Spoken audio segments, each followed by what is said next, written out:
chemically brought down on its knees. With every breath that I breathe, clenched fists and gritting teeth. Tonight the energy flowing in me is waiting for release. Thunder beneath my feet, I sight you on my until the dawn, the darkness falls, and I lose control. I feel it in my bones, a spark to lead us through the shadows. Can I fight the way before me? It's coursing through my soul, a road to guide us through the sorrow. Can I calm this storm inside me? This electricity, a part of me that's under pressure. Charged up, my fuse igniting, a sight you wanna see. I'm outside, pointing to the sky, gonna make the earth shake, cause you can't contain me. Voltage burst through the black of my eyes, put my finger on the trigger and I'll shock you, baby. Against the odds, until the dawn, the darkness falls, and I lose control. I feel it in my bones, a spark to lead us through the shadows. Can I fight the way before me? It's coursing through my soul, a road to guide us through the sorrow. Can I calm this storm inside me?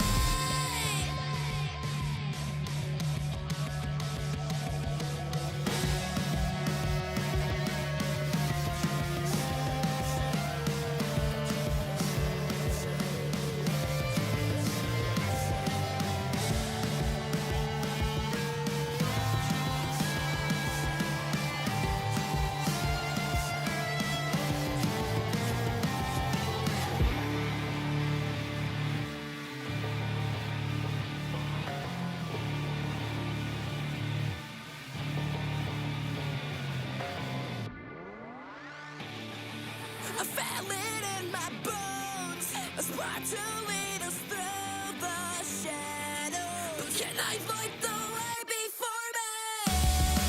It's coursing through my soul, a road to guide us through the sorrow. Can I calm this storm inside me? I feel it in my bones, a spark to lead us through the shadows. Can I fight the way before me? It's coursing through my soul, a road to guide us through the sorrow.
ashes. It made me who I am today. I escaped from the latches of shadows chasing me down. I'm not gonna run, I am standing my ground. Wherever I go, fear does not follow. Even when the storm hits and hell is abound.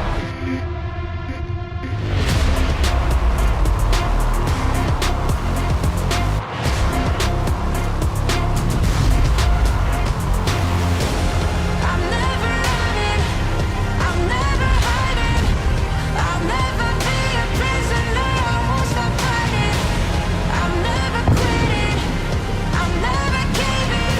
No, I'll never be a prisoner to your control. I'm never running, I'm never hiding. I'll never be a prisoner, I won't stop fighting. I'm never quitting, I'm never giving. No, I'll never be a prisoner to your control.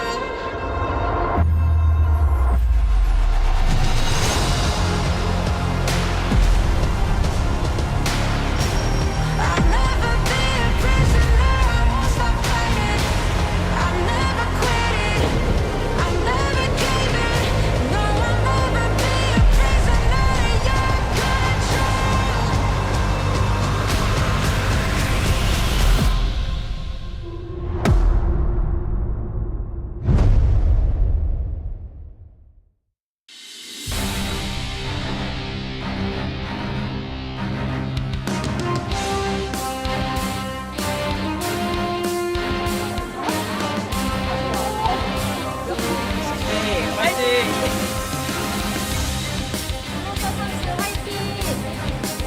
클리어!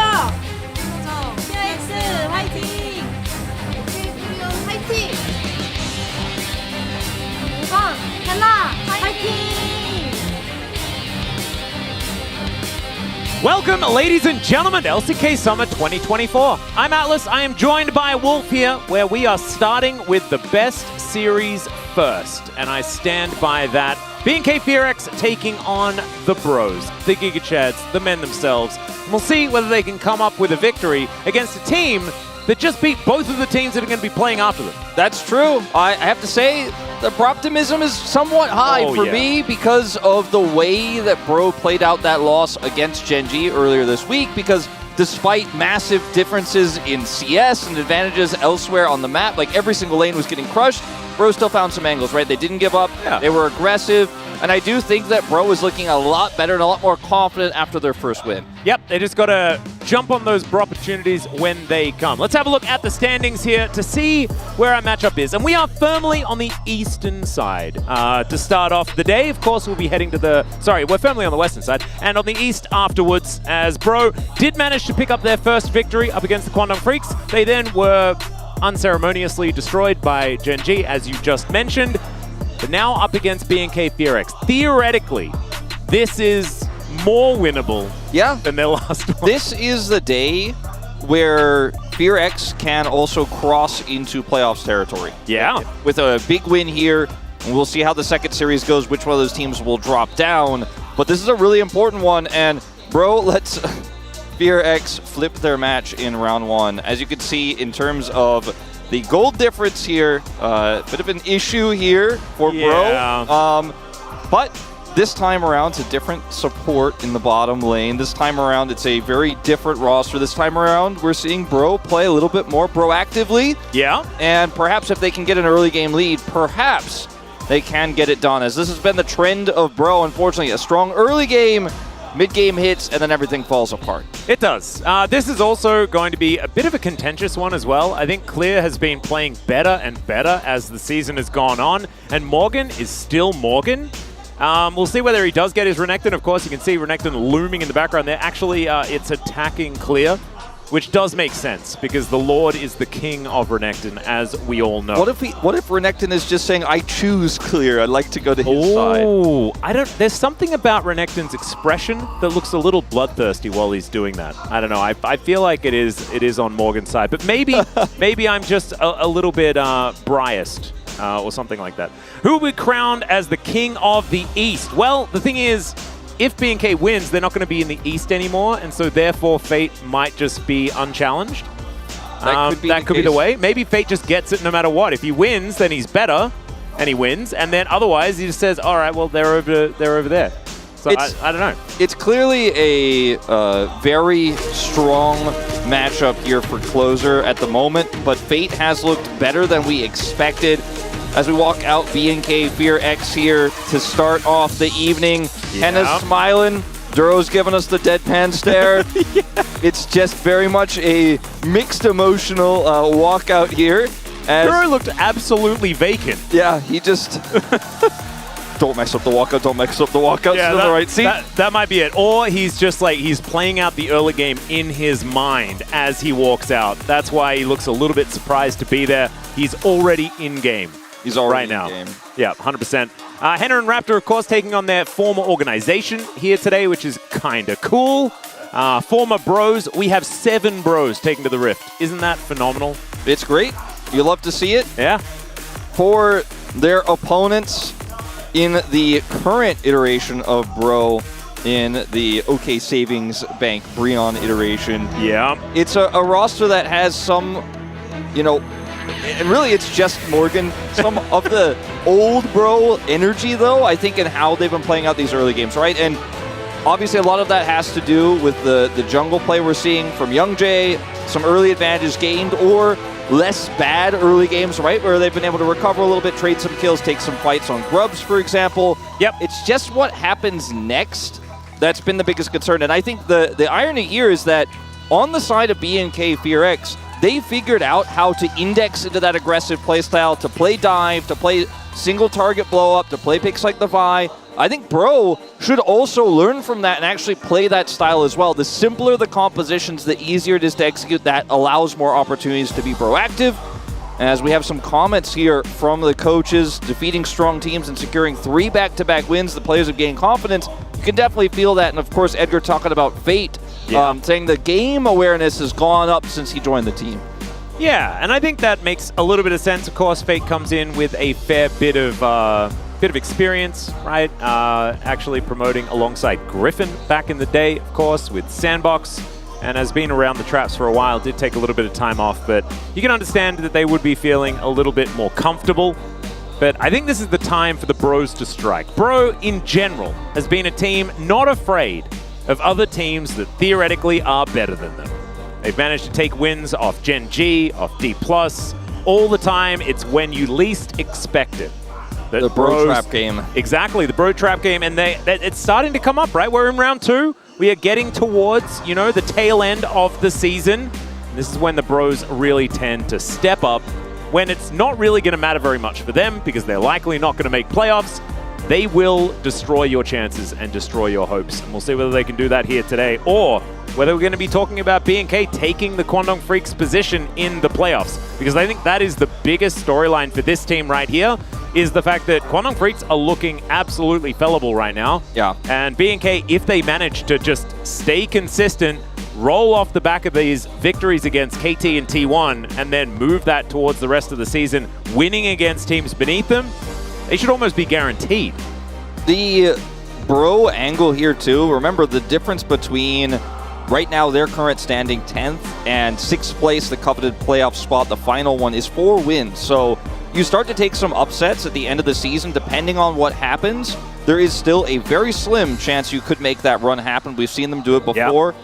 The problem is there's a lot of teams at that 5 wins right now. So, you really have to hope for a lot of things to go your way. There's only a few weeks left of regular season.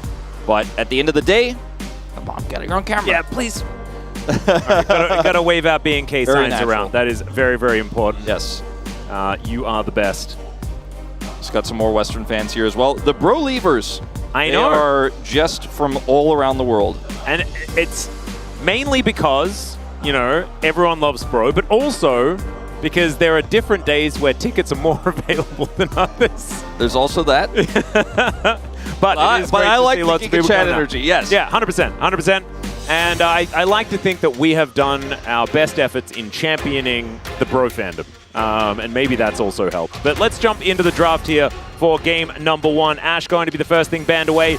Aurora is not going to be available this week, of course, just as a little bit of a reminder. But the Rumble still going to be taken away from Clear. And is it going to be red side Renekton bans, or does Morgan understand Renekton so well that they're going to let it through? That's going to be the question. Freljordian bans on the side of BNK, though. Yeah, do you think that's wise? I think that a Quirky ban may come through as the final BNK ban, just simply because Fate has relied on that pick very heavily. They're going to ban it themselves, however, so yeah, he's got another plan in mind, as this does leave the picks like the Renekton up and available. You also took Sejuani away, so there's a lot up. The Ezreal pick could be banned here as well. So Corki's banned, will ban the Corki counter in Lucian. Can still be played bottom lane. This feels like an Ezreal angle here. You already took the Corki away. The Ashe is gone. I imagine. It seems pretty self-explanatory to me. Yeah, although it's Henna. And I feel like Henna would prefer to play Zeri. That is true, and the Renekton is still quite a strong ban in this position, so they may look to that instead. A lot of discussion about this, however, and they will ultimately decide to go with the Renekton. Now, if Henna is not confident to play Ezreal, that's not a good look for BNK FearX that have been very one-dimensional in their playstyle. We were happy that they figured it out, but let's see if there's a little bit more depth to this roster as they face Bro. They will completely pivot away from both the Ezreal and the Zeri we were discussing and go straight to the first pick Gnar. First pick Gnar is a really interesting one. Of course, Clear is a great Gnar player, but I don't know whether that's necessarily taking a priority pick away from your opposition, per se. Because you were talking about the fact that they've accepted their playstyle, then lock in Vi. Yeah, Just do it. That was the other pick that, you know, was very strong in this situation. They did not opt for, considering they had their pick of the litter in terms of the mids that would pair with it. As this is going to give Ezreal over to Envy. Now, he will play the Ezreal, and he will prioritize this pick. So that was another reason why I was saying that maybe, you know, you pick this one up. And I think it was a good read to ban the Renekton here from OK Savings Bank Bro, because now, knowing that it was unlikely Henna would play it, they get to pick this one up. They get the Zyra here as well. Lucian is banned, so I do not know what AD mid Fate is planning on playing. It might just be the Tristana to come back, as Vi still comes through. Yeah, I mean, you may as well just lock Vi Ahri now. They could just theoretically play it. LeBlanc, also another one that pairs well with the Vi. Absolutely. But with the fact that there are a lot of different options, maybe you just pick Zeri, and that's exactly what they're going to do. Henna is back on his favorite, and maybe this is why they didn't care about the Ezreal. Maybe Henna is just so confident after their victory over KT in playing against Ezreal that he's just going to pick the Zeri and go with that. Now, okay, so there's no mid lock here, no Tristana after the nerf. It's going to be Jax instead. This Ezreal could be mid. It could be a mid Ezreal. We'll keep that in mind as we move into the second ban phase here. We'll see if BNK have a similar read as to what's going to happen, because if they're not willing to play the Tristana, the viable AD mids that are up are really just quite small. I don't think we're going to be seeing AD Twisted Fate here for Fate, although it would be very cool because it's his namesake and all that. Let's see what the bans look like for BNK, because this does get a little bit tricky now, because this might just be, you know, you're looking at support bans here. They're already targeting supports that are strong with Zeri. They take the Tristana away, still feeling like that could be the angle here for Fate. Yeah, I understand why you'd want to get rid of the Tristana. I think that Ezreal is still likely to go into Envy's hands just because he has been moving towards it more often than not. I think if BNK had picked Ezreal, I'd be like, oh, that's almost definitely going to closer. And this Zeri could also be going mid, right? We can't really throw that one away immediately. Sure. The Ahri ban is what the cost of locking the Zeri in. They would have taken away the Zeri from Henna 100%, so that's why they prioritized it, but it does mean you don't get the Vi Ahri freebie combo. Leona will be banned here as well, and now this is when Bro get to kind of choose. They get to hold that flex of the Ezreal. It's likely going to be in the bottom lane, as you mentioned, but this is where things can get a little bit tricky. They'll grab the Alistar. The Leona was banned away. And now they can play Lulu in this bottom lane if they think it's going to be the Ezreal. I feel like it's pretty decent with the Vi as well. You could also just flex Zeri mid and play Ziggs. You could do that. It could be the Ziggs angle. I'm not sure, but like, I'd rather see Ziggs mid, but it's blind, and I just don't trust Zeri mid right now. Gonna grab the Nautilus, which I think is, you know, given the support bans here, pretty wise. Okay, swapping to Rel. A lot of great engage with this Vi. The question is, what's that mid pick? And it's the LeBlanc you mentioned. All right. Can set up with this buy incredibly easily and does a ton of burst damage. Great into the Ezreal, great into Zyra as well. As long as you don't get rooted, as long as you know that and track that cooldown, it is very easy to punish her because she's so squishy and often off angles. Let's find out. Is this Ezreal mid or Ezreal bot? I'm thinking bot, but... I mean, it's the classic Ezreal Alistar. We've seen it so many times so far this season. Fate still making up his mind, though. Not a lot of great options into the... LeBlanc, Yone going to be a consideration, and of course you do want an AD mid, and that would fit the bill. And so as far as top side of the map, I mean, Jax, Yone, and Zyra is pretty scary, to be honest. We'll see whether Morgan can actually play out the Jax-Gnar matchup, though, because this is something that only really Keen has been able to navigate effectively in a consistent way. Morgan, of course, has had some ups and downs so far this season. We'll see whether this is going to be the day where it's going to be an up. BNK looking pretty good, though, I think, with this draft. Yeah, we've talked a lot about Closer's champion pool being very melee-heavy, you know, often playing the picks like the Akali, the Yone, his Aurelia. But LeBlanc was one of the AP champions that he excelled at, like the R, right? He's very aggressive as a player, likes to look for explosive engages, blow-ups, stuff like that. So it is in his wheelhouse, and I do lean towards BNK's draft because I think they have the stronger team for execution. They also have the Vi, so it feels very BNK.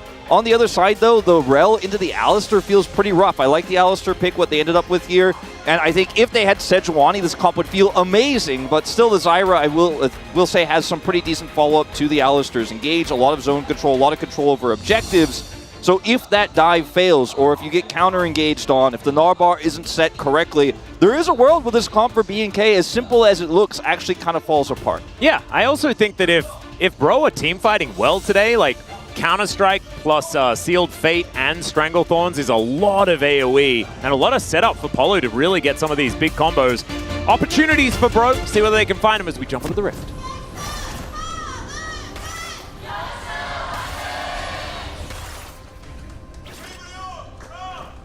소환사의 협곡에 오신 것을 환영합니다. All right, here we are, ladies and gentlemen. It is time to see whether the Bros can do it. Pick up a second victory. That's what we're looking for. It's Electrocute Zyra and not the Conqueror. That's been very popular recently.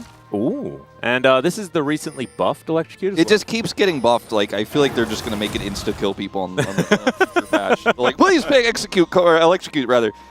Please pick it. Maybe they'll just change the name to Execute, and it was actually just going to execute people. I just keep saying Execute because I'm just thinking of the support player who unfortunately is not playing today, but was definitely a big topic of conversation in round one for this roster. For good and bad, to be honest. He has either game-winning or game-losing plays, and I'm hoping that he never changes because it is very, very fun. Looks like Zyra going to have a start that isn't going to be interrupted, though, and that is always very, very good if you are a Zyra fan. Young Jay just going to have his run of his jungle. There is a ward placed, the classic LeBlanc Raptor ward going in there, so is going to be able to see the pathing of Young Jay. A little bit of a leash here from Henna and Duro, which they won't really lose out too much on against level 1 Alistar. They just show up and they're already kind of winning. That's just how it goes. See how much poke Envy can get done in this lane, because that is really the X factor. We've talked about it a lot, but Ezreal's stats are so good on his Q right now that it's you know. That's just a pole flash from Polu. I love the energy from the Bros here as Envy trying to find some Qs. Does land it onto Duro there, but in the end it is a flash for barrier trade and activation of the Hex Flash. Oh, baby. Yeah, and you know what? That's the power of Ezreal's Q. You know, you just you level 1 Alistar engage, and he just ends up doing a bunch of damage. I was going to say, you know what, the point I was getting to is Ezreal loses a lot of lanes, but not really in this meta because he's just so strong. Even at level 1 with the Alistar, you can't put that pressure on, and Palu does commit his flash for this. Unfortunately, because it's early in the lane, that advantage is going to be somewhat weaker, but it may be impactful later with the barrier down. Ooh, Closer trading pretty nicely with Fate here. Be a little bit dicey. We can see Closer's still just doing a lot of work when it comes to the farm. Here in the top side of the map, it is a lot of health bar trading, but it's Morgan with a lot of control. So is Jax looking pretty good here today. Yeah. We've spoken a lot about how a lot of players have really felt like this matchup is not Gnar favored. Definitely playable, not as Gnar favored as it used to be. As here comes Zyra. Yeah, Hannah taking a fair bit of damage here. Envy actually landing all of the abilities. And Youngjae just going to walk behind this turret. Let's see whether he can get out to flash away. And remember, Polu doesn't have his flash available. Now in a little bit of a dicey scenario, but they get the flash from the Zeri, and that's going to make them feel pretty good. Yeah, does end up being a pretty big win, but not as big as they would have liked. But it's just really nice reaction time there from Henna. Great flash. Turret damage at this point in the game means there's just not really any follow-up there. But Envy really set that up quite well, as you mentioned, hitting all of his abilities. And maybe for a follow-up, that flash is still not there. Might be able to actually get that punish barrier down for a little bit longer here as well. So maybe Envy, after that first back, can continue to put on the pressure. Boots picked up here for Henna very early on. Yep. Can't quite get his Zerkers on his first back, but that's understandable. Wanting to get that health bar back up again. And about a wave in the lead is Envy. Unable to push the wave in, but they will be able to get back before this wave comes in. It's a cannon wave, of course, so everything is going to be all right there. Fate and Claws are still just trading blows over and over again. Fate doing a decent job just sort of staying within touching distance. As I say that, he is electrocuted.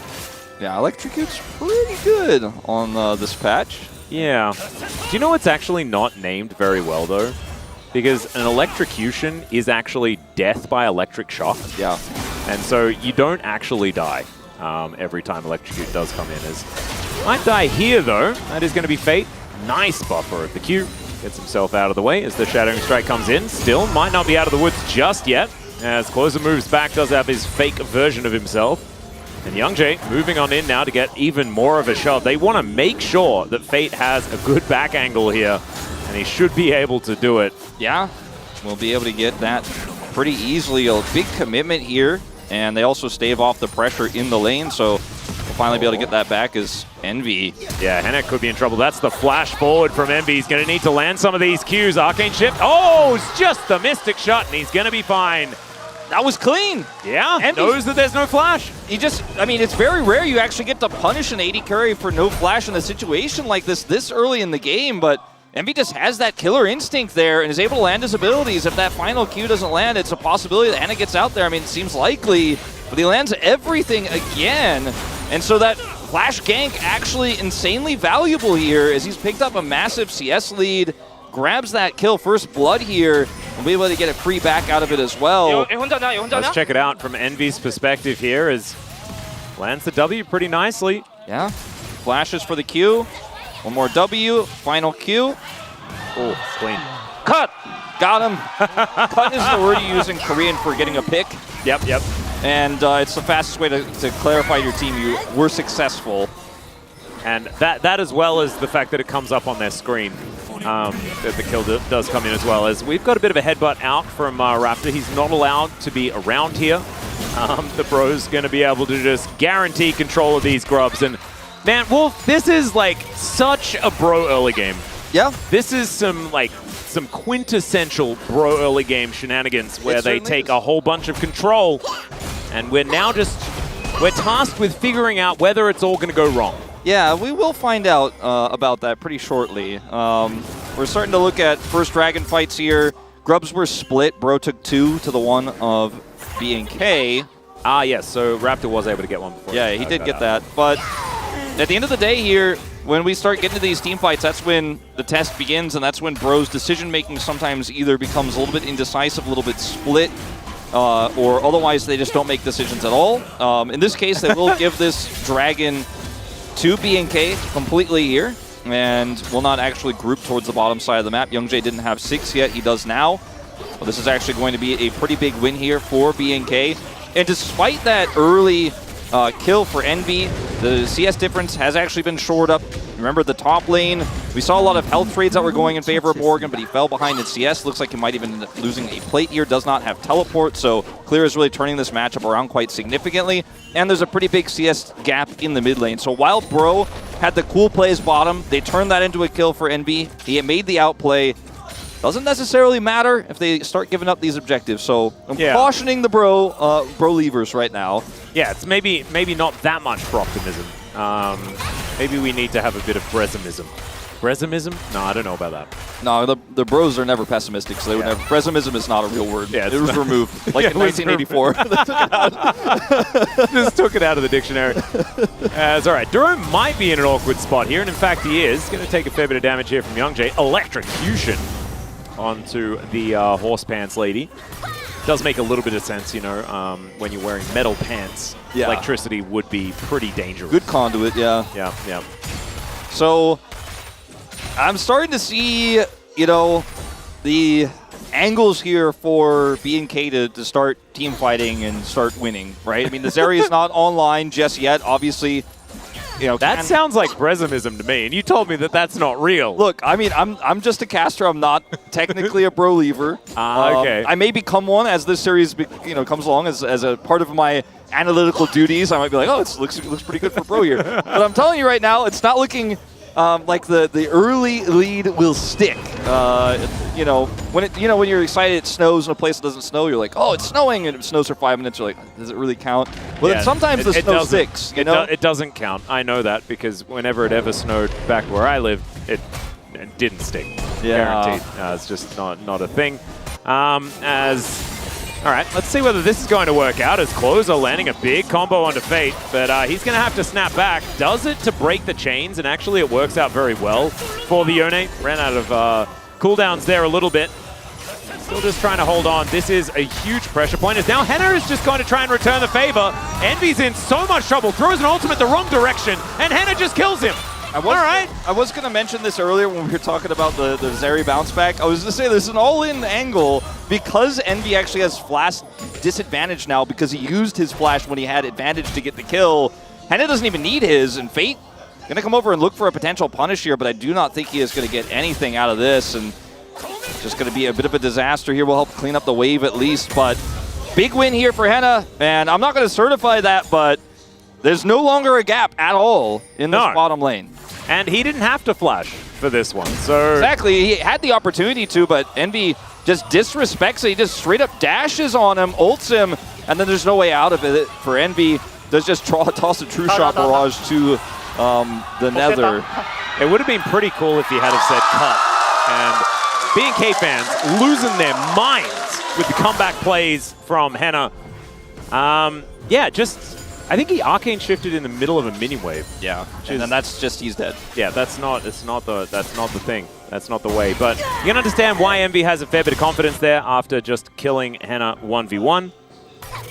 Still, can't be making mistakes like that, because I think that if there's ever a champion that's going to punish you for making an error and then you just lose the game because of it, it's Zeri.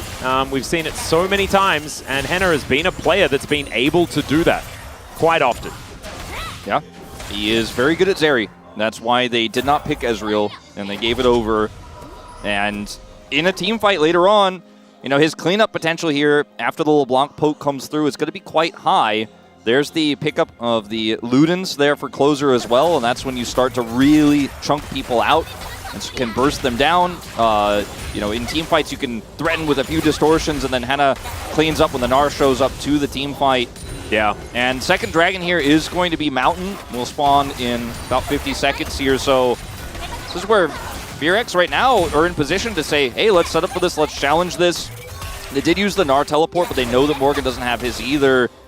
And in this current game state, it is, for the bros, really rough if they give this one up, but they haven't been able to hit any of... Yone hasn't been a factor in this game, is really what I'm getting at. Like, Fate, he caught the wave bottom, and that's really all he's done except get bullied by a LeBlanc in this game. No jungle synergy here with this Yone, not really. Pre-6, there's nothing Youngjae can really do for him unless a huge mistake comes through. It's almost impossible to hit roots on a LeBlanc in this matchup, and LeBlanc just feels so good in this draft here for B&K.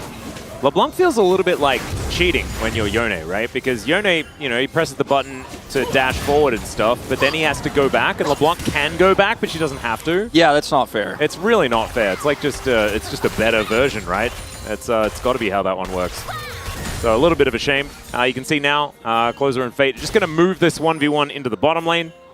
Still just trading a farm, but it's 30 CS the gap here for Closer, who really has started to run away with this.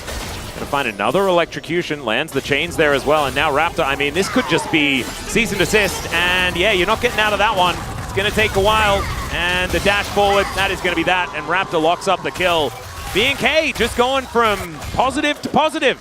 Yeah, not any positives just yet, as they're going to try to make a cross map happen here top side, but Duro is here with his ultimate and flash. Yep, there is a Gnar into the wall as well. Wallop isn't going to find the mark as there's the headbutt pulve onto the Gnar. Magnet Storm comes in. Not sure whether Duro is going to be able to find anything back here, and Polo capable of just tanking up the turret. So that is Bro's answer immediately. Should still be Raptor grabbing this dragon towards the bottom side, and a fair few plates going over to closer as well. They're at least able to get something back, and with Duro coming up there, it looks like maybe that was actually not even going to happen, but they were swift with the punish there. They did come over and make that happen. They also are able to get Duro's ult and flash. Oh. And it's Chemtech Soul, but it's Orcs' birthday. So let's not blame him. So it's like, and he deserves one, you know? Like, it makes sense, you know, that the Chemtechs are going to be out to celebrate Orcs' birthday. And so no Suscha in the chat. It's totally fine. This is fine. This is not fine for Fate, no, it's but not at least they're able to get this back, and it goes to the Jax, the kill, so Morgan can be a side lane threat later on, and I think really the way we frame this, or have to frame this, if we want to be optimistic, we want to use some positivity, is that the Jax can be one strong, sticky way to make sure that it's tough to manage your Gnar bar in a side later on, because not because the Jax is going to be killing the Gnar, putting any threat on him later on, but because he can, if left alone, blow up turrets very quickly and becomes a bit of an issue. So Clear's teleport timings and his Gnar bar management will get a little bit trickier, especially now that this Jax has a little bit of a gold injection. Yep. Boza also has a little bit of a bad guy injection. Going to have to flash the combo here of Polu. He does get electrocuted, but he should be fine. We're after going to be taking the Rift Herald. And now Clear with some more spare time on this top outer turret. First turret blood, a little bit of a race here as now the dash in from Henna once again. I've seen this one before. Not going to be diving the turret.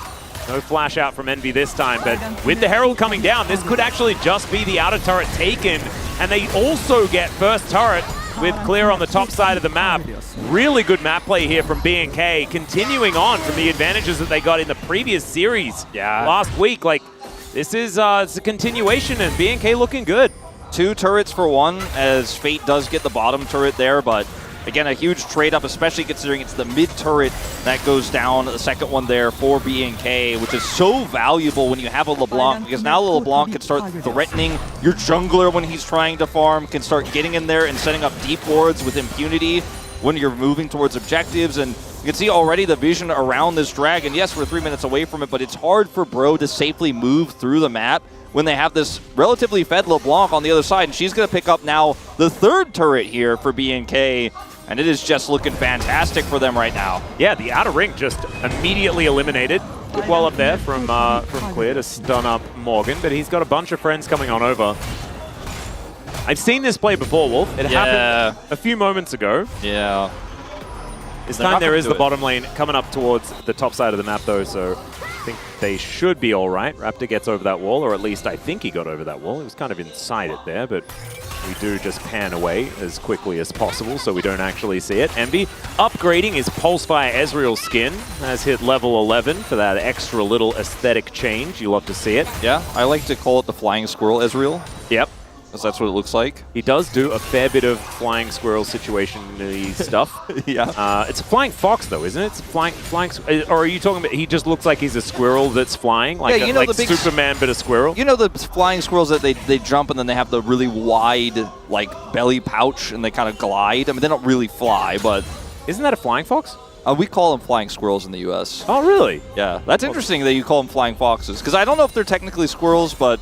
And we don't have native foxes in Australia either, so we definitely don't have squirrels. We barely know how to say that word. What about some fearless foxes? You got any of those in Australia, or is that a Korea exclusive? We do now, because they're an introduced species, and they are absolutely fearless, because they kind of just came and killed everything. It was not great. Yeah, they're roaming the jungle right now, and...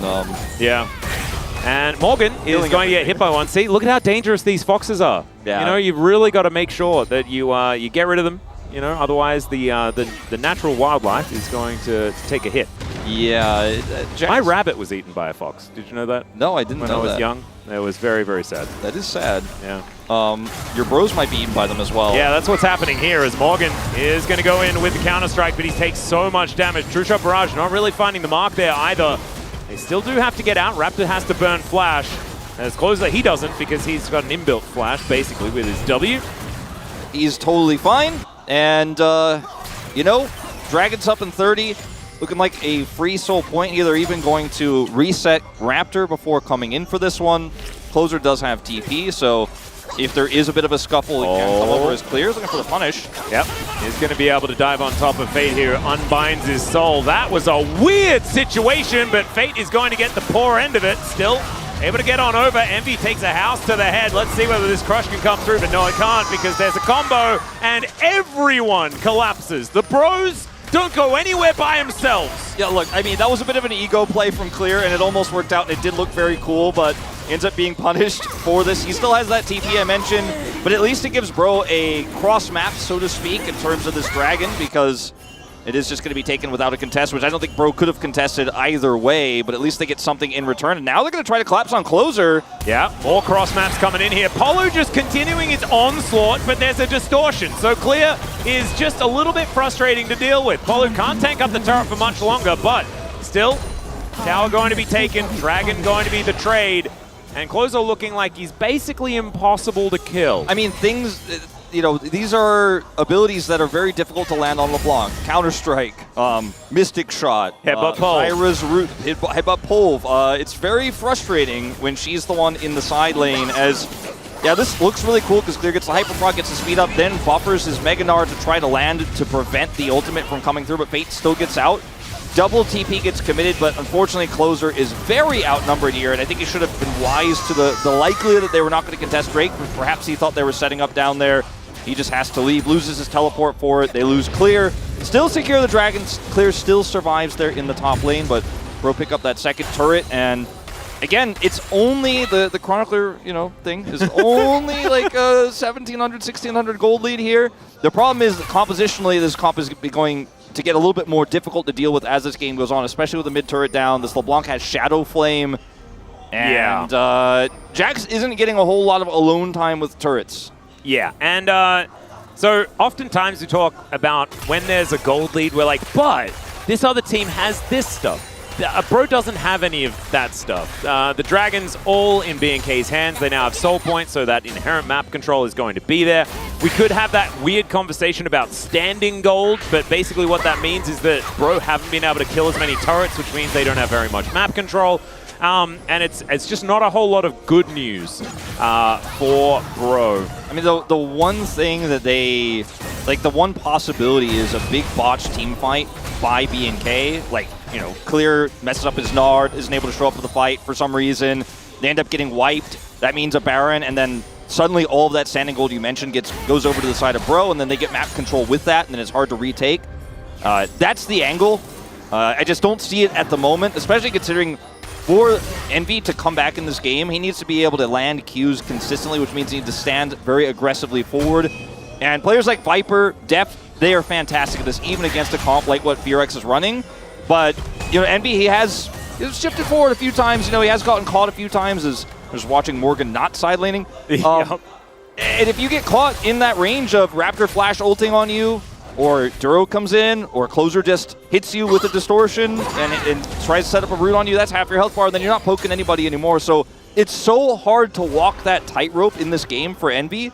He can do it. Like, he walked it in the bottom lane, he had that great play earlier on, but that's a big job that he has. And you can see right now in terms of the damage done, he's less than, or almost exactly half of Closer. Yeah, Closer is kind of ridiculous at the moment as Fate looking to try and kill him. Distortion going to come on through. Snapback is going to be opted into by Fate because he had no choice, and Closer is definitely not going to dive back to that one. Still just able to clear out the wave and everything is going to be fine. On the topic of Envy though, one of the things that we have seen from him is his early skirmishing in like 3v3s, 2v2s has been really good in the past, but it's his team fighting where he gets kind of lost. Yeah. And doesn't really know how to, like where to prioritize and sort of gets a little overwhelmed. And that's the worry here is that even the skirmishing hasn't been great from his Ezreal in this game.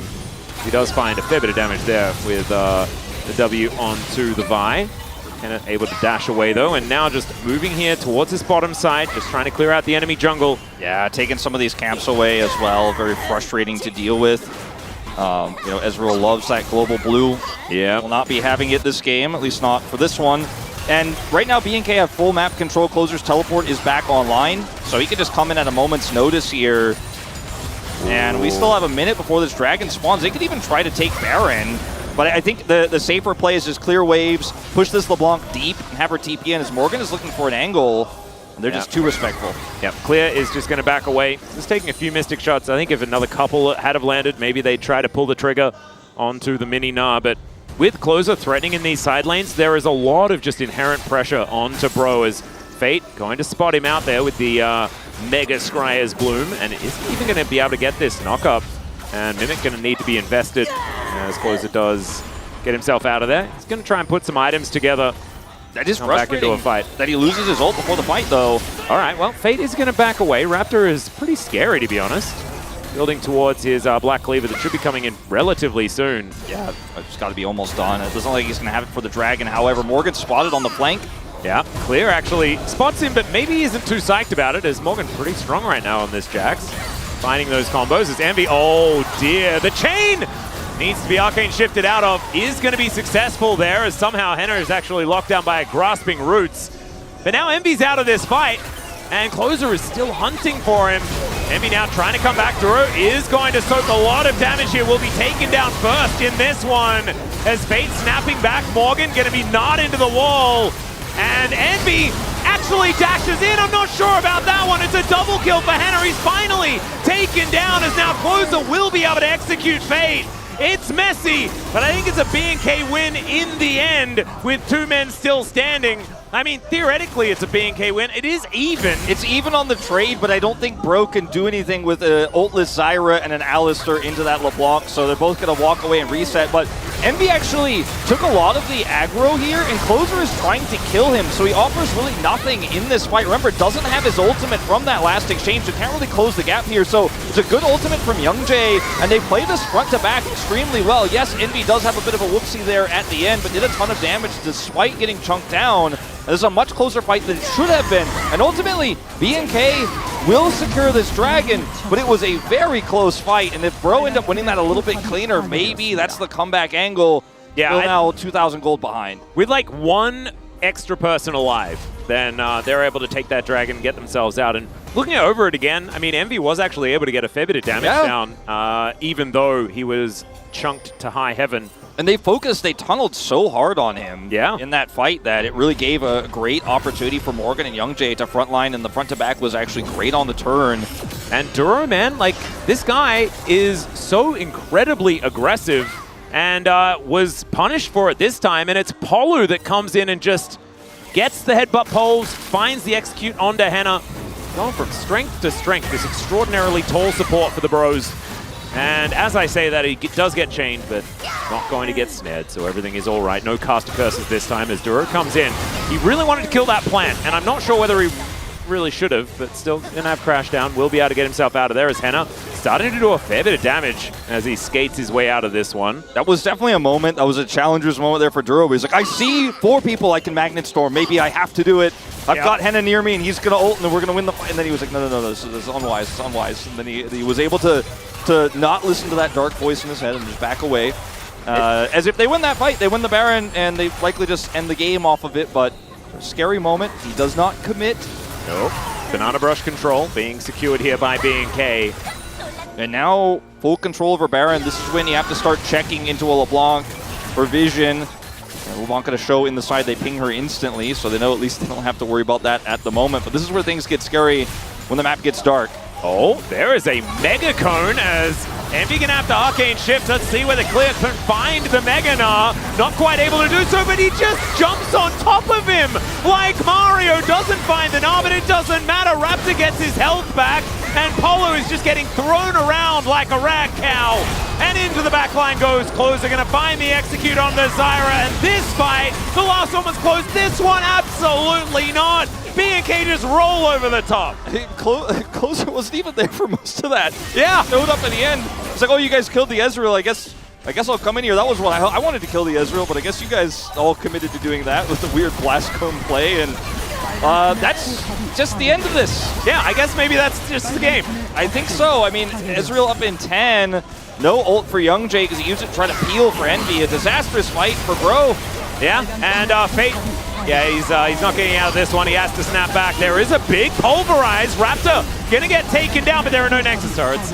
And Clear will be able to do enough damage to this turret. And Closer going to help out there, and that is going to be B&K taking game number 1 over the Bros. It felt close until it was absolutely not even a little bit close. Yeah, and we had to predict it early. Sure, the action in the bottom lane, the Bro activity felt nice. It felt good to see Bro try to eke out some advantages, but everything else was kind of on fire. And then Closer, it was a low kill game, but you could see in the damage numbers how much harassment he did all game long, shutting down a Jax in sides extremely well, shutting down a Yone in lane, and it was pretty straightforward. And once again, B&K playing their way, their style. Yeah. A very aggressive way to start off this series. It's not the most ideal Vi composition, but it still checks out. It's still incredibly strong, and it's one of Closer's best champions, the LeBlanc. So, you know, it feels very classic B&K, and that's the kind of stuff you want to see because it's not exactly what we saw last week, but it's still similar. So they show they have a lot in their wheelhouse. Yeah, and look, it was okay what Bro did. I think that the ship started to sink a lot earlier than what we've been seeing from them, right? In a lot of their games, they're able to actually carry themselves until the 15-minute mark, create those leads. This time around, though, you can see it was about 11 minutes by the time they stopped really figuring it out. And I think that kill that Henna managed to pick up, the counter kill onto Envy, the fact that he got overconfident and then was immediately punished, I think that really led to their downfall. Hats off to Closer, though. This guy's LeBlanc, absolutely terrifying in this game, and maybe that's going to get banned out next time around. The Bros will have a better chance. Time for us to go for a short break. When we come back, the Space going to break that one down, and we'll have game number 2. We'll see you there.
끝내면 안 돼. 아, 나 집 갔다. 오케이. 해보자.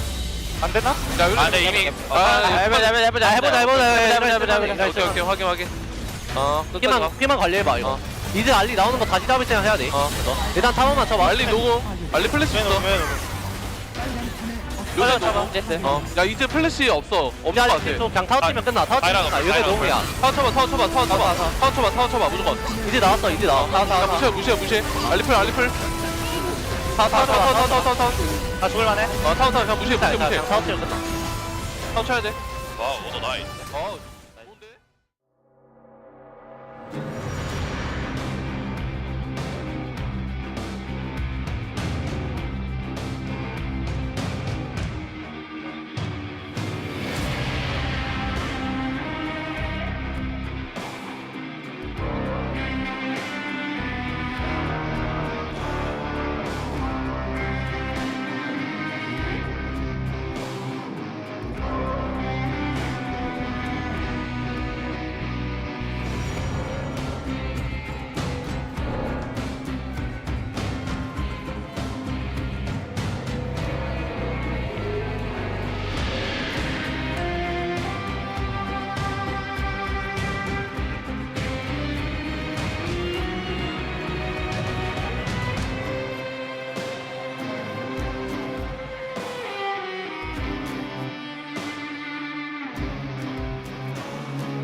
and welcome to the space. We are here after game number 1 of BNK Fearx up against Bro. And that one, there wasn't much happening until, well, BNK started to attack them and take them down with their LeBlanc, which Closer was able to utilize very well.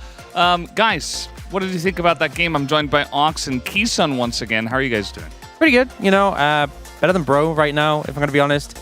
I feel like the issues for me started from the draft. I think this is a situation where the LeBlanc pick had massive value, and there's no answer on the side of Bro. You know, all the CC from Bro is quite slow. Like, you have to prep the counter-strike. The Grasping Roots has a slow travel time. The Yone ult, very dodgeable. And the Alistar has to be so close to the LeBlanc, so you can easily distortion back in time. So, basically, they didn't have an answer to shut down this LeBlanc pick who can just poke, harass, and cause major issues after a pretty free laning phase against the Yone. Right, and you can also see, like, with Brion's comp, with Zyra Ezreal, their damage is like much more poke focused, and so they really need a lead and hopefully control some dragons and get a really good like area where they can defend and poke the enemies out of. But so they needed an early lead with Zyra Ezreal building a really strong early game, but they failed with the first dive, and then Ezreal did get a kill, but it wasn't as impactful, and it kind of like just got messed up from there. Yeah, it was definitely a bit of an issue as Envy got a lead and then kind of threw it back. We can take a look at some of the stuff that did happen early on in the game, and mostly did go the way of BNK.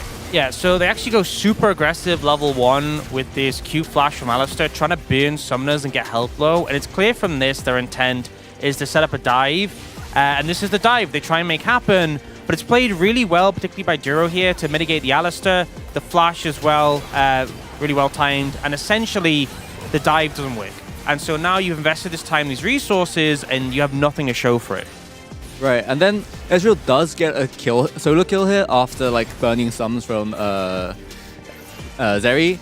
And it is a solo kill, and it is a huge XP advantage, but it's not as big as the dive should have been, where you get Zyra ahead, you make Zeri lose a lot of minions, and you can see that they're pretty even, and then Zeri finds a counter kill and gets revenge.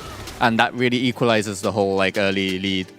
And we've seen Ezreal pop off a lot when he gets to 2 items, but I think in this game, with things like the Vi to answer him, the LeBlanc that can't be dealt with, and the fact it's a Zeri, I think once the game sort of got even from the laning phase, I think BNK Fearx felt pretty good. Yeah, absolutely, because of that LeBlanc, as you mentioned. Ezreal he wants to poke, but then he takes 90% of his health bar and damage, and he's like, well, I guess I just don't exist. And that's what happens when a Fed LeBlanc is in the game. We can see some of that here in highlight number 2, which was a nice play set up actually by a Engage Cone, a rare one here, especially with the Chemtech Soul. Very nicely done on the angle here from Clear. Yeah, and not really anywhere for the Ezreal to go easily. The engage ends up getting laid onto him. And I think, honestly, this is more just kind of an indication of the compositions that have been working for BNK Fearx. Having multiple sources of engage, multiple sources of dive has really worked for them. And I think Bro hasn't quite solved what is working for them yet. And you can kind of see these struggles between them in this game. Right, like with Brion comp, they definitely are missing like hard engage like that they can really rely on.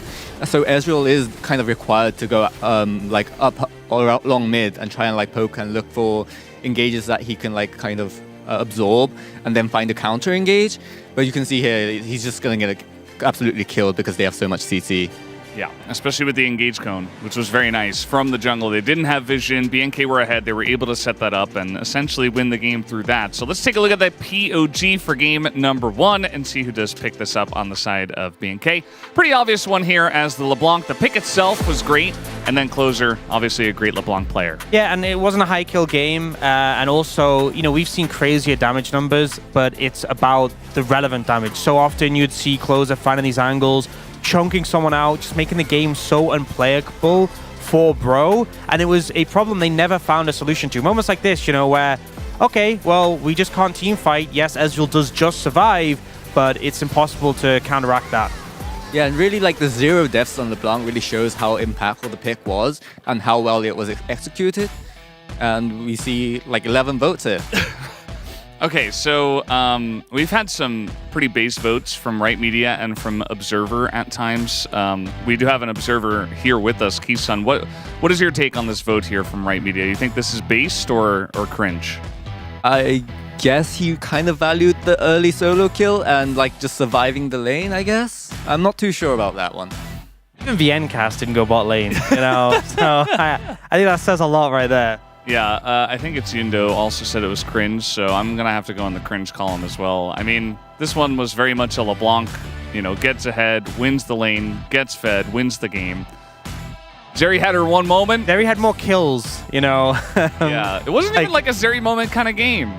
Yeah, it felt like the Zeri didn't really need... It was just cleanup, you know. I feel like a lot of the compositions where we've seen the Zeri for BNK Fearax, it's like, okay, we kill someone at the start of the fight. You know, you saw in that final fight they kill Ezreal, and then Zeri's there just to ult and just finish everyone off. That's how that comps work. So Zeri doesn't really play the main character role, but does get a lot of kills. I mean, he did really get a lot of damage off and lots of kills on the solo fight, where he did kind of like pop off there. For context, Keystone is an AD carry player, so if this sounds like cope, you know exactly why. Yeah, just a little bit of cope. It's fine. Guys, we're done here on the space. Let's go back to the casters for game number 2.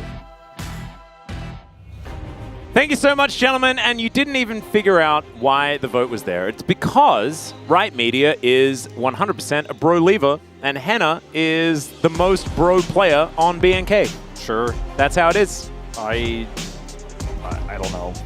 It was a weird vote, but everyone gets to make their own choices. Upside down. Oh no! Right side up. There we go. Says let's move to the west side and take that 4-winning streak, and that is exactly what BNK Fearax are looking to do. Says this time she won't cry. She was the famous crier of the first win. Ahaha, that's what it was. I knew that there was some significance, but I couldn't quite put my finger on it.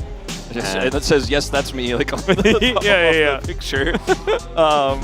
That was a very famous moment. It was huge. Yeah, and there's still hope they can bring it back. The draft definitely struggled against the LeBlanc, and the Yone got nothing done, and that was a big concern of mine. I mean, do you really want to play Ezreal into a LeBlanc? I mean, it might go a little bit better in some aspects, but it was a toughie. And when you pick the Zyra early on and you don't have a contingency plan, I think that's kind of how those drafts go. This time, blue side for OK Savings Bank, Brion, and they will ban the Vi. A wise like choice. this. I feel like this.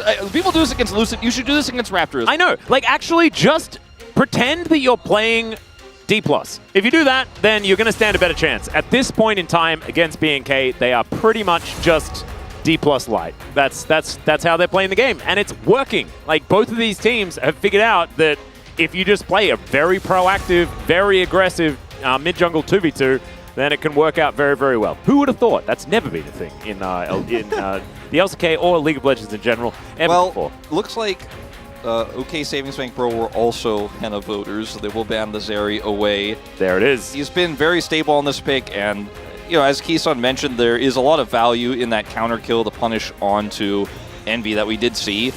And this is going to pull out the Ezreal ban. So a wise choice here by BNK. There's a Yordle with fire. That's the...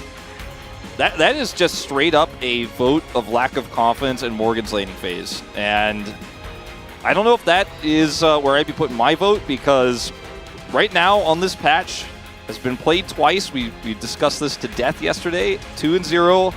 And they're just going to insta-lock the cannon. They're like, we prepared for this. Yeah, I didn't know about it, I don't know about it, though. Yeah. Sejuani going to maybe set up some melees in the top lane that don't want to lane into Rumble, I guess. I hope they don't then pick Kennen. Oh, God. Yeah, well... All right, the good old Sejuani Kennen anti-synergy. You love to see it. There that goes. Take it away, Wolf. Which one is your favorite, the Sejuani Kennen or the Sejuani Gnar? I think Sejuani Kennen is way better at being bad, because he's always range. There you go. That's the correct answer. Yeah. Well played. Thank you, thank you. Youngjae will not be playing Lilia jungle. I hope not. He will be playing Maokai jungle because it's very strong and sets up the Rumble equalizers very well. You know, it's a solid draft here so far for Bro. I would say so. Fate can just lock Tristana and call it a day, I reckon. Or Lucian. Lucian would be fine too. They need some AD from the mid lane. It's definitely going to have to be an AD mid. The problem with playing Lucian is that you're not laning into Corki. The Tristana is a much more well-rounded option, even though she has not been popular on this patch with the changes to the attack speed on the Q, the mana cost. That's going to come through. And this will be matched this time by Closer's Yone. But guess what? They've got set up for it with both the Sejuani Permafrost and the Cannon. So, you know, feels a lot better here. Will be a tough laning phase to play out, but you can especially with these nerfs, Tristana stave off the pressure there and then start to take some control with some ganks coming through. And does feel pretty good here. Big turnaround in this draft for BNK. I would say that the Yone is a stroke of genius. Not exactly unexpected, of course, but it does really line up this top side of the map very, very well. A few 80 carry bands to come through here as we are focused in the Shadow Isles as Kalista and Visena both taken away. Yeah, I was going to say there's a possibility BNK would be worried about the Maokai flex to support, but I just don't think you really need to in this draft. The Senna gets taken away by Bro, so they had no intention of playing it here whatsoever. And we're just going to thin out the 80 carry pools. I would be a little bit concerned about a Rel going over to Duro again with this Cannon and the Yone. It's a lot of circles. It's a lot of synergy there. Yeah. That might be a strong ban at this point. I actually wouldn't mind if BNK, like, oftentimes we see when bottom lane is left up and available that you're going to be counterpicking for support. I actually think counterpicking for Henna sounds like the better choice if Rel is up, just because the Rel, like you say, like, circles, man. That's a lot of really good circles. It's really good circle action, great into the squishy top laner of the Rumble as well. MF also cone-shaped, you know, towards a circle is somewhat problematic, so I do respect this ban quite a bit. Yep. And are we just going Jinx here? Are we going for some long-range follow-up, some picks? Or are we going Kai'Sa, which is also a long-range follow-up? And we'll give you the neutral advantage of being able to poke and... oh, God. Wolf is malfunctioning because his brain went back to 2017, where Kai'Sa, Xayah were played every single game. I think that this is almost always... It's a trap. It's a trap, Atlas. Yeah, no, it's a coping mechanism is what it is. And they're like, well, we can Xayah Rakan, and it's going to be an okay lane. But what we see is that Xayah just gets completely outranged, or someone tries to engage, you press Featherstorm, and you're like, haha, and then you just die. As, all right, Rakan is going to be on the other side of the rift. Star-crossed lovers in this game. It's really interesting to see the Alistar taken here as well, because, you know, the expectation, I guess, could have been that the Leona would go over, and you feel pretty good about having the Alistar into that. And if you took the Leona and they took Alistar, it might be a little bit problematic with all the other engage. They have to set up the Alistar for really easy knockups, but now you end up having the Alistar that isn't going to be consistent setup. Even with a Maokai here to get your Rumble to equalize people, I feel like the Leona would have been much better for that. They still have the Maokai ultimate, so, you know, can still work out, but feels like Leona would have been better for the pylon and setting up a single pick here for Bro. But on the other side, I mean, you end up here with a strong circle comp. You have the follow-up of the Kai'Sa that feels basically guaranteed, and the poke on neutral objectives like Baron, those later dragons when the Nashor's Tooth is online, and she can just constantly send out those Void Seekers. Hi, Dad. Hi, Dad. And Germany. Well, hope you have had a good trip to Korea thus far, my friend. And some more Bro Leavers here. Look, as far as Bro Leaf is concerned, I don't know whether I'm upgrading my my dosage for this particular game. I think that BNK kind of got exactly what they wanted. Xayah always worries me almost every time, but they have Rumble, and Rumble is kind of broken. Even though he was nerfed, he's still extraordinarily powerful. But this is a BNK draft, and this is their bread and butter. They play this so incredibly well. Let's see whether Bro can conquer it here in game number 2.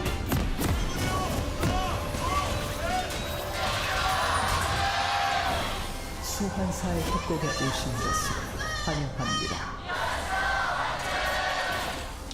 Alrighty. Here we are onto the rift for game number 2. If BNK are able to take this, then they journey to the other side of the standings. Start becoming a real contender for the playoffs. Pretty exciting stuff for BNK fans, especially when they were a team that we'd kind of written off to the bottom of the standings. You know, they tried to change up their playstyle. They tried to be a little bit more versatile. They tried to play the meta. And I think in Korea, that is often the go-to, especially with an orthodox player like Ryu, who's been around for a really long time and lived through a lot of those times when we did practice 12 hours a day, no matter what. All right, Lightning Rush. That's okay. That's going to be the start. Uh-huh.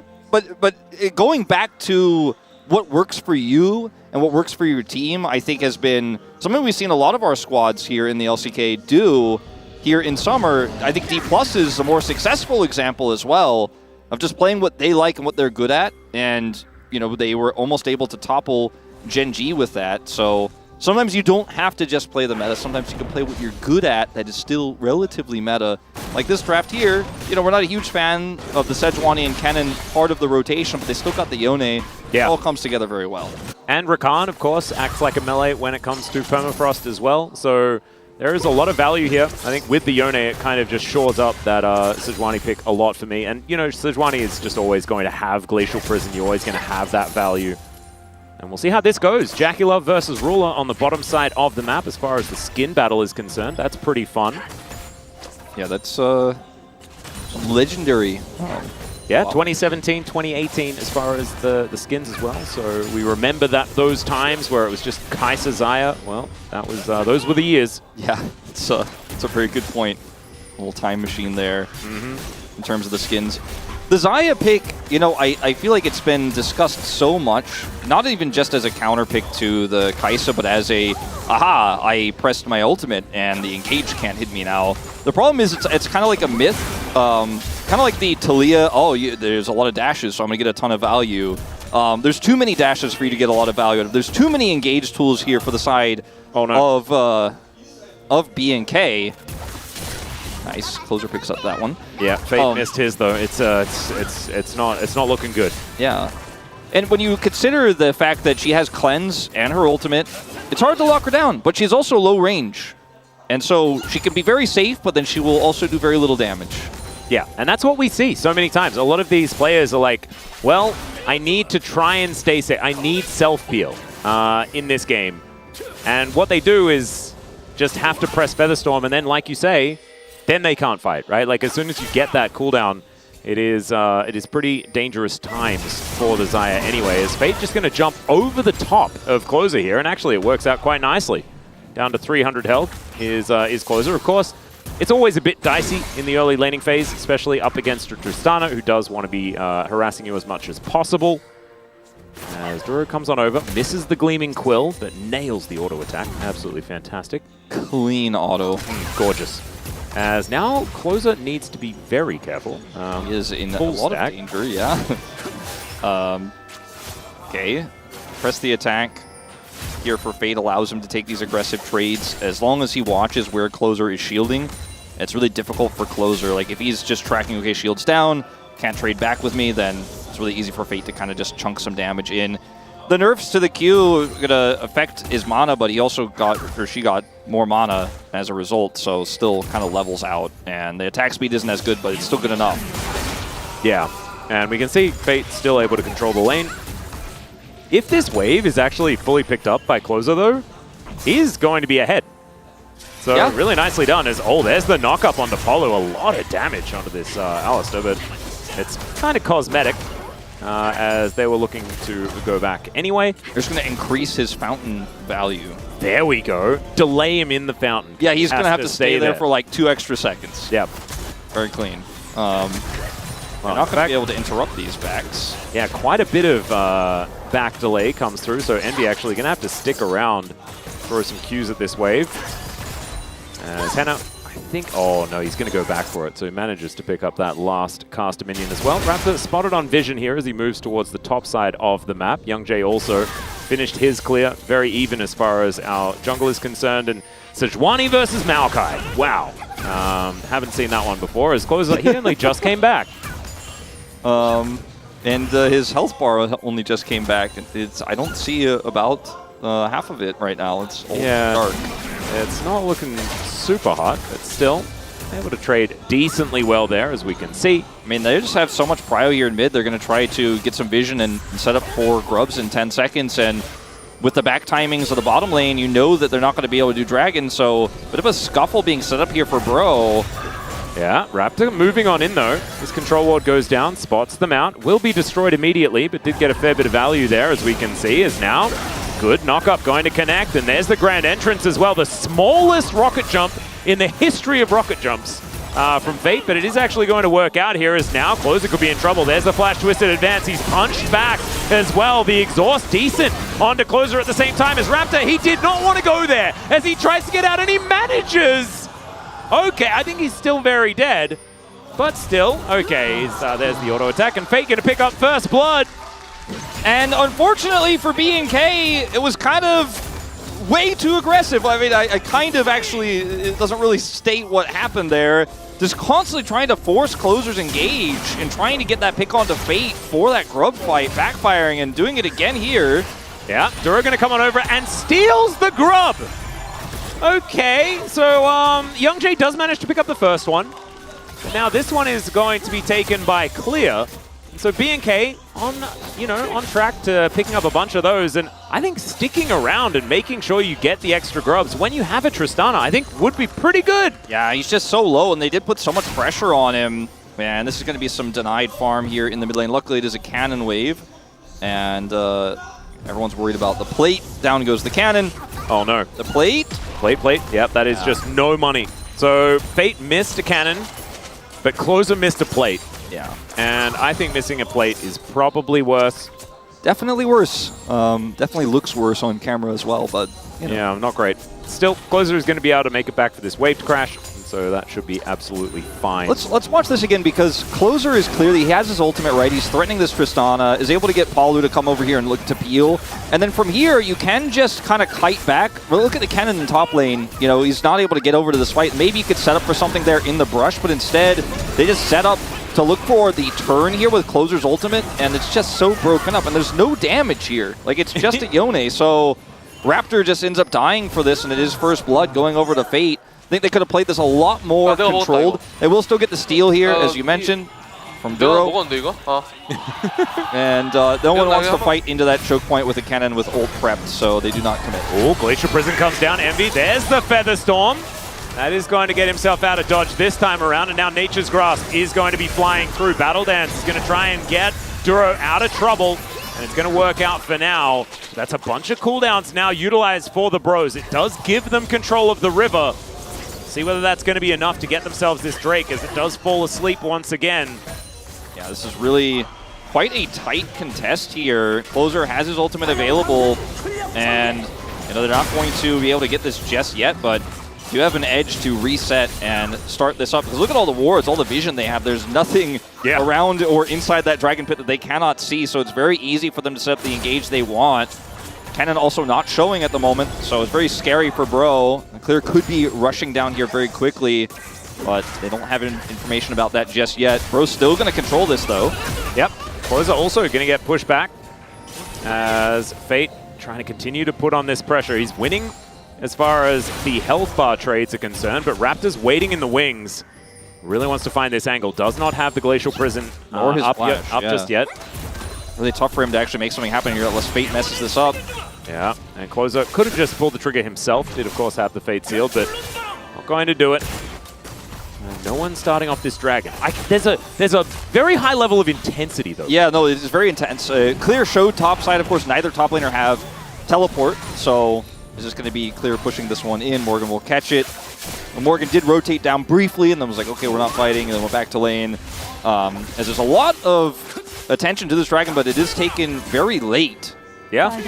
Here by B&K, but Bro ultimately had to give it up, even though Fate was taking some favorable health trades. They just felt like without that Maokai ultimate, they couldn't get space back. He has it now, but it's unfortunately too late to set up for the dragon. And it goes from cloud to ocean, so decent chance that soul is going to be pretty high value. If it's something like an Infernal for either of these comps or Hextech, could be massive.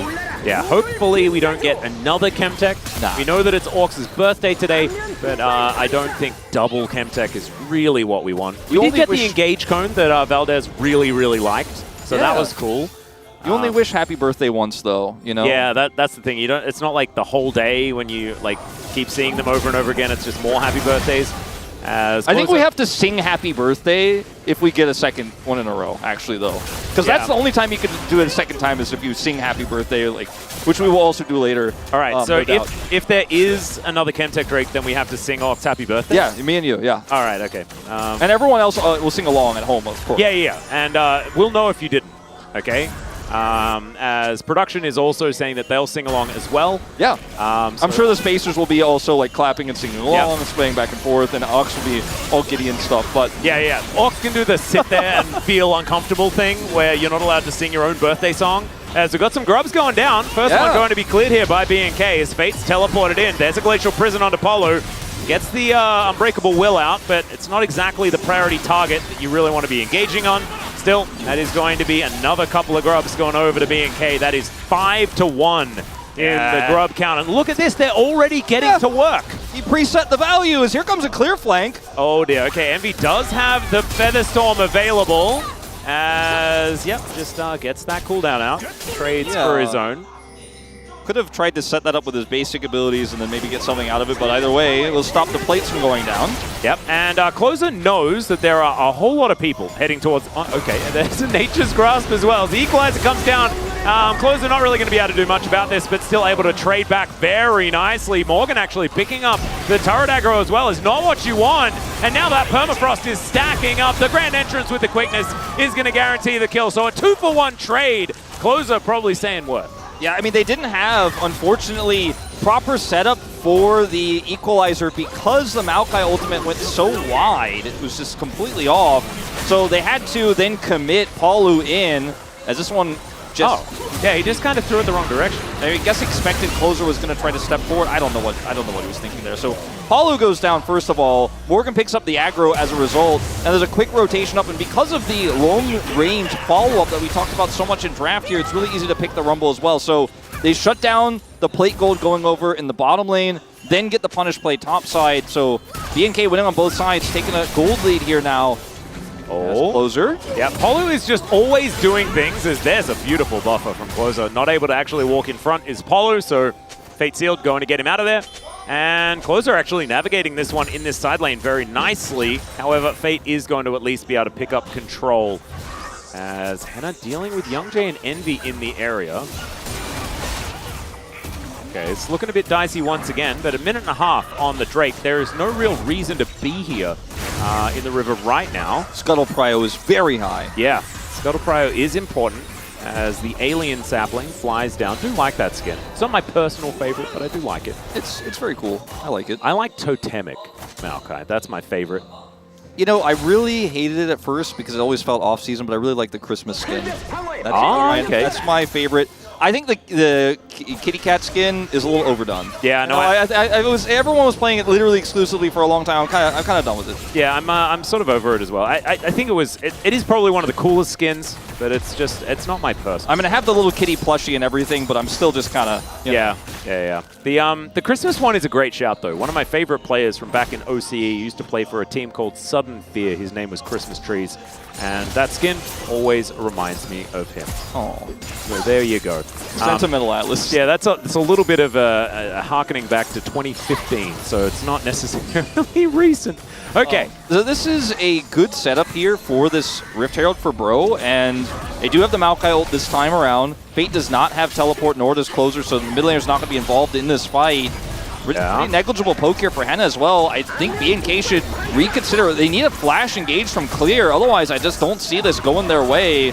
He's got the angle. He's hidden. Yeah, we'll see whether this Slicing Maelstrom can actually work. The Nature's Grasp comes in and Clear. He's rushing into that back line, looking for the angle. There goes Polo as Duro trying to find the quickness onto as many members as possible. Equalizer is decent, but there's the knock up onto Envy. Another very defensive Featherstorm has to be used, but this time we'll keep him alive successfully. And the Bros, they have to give up some map control, but they are able to secure the Rift Herald, and did kind of just go well outside of losing this Drake. The problem is that they take so much damage from the fight that the Dragon, as you say, is going to go over to BNK, but they were able to secure the Rift Herald, and that's going to be pretty good news because that mid turret is sitting on probably about exactly 3 health and will be going down very soon. Yeah. But they secure the Herald, so maybe they can get some additional control of the map. Oh, okay, so it's okay, 1, 2, 3. Wait, hold on, we have a dive. Oh, okay, never mind. Then after the dive. And no one's actually here. We're not ready. It's dive time as Clear is going to get Slicing Maelstrom off. And Polo going to be able to tank this one up successfully. So that is Barbecued Pikachu in the top lane. Very nicely done here by the Bros. They will sack their bottom outer turret for it. And Okay. it's also first turret blood going over to B&K. So it's not the greatest of trades. But now... And a 1, and a 2, and a 3. Happy birthday to you. Happy birthday to you. Happy birthday, dear Ox. Happy birthday to you. Envy is going to flash away. That was a great celebration. Beautifully done. Envy was the fireworks. And I didn't realize that Ox was also eating his birthday cake without us, Wolf. I don't think that was birthday cake. I think he was just having his lunch. Yeah, looked like a piece of mandu, so. Oh, do we have mandu for lunch today? I don't know, maybe it's one of the sides. Ooh, a little bit of a peek behind the curtain there, but I'm it was pretty egg. excited for that. Oh, it's an egg. Okay, never mind. Well, I'm a big fan of eggs. It's okay. Polo, he is going to get knocked up, and Clear is going to try and do some damage, but not going to be able to find too much more. Not a lot of consistent threat here, especially without the slicing Maelstrom. Yeah, he's totally fine. Does not care. He's not going to have to be, showing how unbreakable his will is and all that. Yep. No depth shoutouts here is... Do end up seeing Chemtech Soul, so the value of these 2 Drakes for B&K, not that great, but this is that Herald I was talking about. Let's see if they can grab the turret. I mean, they are better grouped for this. I think they should be able to secure this. It's pretty huge. Yeah, Dura not actually able to make the rotation over, as we could see. Youngjae just playing Bouncer very nicely. So they get the kill onto Clear on the topside dive. They get the Herald, which is more valuable, we know now, that they were able to secure that even though they kind of lost the fight. Nobody died, but they lose Drake control. Because the Dragon is relatively worthless in this game, I mean, it's going to be kind of useful for Yone, but, otherwise not going to feel all too impactful. Bro, even on gold in this game, compositional issues aside with the Xayah, I think that it is pretty straightforward. Set up the Maokai ult into the Rumble ultimate, look for a frontline pick, and, otherwise just watch your flanks for Clear. Yeah. I think that this is a much more optimistic than it was in game 1. Well, Fate, I'm not sure about him, as he is going to pick up a prison, take it with him, and he is really dead. Henna with his Killer Instinct is really absolutely named correctly this time around. He's actually been very aggressive this game. Going to be his second kill of this one as well, as Nature's Grasp going to come through, but feels a little bit more defensive rather than anything else, and I don't think it's going to work out that way either, as Envy's going to turn up. Still a fair bit of damage onto Raptor, but he gets himself out of there. No one can stop the teleport of Closer, so he's going to go and catch that bottom wave, because that was the one angle, Okay, we hold him in place. Oh, dear. Okay, there's another Slicing Maelstrom that's going to trade once again. And Clear is pretty good at just getting as many Feather Storms as he likes. Yeah, so they end up not getting that bottom turret, which was the one win that Bro could have gotten, as Duro is Recon, so we'll just not care. So otherwise, a great play here from the side of B&K. They're able to take out that top turret, get a pick, and force out some ultimates as well. No objective for 90 seconds, and it is that Chemtech Soul, so I don't know how much anyone really cares about it. Is one turret versus one minion. Oh, I don't think the cast minion actually got distracted by this melee as well that was moving in. So, yeah, no one able to breathe on this turret yet. That's all you'd really need to do. A stiff breeze, perhaps. Yeah. Something like that. Maybe a sneeze nearby. Yeah. And not even that nearby, just like maybe in the same suburb.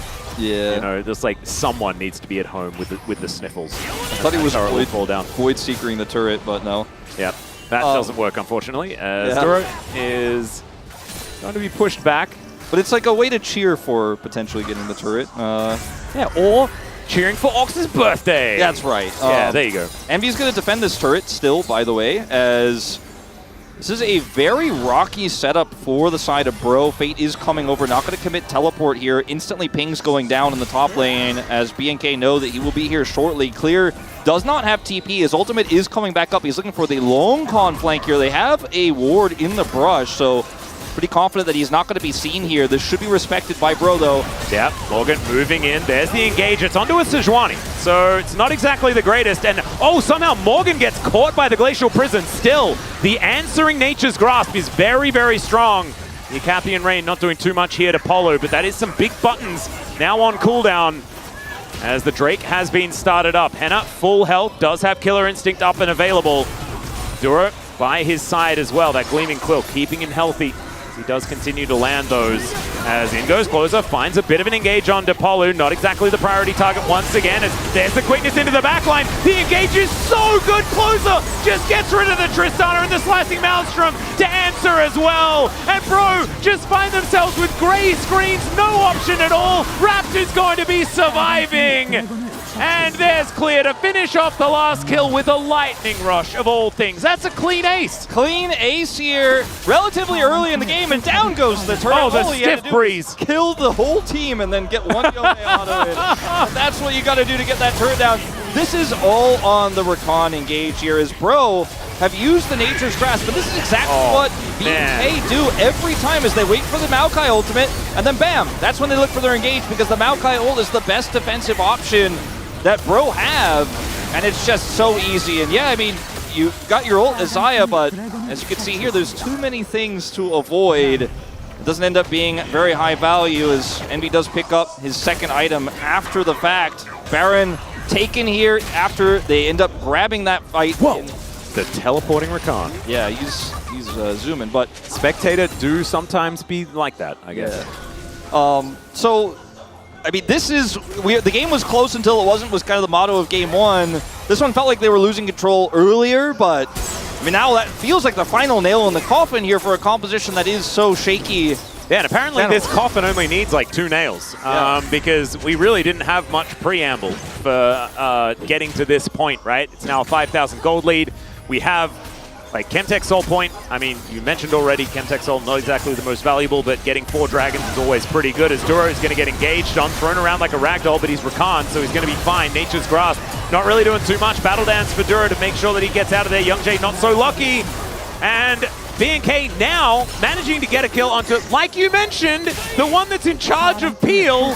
And so I think they should be able to break open the base very comfortably. Already Closer's getting to work on it. He dives in on top of Fate. Gonna have to rebind here. I think he gets himself out of there. He took the laning phase personally. Yeah. But, and now he has a 2-level advantage. Look at this. Careful who you bully in the laning phase. They might come back to get you later.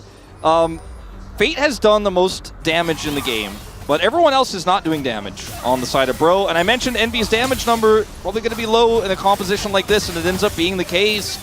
Unfortunately, also, Youngjae just looks so uncomfortable on this Maokai pick. You know, he's dropping his Nature's Grasp at weird angles. And that last fight, tried to peel with it and just didn't really get anything done.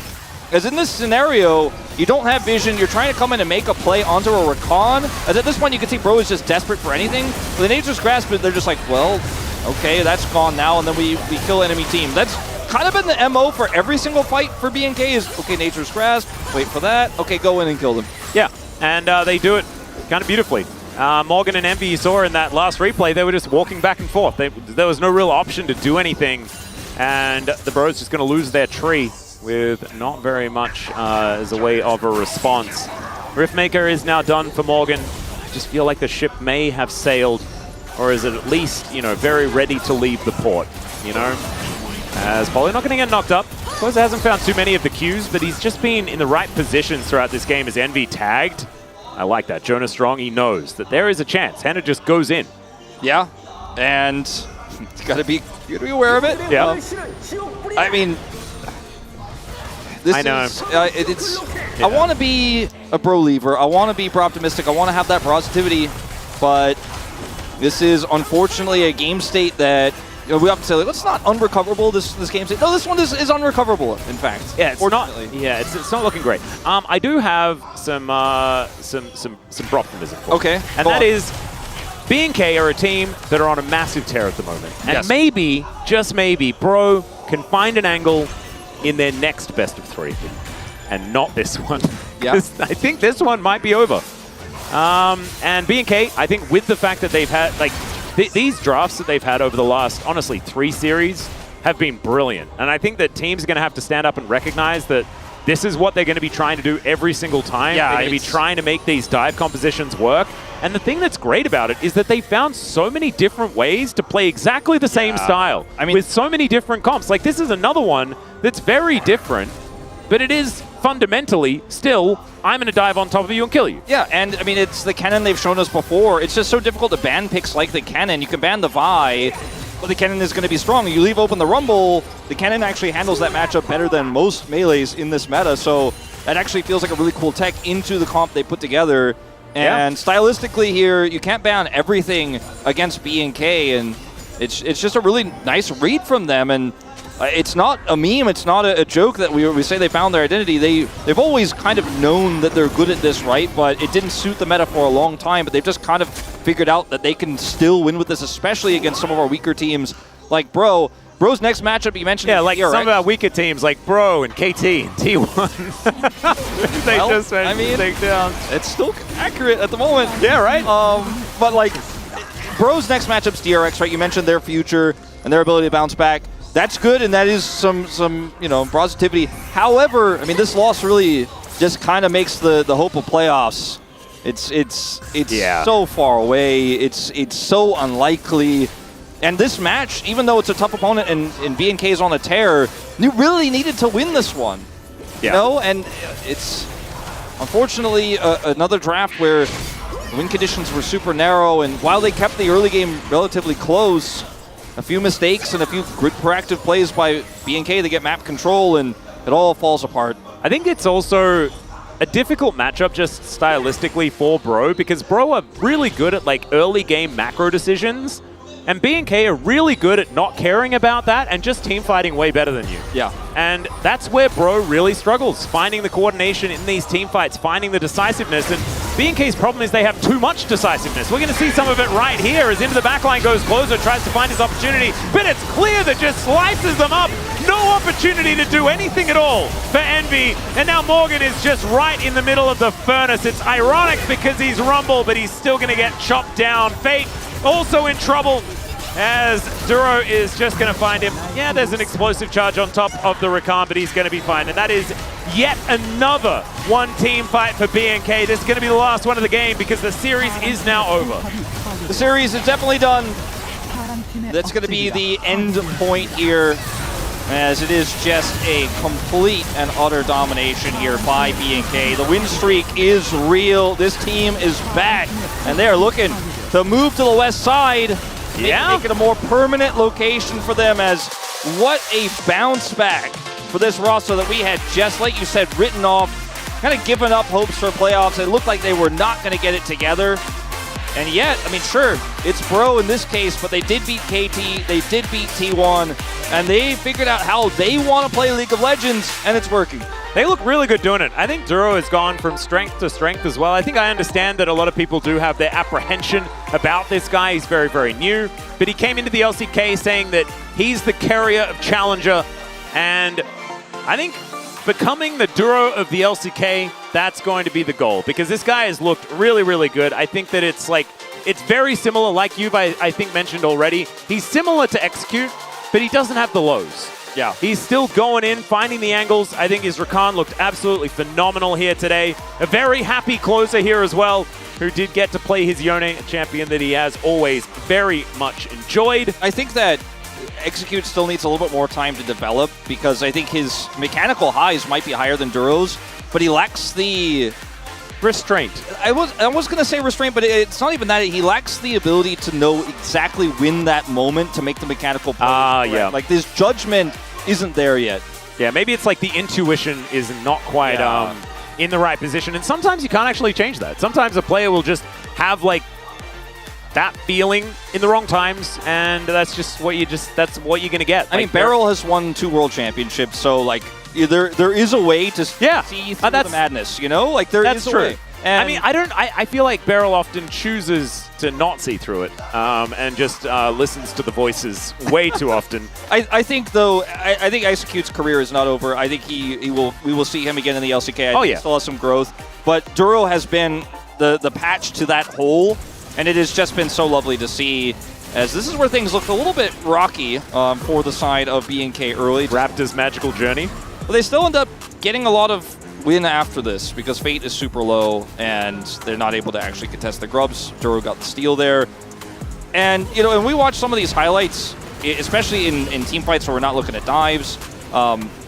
Envy, he is just struggling because they lose map control, right? So not only does he have to deal with all sorts of different types of engage, but he doesn't know the angles they're coming from. That last team fight in particular, he ulted really fast of the first engage, but then Duro got him, right? Like that's the problem with the Xayah trap pick, and I think a lesson that so many of our teams have not yet learned, especially on the east side, is yes, it's great to dodge engage, and you're safe for a brief moment, but you're also not making an impact because you're one of the lowest range AD carries in the meta. And you're not even really in the meta, by the way. You think you're in the meta, but you're not. Yeah, it's the what Like, watch this. Wait, hold on, watch this. NB, he's like, I'm trying to do damage to Henna. I'm trying to do it.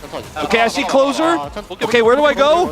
Uh-oh, ulted Duro, in fact, actually, and then, And Rakan is actually, I know that, like, it's Xayah Rakan, right? But Rakan is actually so good into Xayah. You just press quickness, she comes down and can't do anything. Yeah. So as soon as the Featherstorm is used, you're basically checkmated. It's really like the pick, and of course this was the counter pick from Duro as well. It's really nicely done. And now Fox, like BNK are now guaranteed top 5, right? Because one of T1 or KT are going to lose. So that means they will fall behind them. Yeah, they will, touch the edge of the west side there, and let's see if they can maintain it, right? Because they figured out their style. They hit shaky T1, KT, least stable team in the LCK, and now Bro, right? And that's the 4-win streak that they've picked up. Let's see if they can carry that momentum forward, maybe challenge teams like D+, Hanwha. Then we can get excited about this team. Yeah, I think BNK are finally getting to that interesting team that we remember from a couple of years ago, right? Where Live Sandbox really did start to spring on, the cool kids who didn't panic, We'll see whether that is going to continue, but now it's time for us to throw it over to the space to break down the series. Thank you, casters, for that wonderful breakdown of the series. Yeah, BNK Fearax looking pretty good. This is a very solid win over Bro tonight. As once again, we're back here at the space. Valdez with Ox and Kisun. What do you guys think about that game number 2? I feel like it's, we had issues with the draft in game 1. I honestly much prefer the draft in game 2. I think Bro gave them far better chances, but the execution was a big miss. I think BNK Fearax showed they have a better understanding of how to play the map. And if you think about how BNK Fearax want to play the comps they've been doing, this fits it to a T. A lot of dive threats, a lot of engage potential. But the comp Bro has, they have Xayah, they have Maokai, they have Alistair. Like, they have a lot of good anti-dive. Their composition makes sense into what BNK Fearax has. But when it came down to execution in the fights, I think that's really where they started to flounder. Yeah, definitely. It was really on the execution this game. I do like the comp from both teams. It really shows with both teams having very similar comps with like AoE, AP damage threat in the top side, and then jungle being tank initiators, and then mid lane both being like very, very solid AD carries. You can see like both teams have a very similar mindset, and it really comes down to like the team fighting in this game. Yeah, it really did come down to that team fighting, didn't it? I was a little bit concerned when I saw the Rumble going over to the side of Bro, but it wasn't enough to get them across the line. We're going to take a look at the first highlight here, which is going to showcase a little bit of why that's the case. So a lot of big ults were on cooldown. Sejuani and Maokai both gone, which changes the dynamic of the fight, but they held the Rumble ult to this. Cover your eye. And I actually checked. The Kai'Sa isn't just slightly in it. She takes 0 damage from the ultimate. No one was touched by it. And when you're playing this peel back comp, like there was such a good angle for a massive equalizer there defensively, but he aims for the carries and they just aren't even there by the time it comes down. Yeah. Right, you can definitely see like how bad that Rumble ult was, like doing absolutely nothing. And especially without like the Maokai ult and Sejuani ult, both from both sides, you definitely want those crucial ults to hit and get as much damage and like get them slowed down just to follow up on actual kills and actual numbers. Yeah, it feels like maybe a split call in comms or something, because you can see like the Alistair's going in, so they kind of want to combo it, but it's Kai'Sa. I mean, she's going to press R. Yeah, I think this shows that it's not just about BNK Fearax being sharp when it comes to their drafts, which we saw in game 1, but when both teams have good drafts, BNK Fearax, their execution, the way they all work together with these compositions and team fights is really a step above all the Eastern teams right now. Yeah, it definitely does feel that way as we can take a look at the final fight of the game, highlight number 2, where essentially just a really good engage here from the side, really showcasing what their comp can do. Right, really good setup from BNK Fearax, where they're all like getting really good flanks off, like Kennen coming from behind. Like Xayah had no idea Kennen was there until she was already dead.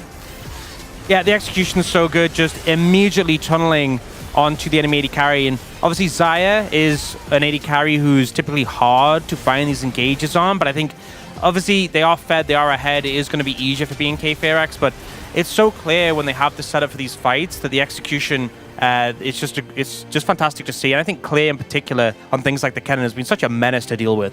Right, and that's really where like the other carries need to like get a foot in and do more damage. And Rumble and Tristana were definitely like those carries, but it was just like not enough this game. Yeah, it seemed very disjointed and split as well, I think, from Bro.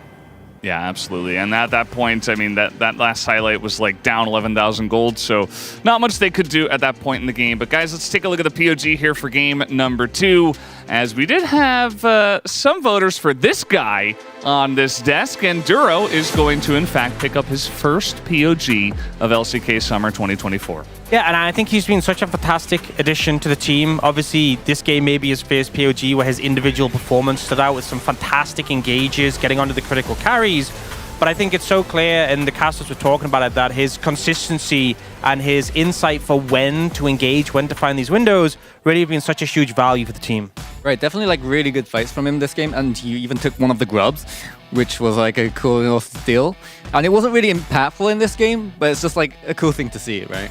Yeah, Rakans don't often steal objectives in this game. We did have a couple of votes for mid, for closer, on the Yone. Found some nice angles, did some good stuff, was pretty good in the counter dive on the top side, just baiting them up there, I guess. And of course, the Kennen did press R sometimes, so get some votes. Feels like a decent spread, and I feel like as well, it's just really nice to see BNK Fearax. It feels like everyone has stepped up, and that's why it often can be competitive for the POGs when there's so many people firing all cylinders. I just think it's so enjoyable watching them pull off these team fights again and again, and I'm really looking forward to them facing some of the stronger teams, because I think he'll still be a big challenge, but I want to see how things start to, maybe have some more struggles against them, or maybe they just keep rising up and can actually challenge some of our stronger lineups.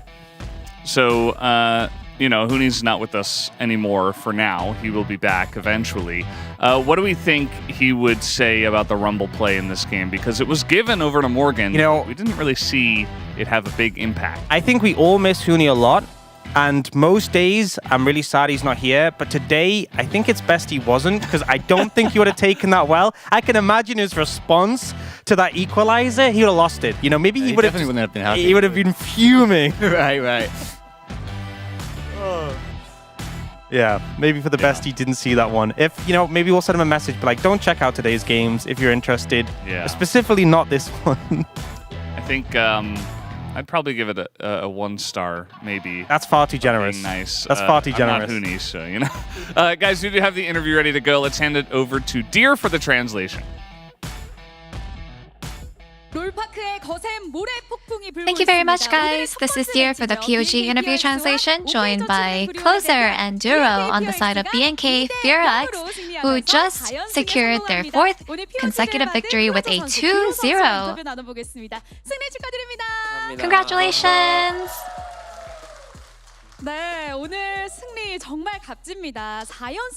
What a valuable victory today.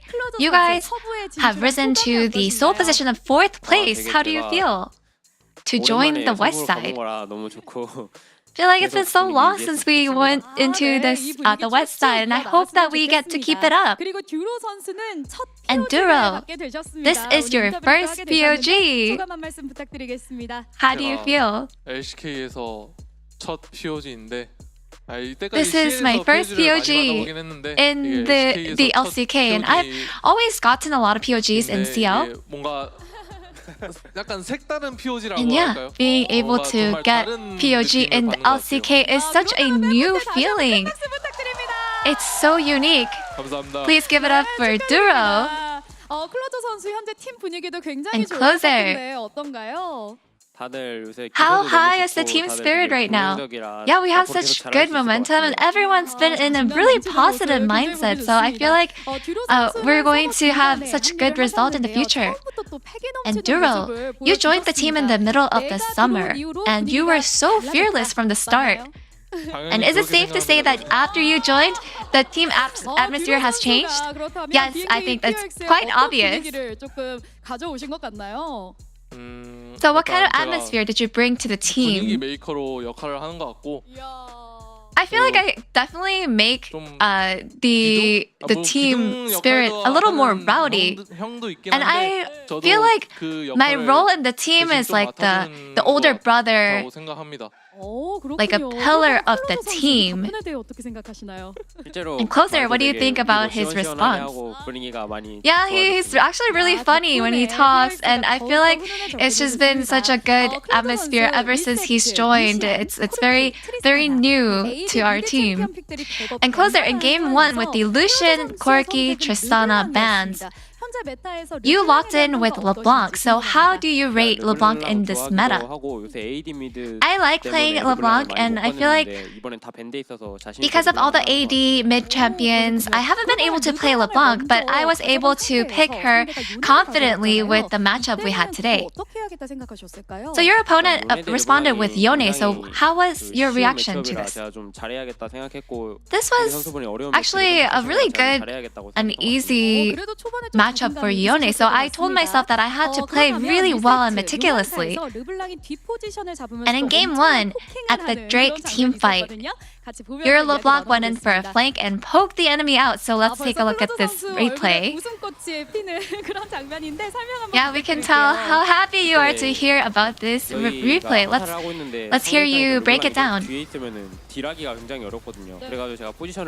it's really hard for the enemy to deal with damage when the LeBlanc is flanking, and my main focus was to target the Yone down, and I knew that they wouldn't really be able to output any damage. They wouldn't have any of the damage dealers, so that was really my main role. And Duro, in the draft for both games 1 and 2, you guys went for a blind pick Gnar in game 1, and you opened Rumble from the red side in game 2. So what were you guys trying to achieve in the top lane? That's because Clear is actually really confident in any sort of matchup. And we decided to go with whatever Clear was saying in regards to what the draft should be in the top lane. We really followed his order here. And Duro, your Rakan in this next replay was so charming. So let's take a look at this replay. You were able to lock down the enemy mid and AD carry and CC them so in an instant. So how did you look at this angle? Yeah, we had really good vision control. The enemy was actually having really good vision control, and at the moment that they sort of missed out on the Drake vision, I caught that out and was able to go in and engage and pull off that amazing ult. And so Duro, you're so communicative in the mic check, and you seem to be the shot caller and the one to calm your teammates down. So what would you say is your role in the team? I feel like I take a lot of roles in the team. I feel like I always take their complaint and they always talk to me and come to me to complain about things. So do you agree, Closer? Yeah, I think so. And Duro, what is your resolution into the next match? Although we secured the 4th consecutive victory, there are so many matches ahead of us and a lot of strong teams to beat. So we want to make sure we don't let our guards down and to keep ourselves from becoming complacent and keep it up. So Closer, what is your resolution and goals against Genji? After joining BNK FearX, I've never beat Chovy. So right now, I feel like I'm at a place where I can beat him. So I want to make sure to do my best and beat Chovy. You want to declare war against Chovy then? Genji, come out! 젠지 나와라고 외쳐주셨습니다. 그렇다면 듀로 선수 마지막으로 팬분들께 한마디 부탁드릴게요. And Duro, any shout out to your fans? We went through a really tough period, so I'm really grateful that you always make your time to come out here and support us, and I want to repay all your support with a great result. And that's the end of the interview from Closer and Duro, and back to the space. Thank you.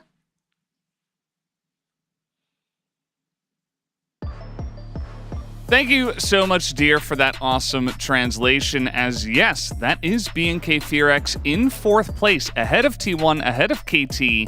and they will stay ahead of at least one of those teams. T1 and KT is going to be our next matchup, so one of them does have to win and hit 6-5. But BNK Furex looking great right now. Yeah, big 4-win streak, and their game score still quite low compared to the competition around them, so they just need to keep getting those wins, and 2-0s like this make a big difference. Right, it definitely seems like BNK have really have a good hold of what's going on right now and figure out what they want to do in the game, playing very aggressively with engaged jungles mostly, and playing off that, and it really fits their team.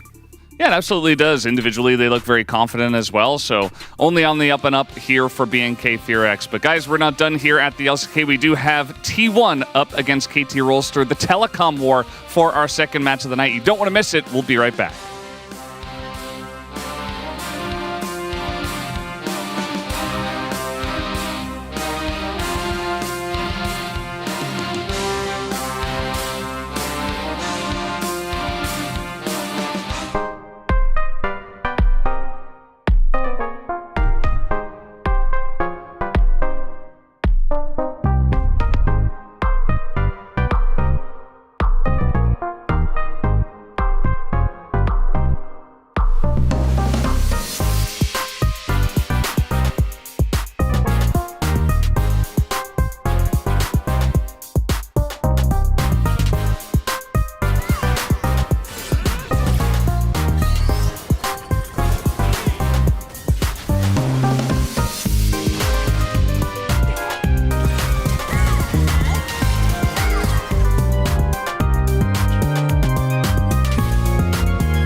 개인적으로 저의 폼이 많이 오른 게 제일 만족스러운 것 같아요.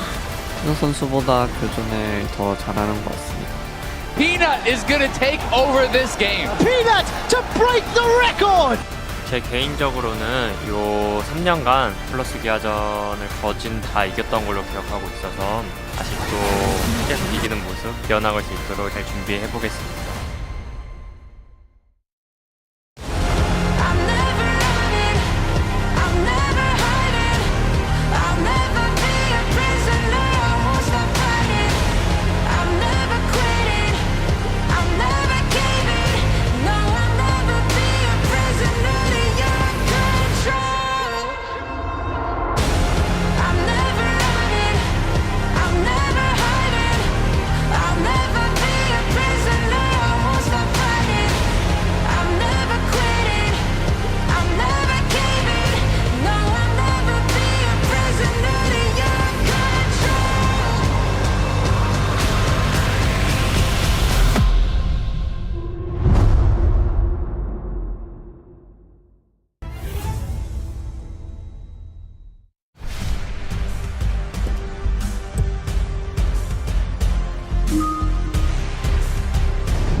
자, 오늘 시크릿 보드로 회의를 시작해보도록 하겠다. 지난번에 강리그 상황을 한번 보면은 일단 LP의 룰러의 미친 캐리어, 그리고 애니원즈 레전드라는 또 새로운 강팀의 등장, 그리고 BLG의 한면 웨이와 이지훈 코치까지 견제가 정말 필요했고, LEC는 뭐 사우디병에 걸렸다 이런 얘기를 했었고, 그래서 호전되는 상황을 좀 지켜봐야 된다라는 말을 했었는데, 마지막으로 LCS 우리 또 커드 선수가 있는 플라이캐슬을 주목해야 한다고 했지. 그렇습니다. 형님 너무 궁금한 걸 물어봤습니다. 형님이 아니라 여기서 국장이라고 해야지 공가사를 구분을 못하는 이 자식이. 이거 정말 우리 연결고리 없는 거 맞습니까? 아니 전혀 없어. 고향 뭐 그런 거 아니죠? 어쨌든 국장님 진짜 큰 거 왔습니다. 뭔데? 쿼드 선수를 요원으로 고용시키겠다 하지 않았습니까? 근데 연락을 해서 섭외를 했습니다. 아니 쿼드랑 연락이 됐다고? 그렇습니다. SNS를 통해서 안녕하세요라고. 쿼드가 내게 인사를 했어. 내 사람 쿼드. 뭐 이렇게 낚시 같은 거 당한 거 아니지? 쿼드 맞아? 퀴드 뭐 퀴드도 한국 사람이야. 무슨 소리야? 아무튼 뭐 굉장히 좋은 소식이고만 연결은 됐다고 하니까 우리 쿼드 선수가 꼭 월즈까지 가서 또 LCS 정보 많이 알려줬으면 좋겠고 너도 많이 좀 빼오란 말이야. 이미 많이 카톡 주고받고 있습니다.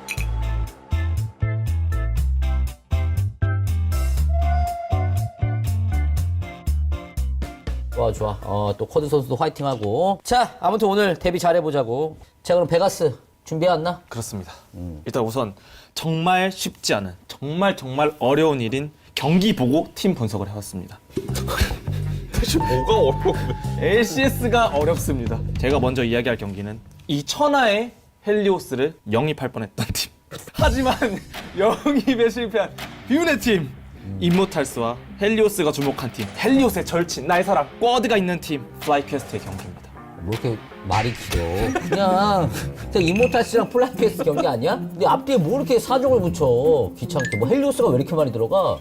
자기 어필의 시대입니다. 근데 약간 LA 후견자답긴 하다. 그 정도로 굉장히 중요한 경기. LCS가 요새 물이 올랐습니다. 요새 지금 메타 뭡니까? LCK 메타, 이즈리얼 선픽. 하지만 이즈리얼 선픽을 아무나 할 수 있는 게 아닙니다. 플라이 퀘스트도 이즈리얼 선픽을 그대로 해서 LCK 메타를 그대로 소화하는, 심지어 이즈리얼이 잘합니다. Start this up. They need a response from Castle. He's charging up the Narbar and he has DB. I cannot imagine they're just going to give 바론을 this for free. I 치다가 feel like 사고가 surely you 일어나는 need to 장면. test here. And there's a 여기까지 연결이 되는데 이 플라이 퀘스트의 침착함이 어떻게 나오는지 지켜보시죠. Mask goes in. Emperor's Divide on the left side. Can Castle get in there? But he whiffs. The rest of Fly Quest now. 하지만 여기서 배철 잘했다. 제가 말했죠, 이즈리얼이. Who's gonna get it? Up. Wait, was that Masu? How did Masu get the Baron? 근데 정글이 무서운데? 끝나지 않았습니다. 롤도사의 약간 바드를 떠올리게 하는 부시오의 말도 안 되는 플레이도 연달아 보시죠. Castle has no Narbar, so he's really got to try to charge this up, but he's getting very low. The poke is brutal. Mask goes in and Ole's leading 한 대 차이로 바드 일단 살아나갔죠. 진짜 약간 간당간당하게 사는 게 비슷하긴 하다. 월즈 때 바드 보는 것 같다. Well, 2k HP on the Dragon. It is secured for FlyQuest. So about to go Mega, but he can't get in range. He's too low. And Busio, how did he dodge it from the portal? MG 바드. 이걸 살아? 최신식 이 메커니즘을 100% 이해. 대단하지 않습니까? 이 바텀 듀오의 플레이. 잠깐 베릴인 줄 알았어. 그러니까. 근데 여기서 끝난 게 아닙니다. 설마 하나 더 있어? 뭐가 더 있어? 하나 더. Right lip of that pit, and Castle is about to go Mega. Trying to hunt down Whipple. 브이퍼가 일단 좀 일방적으로 두들겨 맞다가 이게 노렸는지 솔직히 모르겠습니다. 궁극기로 나를 궁극기로. That other wall. 그리고 얼렸어. 얼리고 반 가르고. 교전 구도 보면은 확실히 좀 집중력이 보인다. 근데 애쉬가 물렸는데 That's no. 끌어들임. Finds a member on the Masu, but forces him to flash away. Busio able to magical journey out, and now they're repositioning for the fight. Whipple steps up alongside his fire. 브랜드 군 뭐야? The Pyroclasm is going to do so much work. Look at the health bars dropping, and Quad comes in for the reset. 이게 LCS의 매운맛. 임로란타. 근데 내가 이런 말 하면 그런데 저 세주안이 누구야? 세주안이가 좀 아쉽지. 시작부터 아쉬운데? 궁을 저기다가 그냥 땅에다 던지고 이즈바드가 잘한 거 맞지? 방심하면 안 됩니다. 이런 말로 방심하면 안 돼요. 위협적이다라고 생각을 해야 됩니다. 어쨌든 뭐 플라이 퀘스트의 바드, 부시오 선수의 바드 굉장히 좀 훌륭했고 일단 핑퐁이 좋구만. 바텀이 잘 피했다가 이제 상체 쪽에서 밀어붙이면서 상대를 잡아먹는 플레이. 기가 막힙니다. 그리고 쿼드 선수가 그런 말을 했습니다. 마수가 탈북미급 실력을 보여준다. 근데 확실히 지금 영상에서도 애쉬 플레이도 기가 막혔고 이즈리얼 플레이도 기가 막히고 거의 극찬을 했습니다. LCK 선수들, LPL 선수들과 피지컬이 비벼볼 만합니다. 그 정도야? 가장 좀 보태지 않... 많이 보탠 것 같아. 가장 좀 보태면은 비벼볼 만하다. 근데 매년 탈북미 얘기는 좀 나왔기 때문에 우리에게 좀 뭐 양치기 소년 같은 느낌이 있어. 근데 그러다가 진짜 나올 수 있거든? 우리가 좀만 조심하자고. 사우디병 걸렸다던 에리 씨, 저 어떤 상황인가? 국장님, 유로 보셨습니까? 어떤 유로? 축구 말하는 건가? 새벽잠을 항상 설치신다 들었습니다. 그치, 내가 또 축구 좋아하니까 다 챙겨봤지. 근데 리그 오브 레전드에도 그 구도가 있습니다. 그래? 바로 에리씨의 매드라이언즈 코이 대 카르민 코프의 경기가 국가대전이 붙었구만. 이거 어떤 팀이 이겼나? 축구에서 스페인이 이겼는데? 여기는 스페인이 침몰했습니다. 침몰했구만. 준비된 영상 있나? 근데 보기 전에 한 가지 아셔야 될 게 있습니다. 뭘 알아야 되지? 지금 LCK 상위권 팀들이 쓰는 메타의 대표가 뭡니까? 쌍포잖아, 쌍포. 매드라이언즈 코이도 쌍포를 해보고 싶어 했어요. 근데 그냥 쌍포가 아니라 삼포. 삼포? 지금 보시면 약간 이상한 친구가 하나 껴있습니다.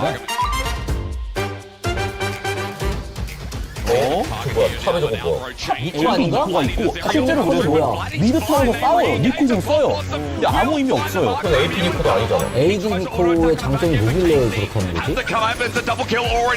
한타를 했기 때문에 한타를 졌다? 이런 느낌으로 이 3포 조합이 힘도 못 쓰고 그냥 무너집니다. 라인전에서 레넥톤한테 골드번 거 말고는 딱히 뭐 된 것도 없어.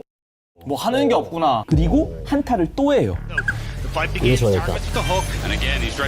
정말 한타 여는데 대포들이 유민을 족족 다 틀려요. 그냥 레넥이 앞라인 줘주고 앞라인 다 죽으니까.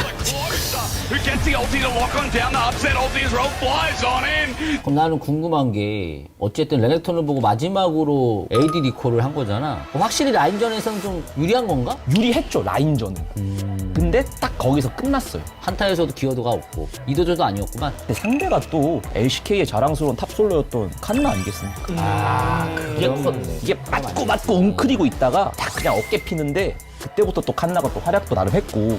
근데 그게 있어요. 매드라이언즈 코의 탑솔러의 미르윈이 원래도 좀 AD 탑을 좋아합니다. 그러니까 이전에 특패가 대세일 때는 이걸 아리로 상대하려고 했었고 졌어요, 물론. 탑 바루스도 했었고 저 탑 니코도 3월 달에 한번 썼었습니다. 그러니까 뭔가 몸을 이렇게 비비는 싸움보다는 야비한 챔피언들을 좀 좋아하는 거야. 멀리서 혼자 치는. 딱 말씀하신 게 맞아요. 이쪽 원거리가 숙련이 진짜 높아서 한다기보다는 편하니까. 그치. 라인전 세니까. 근데 그 이상은 없다. 전체적으로 숙련도가 많이 떨어지고 약간 실험적인 픽이었네. 근데 실패로 돌아갔고 뭐 끝인가? 하나 더 있습니다. 바로 이어지는 2세트. 방금 전엔 3포를 사용했습니다. 근데 이게 안 먹혔어요. 4포로 갑니다.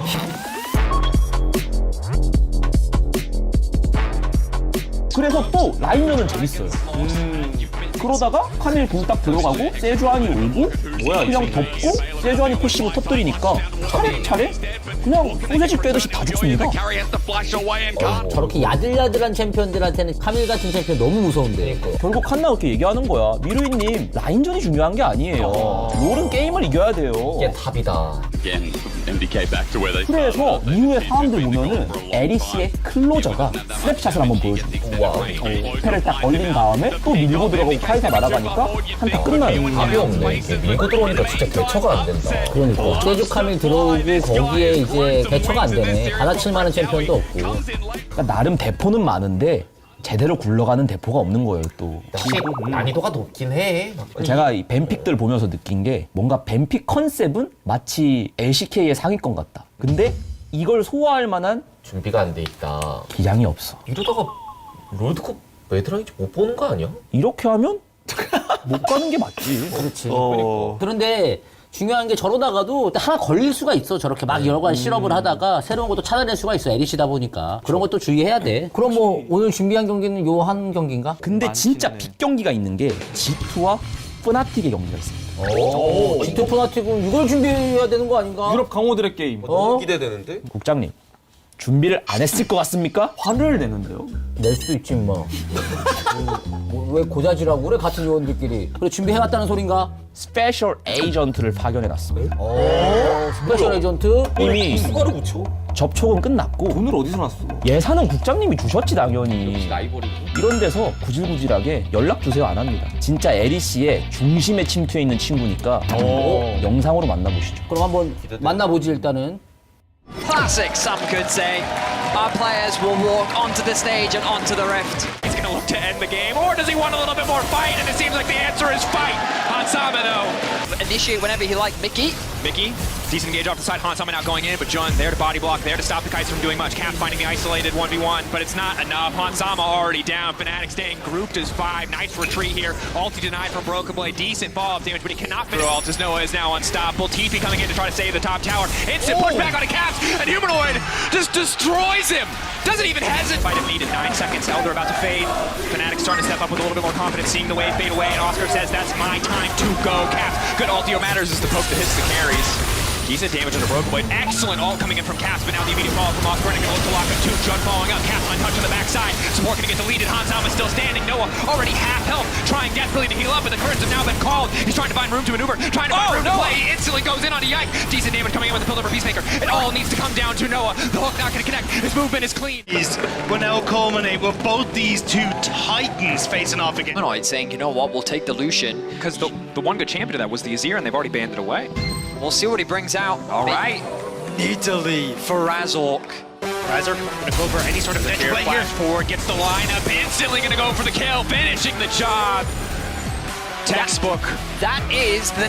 Razork, where's the spear going to go? Hits Mickey. Mickey only level 2 room coming in from Noah. Now Mickey getting lower and lower. 3 stacks looking to blow. Razork trying to follow up and another kill in the mid lane. Stun Caps moving in. 849 days. How long have Fnatic waited? How long have their fans waited? Victory over G2 Esports.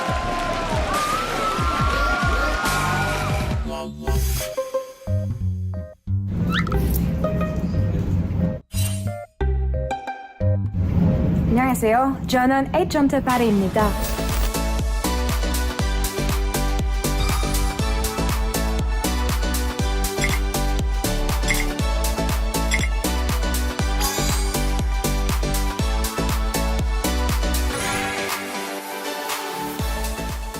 And I've been working from Berlin for the LCK to get you guys all the info you need to perform at Worlds and beat the LEC. And I'll be starting with Humanoid. Let's go. And we're ready for this interview with Humanoid. Thank you so much for joining me, and congrats on taking down G2, I guess. Thank you. Do you want to explain a bit, like, what did it come down to? How did you beat G2 today? What was the key here? I mean, I think it came down to how comfortable we are at engaging, at Drake fights usually, because a lot of these games just came out to who engages first or better than the enemy, and we just managed to kill them all the times while we engaged in good times, I guess. I see. And what do you think are your team's main strength right now? Just out of curiosity, of course. Our 10 to 20 minutes have been pretty good in the last few weeks in scrims and today, so I would say that mid-game. Perfect, mid-game, amazing. And when you think about the LCK, because we are going to have 3 teams from Europe sent to Worlds, but the key is always to defeat the LCK, right? So what do you think are the LCK's main weaknesses right now when you look at the top teams, and what is the key to defeat them? Yeah, the top teams, no weakness, kinda. I mean, when I played Genji at MSI, was it? I think they were really insane, so they are probably still insane. I think maybe the second and third seed are worse, so I think we can beat those. But yeah, I think it's kind of hard to find weaknesses in them. We are doing an interview for a segment called The Secret Boardroom in the LCK. So do you have a message for them, maybe, and the LCK fans? 사랑해요, Secret Boardroom. LCK, 도루화, 도루화. LCK, 도루화, 도루화. 아니 저거 뭐야? 어디 살아 쟤? 유럽에 살아. 제 인스타 주소 뭐야? 인스타 주소 가르쳐 줘봐. 뭐하게? 가서 댓글 달게?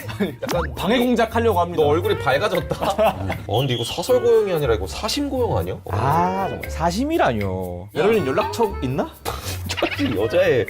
그래. 근데 아까부터 지금 반응이 심상치 않은 걸 소개시켜줘. 근데 이거 진짜 큰일입니다. 이 친구들이 이렇게 한국어를 학습하고 혹시나 이제 국제대회에서 전책 같은 걸 해버리면 한국 선수들 멘탈을 긁어낸다면 그럴 수 있지. 아무튼 로루 정도면은 충분히 이미 검증이 끝난 요원이기 때문에 또 이렇게 고용을 했다는 거 너무 좋고 이중 스파이일 수도 있거든. 네가 잘 그건 옆에서 유심히 지켜봐야 돼. 미인계에 당하면 안 돼. 국장님 걱정 마십시오. 전 베가스가 아닙니다. 저의 얼음 같은 마음을 쉽게 보지 마십시오. 알았어. 너 요즘에 뭐 80년대 영화 많이 보냐? 멘트들이 좀 올드하다. 근데 베를린 정말 훌륭한 일 해냈고 현지에서 또 직접 선수한테 들으니까 굉장히 큰 도움이 되는 것 같아. 자, 마지막으로 LPL. 네. 너 어깨가 또 무겁다. 그때 또 룰러 활약이 엄청나던데 이번엔 또 어떤 경기가 준비되어 있나? 내 눈과 귀를 좀 즐겁게 해줄 수 있나? 국장님 이럴 시간 없습니다. 귀는 일단 제쳐두시고 눈으로 바로 보시죠. 영상 보겠습니다. 왜 이렇게 빨라? 등봉조에 있는 LNG 경기입니다. LNG.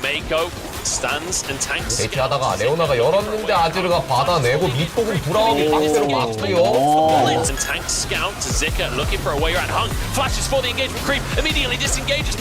그러나중에 밀리던 세조아니가 스틸해내고 근데 또 탈진이에요. 그리고 요네가 들어가서 상대 진영 해집고 뭔가 블루가 이긴 것 같죠? 그래서 라이드공으로 쫓아가요. 그런데 진짜 오바.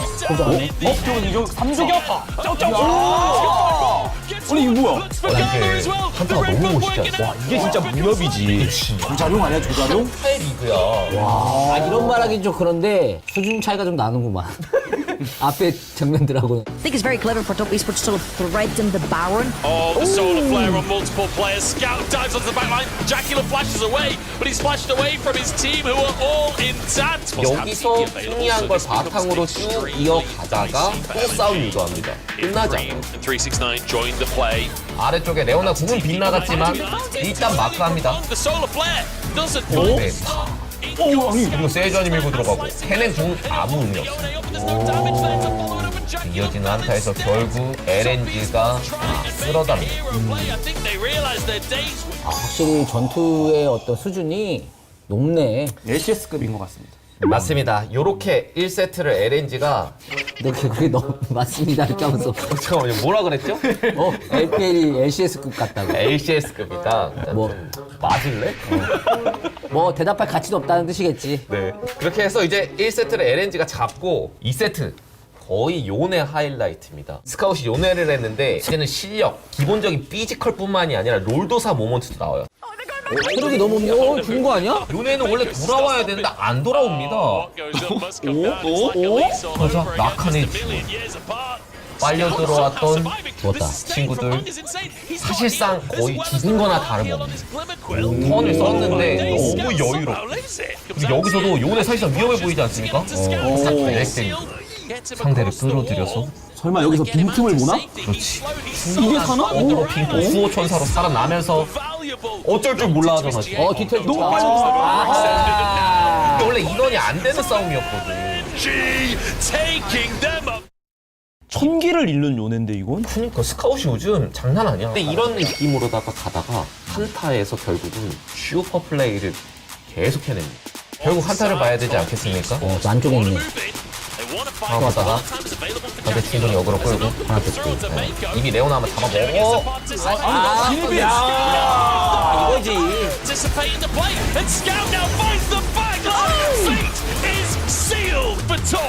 이게 요네거든요. 기가 막히게 봤네. 그리고 또 있어요. 계속 나와요. 아니 요네를 이렇게 계속 잘한다고? 이게 요네가 LPL 요네가 장로 치고 있네. 장로 치다가 시야가 없네 안쪽에. 스택을 쌓다가 아니 시야가 없어. 안쪽에 스택 쌓았어요. 계속 쌓아요. 장로를 이용해서 보다가 이때다. 착착. 아니 이게 미포가 궁각을 잡아야 되는데 궁을 못 쓰는. 그러니까 요네 기다리다가 계속 눈치만 보고 있네. 잠잠했던 LNG의 부활. 원래 좀 운영적인 팀이라고 좀 강조를 드렸었는데 요즘은 한타 합이 말이 안 되고요. 또 4승 0패를 달리고 있었어요. 상대가 또 NIP, 대대대 웨이브, 방금 확인하셨던 TES, 천하의 BAG까지. 와, 걔네를 스트라이크로 다 잡은 거야? 그러니까 라인업이 진짜 장난 아니네. 그러니까 이게 뭐 단순히 혼자 잘하는 게 아니라 상대도 잘하는 팀인데 그 팀들을 상대로 멋진 경기력을 보여주니까 대단하고만. 여기도 뭐 지커, 갈라, 스카웃 2회씩 그리고 좀 약간 아쉬웠던 정글 서포트 웨이웨이, 항도 1회씩. 근데 급보가 있는데 이런 LNG를 또 FPX가 2대0으로 이겼다는 소식이 들려왔거든요. FPS가 또 올라오고 있어? 다음 주엔 또 FPS를 유익하게 한번 보면서 또 준비하도록 하겠습니다. 아니 끝이 아닙니다. 아 또 있어? 또 있어? 영상으로 보시죠. 아 바로 또 준비돼 있어? 이건 말이 필요 없습니다. 카직스야? 그래. 카직스가 벽을 넘었는데 방금? 카나비의 카직스의 카종이야. 카카. Wants the isolation damage if you can get it, but Shun does have a 브랜드 decent 같은 AP combo 형은 now 확실히 that he 카정에 got 좀 two. 약하잖아. 카나비가 그걸 노리는 건가? 그래서 실제로 그런 의도로 뽑았고 그걸 인게임 플레이로 보여줘. 이거 레벨 먹고 이거 못 참잖아. 봤는데? 아니 근데 못 참지 이거 솔직히 어떻게 참아. 너무 아프지. 그냥 쫓겨나는 줄 알았는데 끝까지 추락해서. 이게 카직스야. 가납다, 무섭다. 그 신의 고통은 계속됩니다. 전령 싸움, 유충 싸움 하는데 이 신궁, 룰러의 궁에 또 적중이 되면서 신이 또 쓰러져요. 아, 게임하기 싫겠다. 근데 그 하기 싫음이 계속돼. 봐봐. So the map sheer gets out. 레드는 또 뺏겼지. 정글은 먹어야 될 거 아니야. 아무리 그래도 브랜드인데. 여기도 없어. 없어. 아무것도 없어. 팀은 뭐 하는 건가 그럼? 그건 모르지. 근데 일단 가는 길에 뭐 어떡하겠어. 일단 브랜드도 정글은 돌아다녀야 될 거 아니야. 어떻게든 데려가긴 하지만 고통은 계속 된다는 거야. 끝이 아닙니다. 또 나와요. 아니 몇 번 들어가는 거야 카정을? 그냥 여기는 카나비 땅이야. 브랜드가 설 자리가 없어. 그럼에도 결국 BLG가 유리해서 밀고 들어오는데 역시 세나 오른이구만. 네. 근데 미친 판단. 카나비가 또 뒤를 돌아요. 카직스니까. 정면에서 적절히 핑퐁을 하면서 상대를 끌어들인 채 억제기를 밀고 왔던 BLG가 자신있게 열었던 걸 흘리면서도 이퀄 잘 들어갔다. 오, 아니 기가 막히네. 이퀄 깔고 아하! 주요 챔피언 세나와 브랜드를 쏙쏙 빼먹은 징동이 끝까지 추격했던 카나비의 카직스를 바탕으로 역전을 해냅니다. 야, 결국 느낌만 봤을 때 요즘 징동 장난 아니었다고 말씀드렸지 않습니까? BLG가 무너지는 줄 알았어요. 그리고 심지어 시인이 지금 거의 멘탈이 그냥 깨진 상태잖아요. 그러기 상태지. 근데 이 상태로 이 경기 가면 어떻게 되겠습니까? 그대로 이대로 나올 가능성이 높지. 그때 영웅처럼 등장. 웨이의 출연. 여기서 선수 교체가 있구만. 이 경기에 바로 나옵니다. 마오카이를 골랐거든요. 마오카이로 뭐 눈에 띄는 활약하기 사실 쉽지 않은데. 그렇죠. 풀캠 동기 아니에요. 3렙 3캠갱을 정확하게 시야를 이용해서 잡아냅니다. 트패 크는 거 막는 게 아무래도 가장 중요한 숙제 아니겠어요? 그렇지. 아, 궁각 좋다. 정확하게 맥을 짚은 거죠. 게임에서 트패만 막으면 된다. 끝이 아닙니다. 굉장히 지속된 싸움에서 은근히 빨아들이기에 성공했던 징동이었거든요. 그래서 카이팅을 당하기 시작하는 빌드인데 여기서 웨이가 또 미친 판단. 슥 보다가 왼쪽에 드패가 고립됐네. 설마. 와, 진짜. 넓은 시야. 야, 똑똑하다. 스마트하네. 코널 시야가 없네. 이게 정글이지. 근데 너는 안 되는. 넌 됐어? 나도 안 됐지. 그러니까 우리가 지금 여기 있지. 나 그래도 시야는 넓었어. 손이 안 됐지. 아, 이렇게 해서 2세트는 승리로 가져갔나? 맞습니다. 와, 이게 그래서 이대로 그냥 웨이의 미친 활약으로 2세트 이기고 그냥 징동을 무너뜨립니다. 아니 근데 3세트도 말해줘야지. 뭐 그냥 3세트는 이기고 뭐 날로 먹는 거야? 그럼 1, 2, 3세트 다 그냥 이기고 지고 하지 왜? 말로 이게 하지. 3세트가 마음이 좀 아파서. 왜? 그래도 말씀은 하시니까 한번 보시죠. 상대 대군이 몰려오는데 룰러 혼자 버티고 있거든요. 지금 잠깐 많이 오는데? 하이라이트긴 하구만. 룰러가 저 대군을 막아내요. 우리 이걸 어떻게 막아? 거짓말하지 마. 아니 지는 네 발밖에 못 쏘는데. 잡았잖아. 왜 나가네? 아니 그냥 혼자 영화를 찍고 있네. 룰러 진짜 이 선수 진짜 말이 안 된다니까. 감동이야. 이거 아까 본 장면 같은데? 이번에도 막나? 이번엔 못 막아.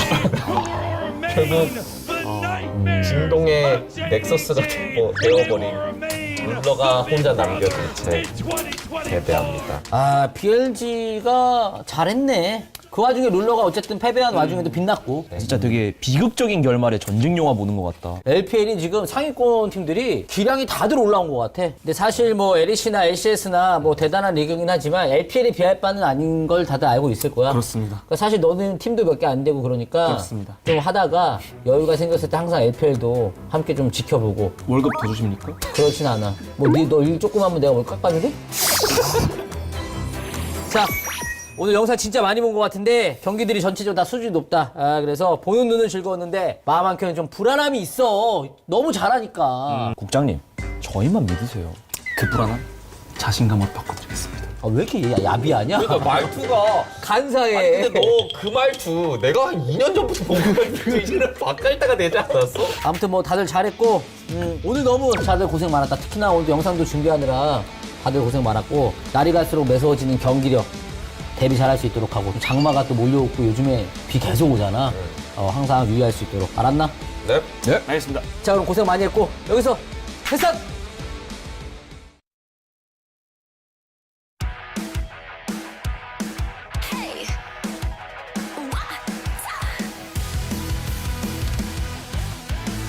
Hey, look up at the sky, it's just a starting line.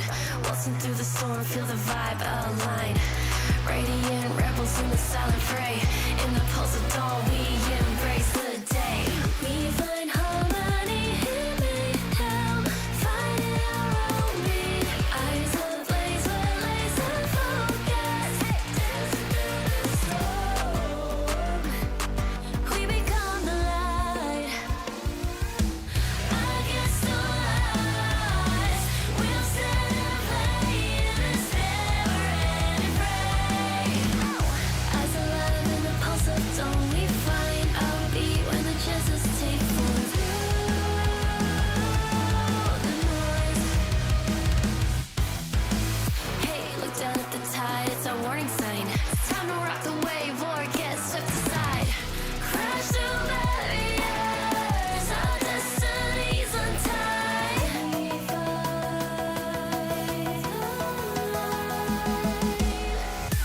We find harmony in mayhem, finding our own beat.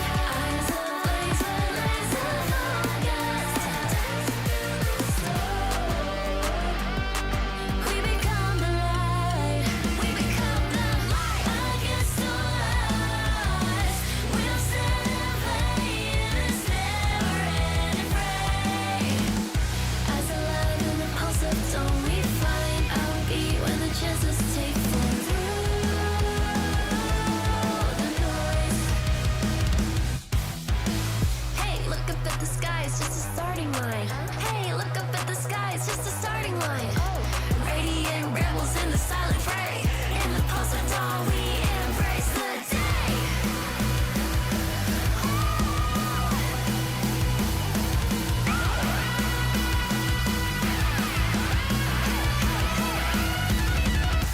We find harmony in mayhem, finding our own beat. Eyes ablaze, we're laser focused. Dancing through the storm, we become the light. We become the light. Against the lies, we'll stand and play in this never-ending fray. Eyes alive in the pulse of dawn, we find our beat when the chances take form through.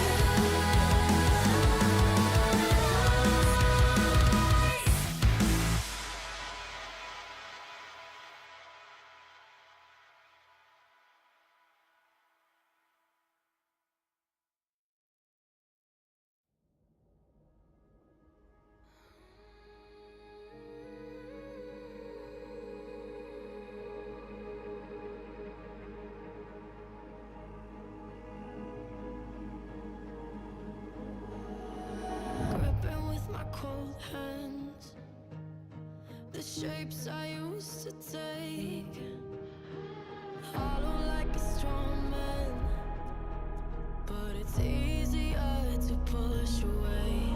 'Cause you could all end here with a strange daylight caught in our eyes, and my shadow is stretching out through all the things I left behind.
my shadow stretching out.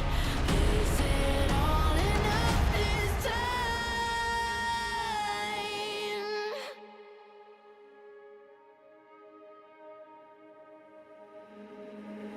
I'm still here.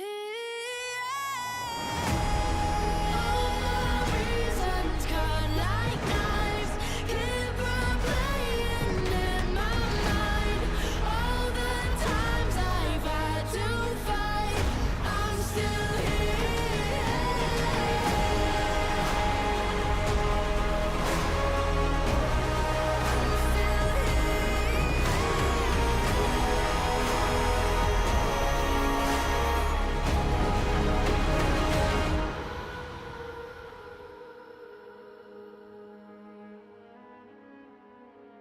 It's in my blood, it's in my veins.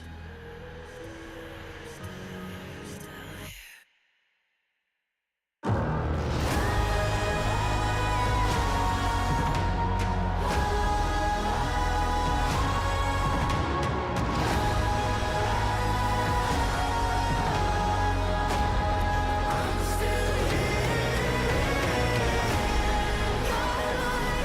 crushing the stake. There is nothing you can take. In my blood, it's in my veins. I'm still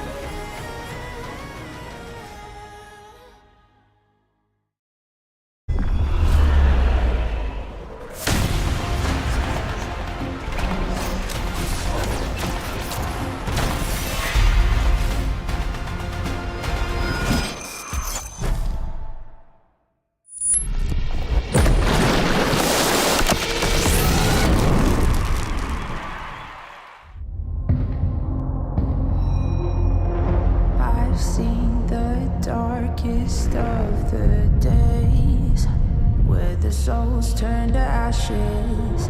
It made me who I am today. I escaped from the latches of the shadows chasing me down. I'm not gonna run, I am standing my ground. Wherever I go, fear does not follow. Even when the storm hits and hell is abound.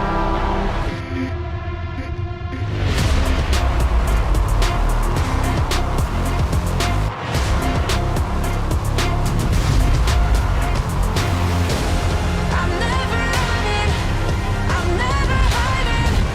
I'll never be a prisoner, I won't stop fighting. I'm never quitting, I'm never caving. No, I'll never be a prisoner to your control. I'm never running, I'm never hiding. I'll never be a prisoner, I won't stop fighting. I'm never quitting, I'm never caving. No, I'll never be a prisoner to your control.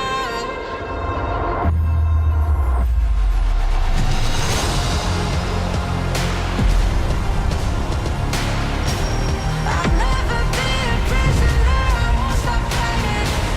I'm never quitting, I'm never caving.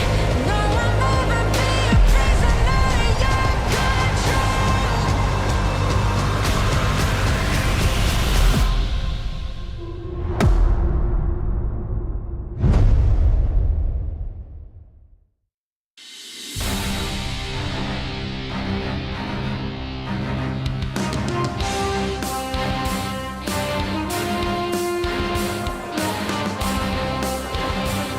지지지 보려고 지방에서 왔어.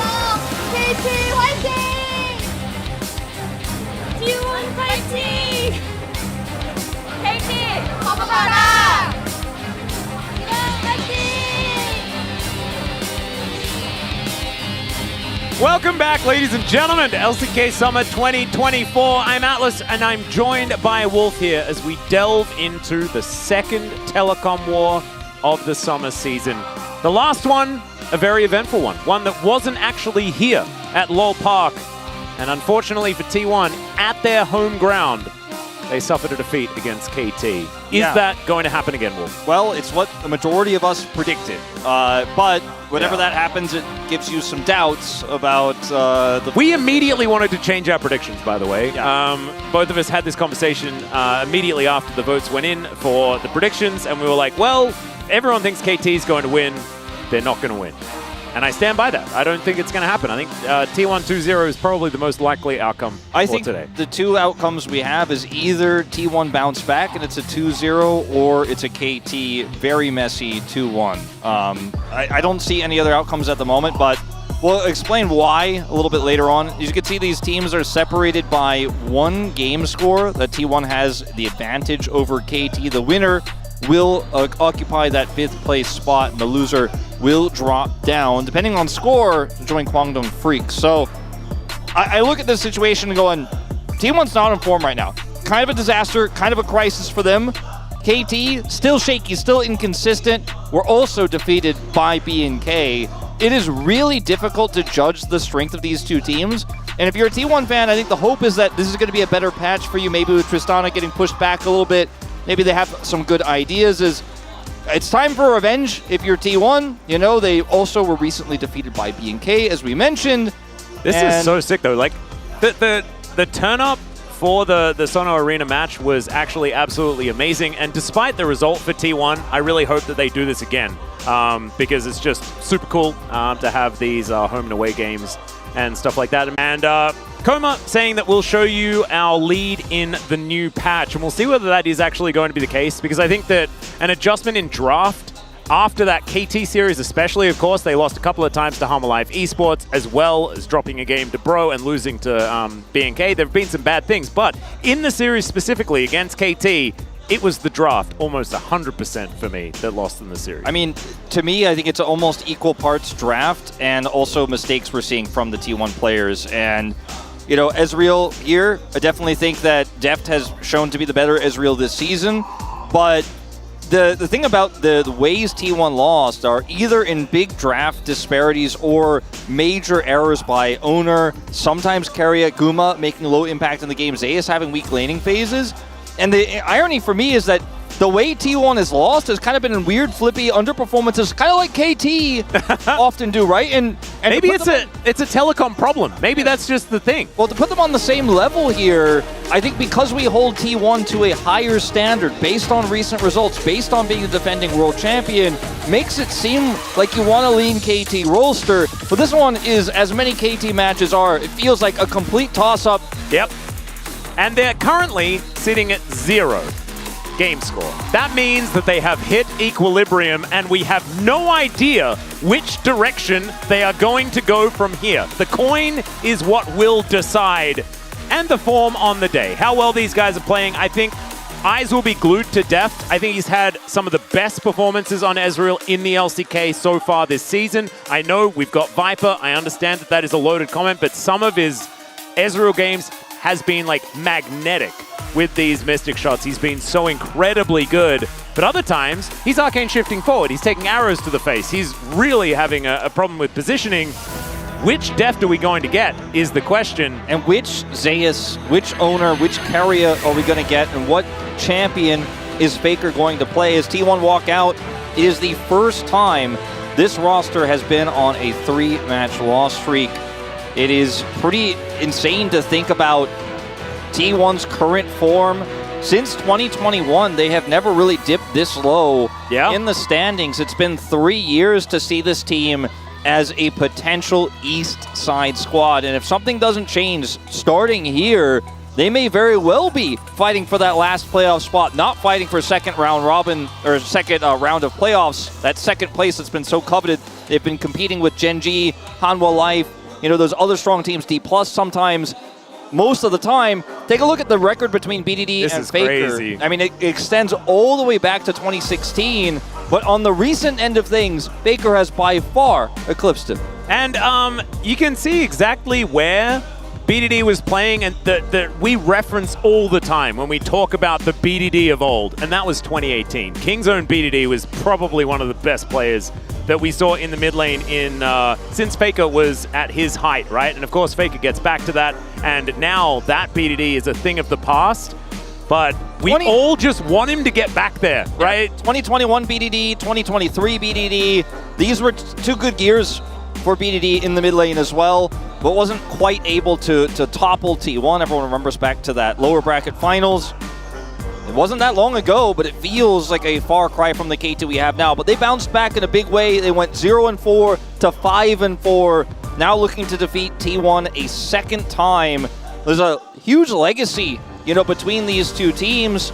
Oh, it's crazy to think about when Faker versus Ryu happened in that incredible finals that went down in history. The telecom war had already been going on for a decade. Yeah, and you were sort of there, casting the game previously as well, where, you know, we've had Slayer's Boxer versus Flash and things like this as far as the old names that have been competing under the banners of KT. Zest and versus SKT. Classic. Yeah, man. Like Innovation on the roster as well, Gamushi's brother. Exactly.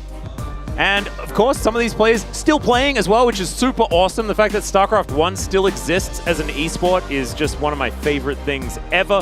But we are digressing. This is about League of Legends. This is about KT versus T1. This is about which team is going to be 4th place and which team is 7th. That is going to be the result of today's match. That's right. And there's a huge gap because all these 5-5 teams coming into today, you know, it's so close, the playoffs race.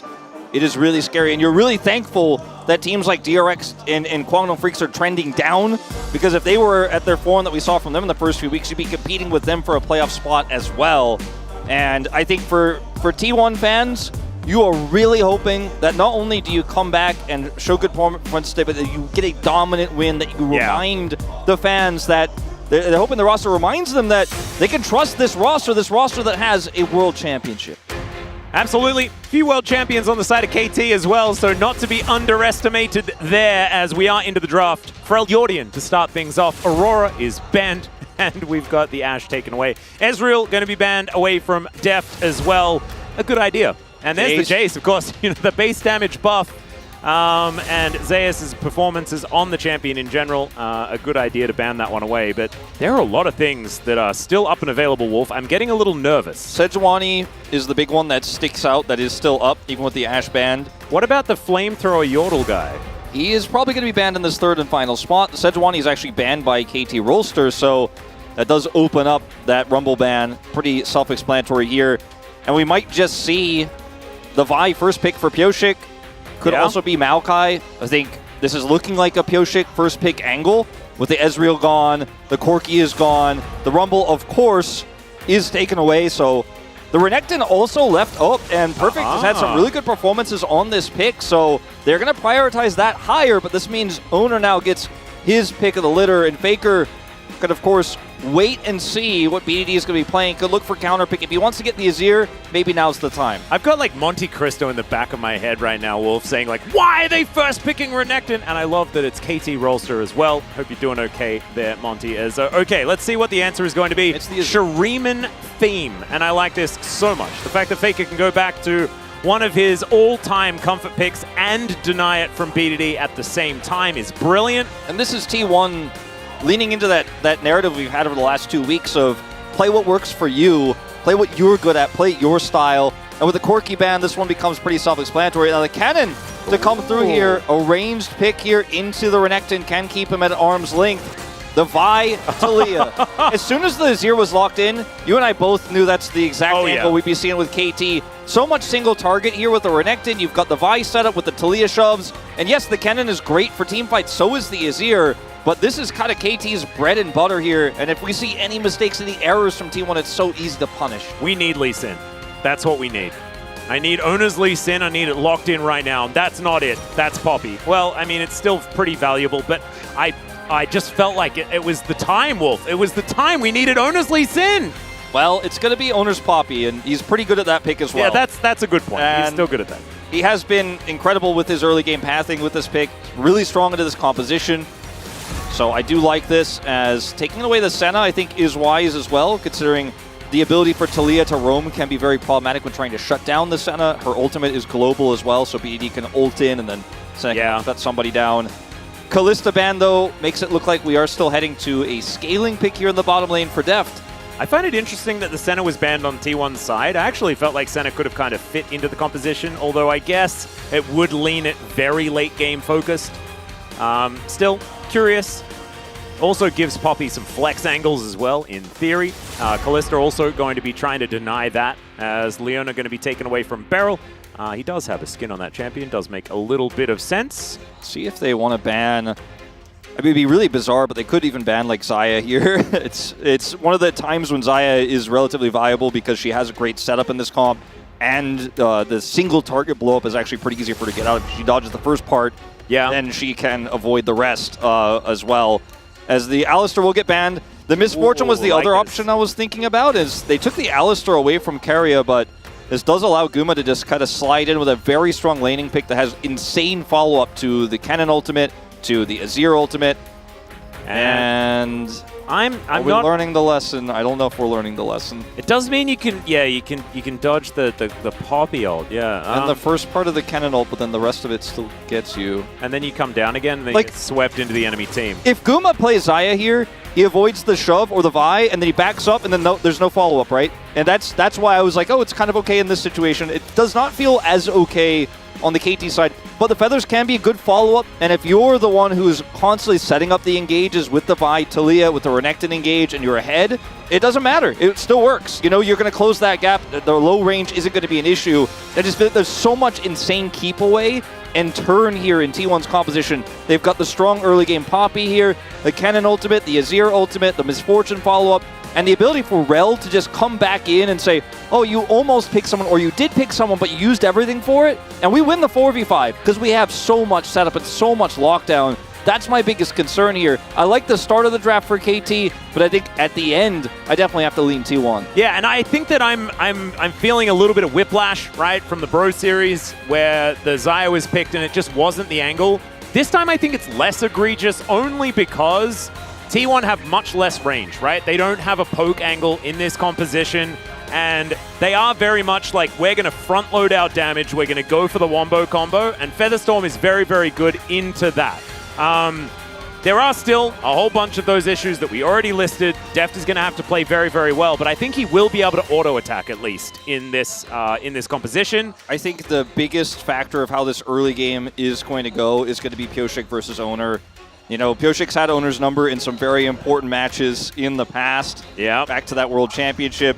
But the early game here, I think, is where KT really need to get the ball rolling. If they can get ahead, I feel like the Xayah pick absolutely can work out. The Renekton will have a little bit more longevity. But if it's an even game state early on, the Azir gets to scale, you've got the MF setup, I think T1 win out every time. Yeah, it's looking like we're back to some T1 drafts that look like they suit them, and that is absolutely fantastic. Let's dive onto the Rift for game number 1 of the Telecom War.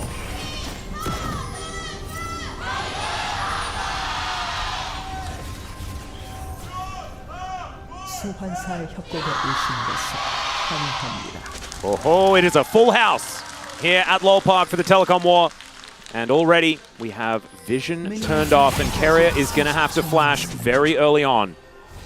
Well, you can see he looks like he's calmly walking away. I would have had a small heart attack. At least he reacts very quickly there. Will lose his flash, so definitely a net negative, as that will really weaken. Nope. Hex Flash activation before 1 minute. That is Keria absolutely He already used winning. it. He used it to go over the wall. Look at him. Got the value. See? Then crashes back over again. Look at that ward. Gorgeous. Hex Flash. He would have never flashed that wall with regular Flash, but with Hex Flash, it's like, oh, totally worth it. I know, and it feels like you're allowed to do it, you know?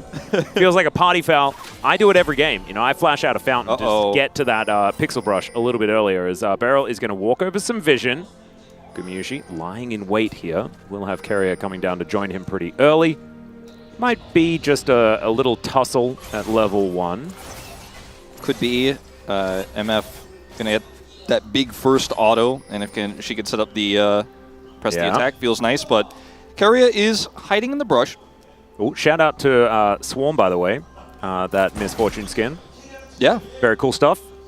I am very much looking forward to going and playing more of it this evening, and I'm very proud of myself for making it to work on time today. Good job. Yeah, thanks, man. I appreciate it. It is often a struggle for me. I am not the most punctual man. You know, people say half of life is showing up. Then like a fourth of life is like showing up on time. I'd give it a 6. I want to give it a 6. That helps me. As all right. You can see, double up value. They're onto Beryl, as Deft and Beryl are going to have to concede the level 2. Hex flash value. Carrier just making sure he makes use of the button. You love to see it. So in the top side of the map, we do see the Kennen starting to get some small advantages there. Owner is pathing towards this top lane, but Perfect is playing very respectfully here.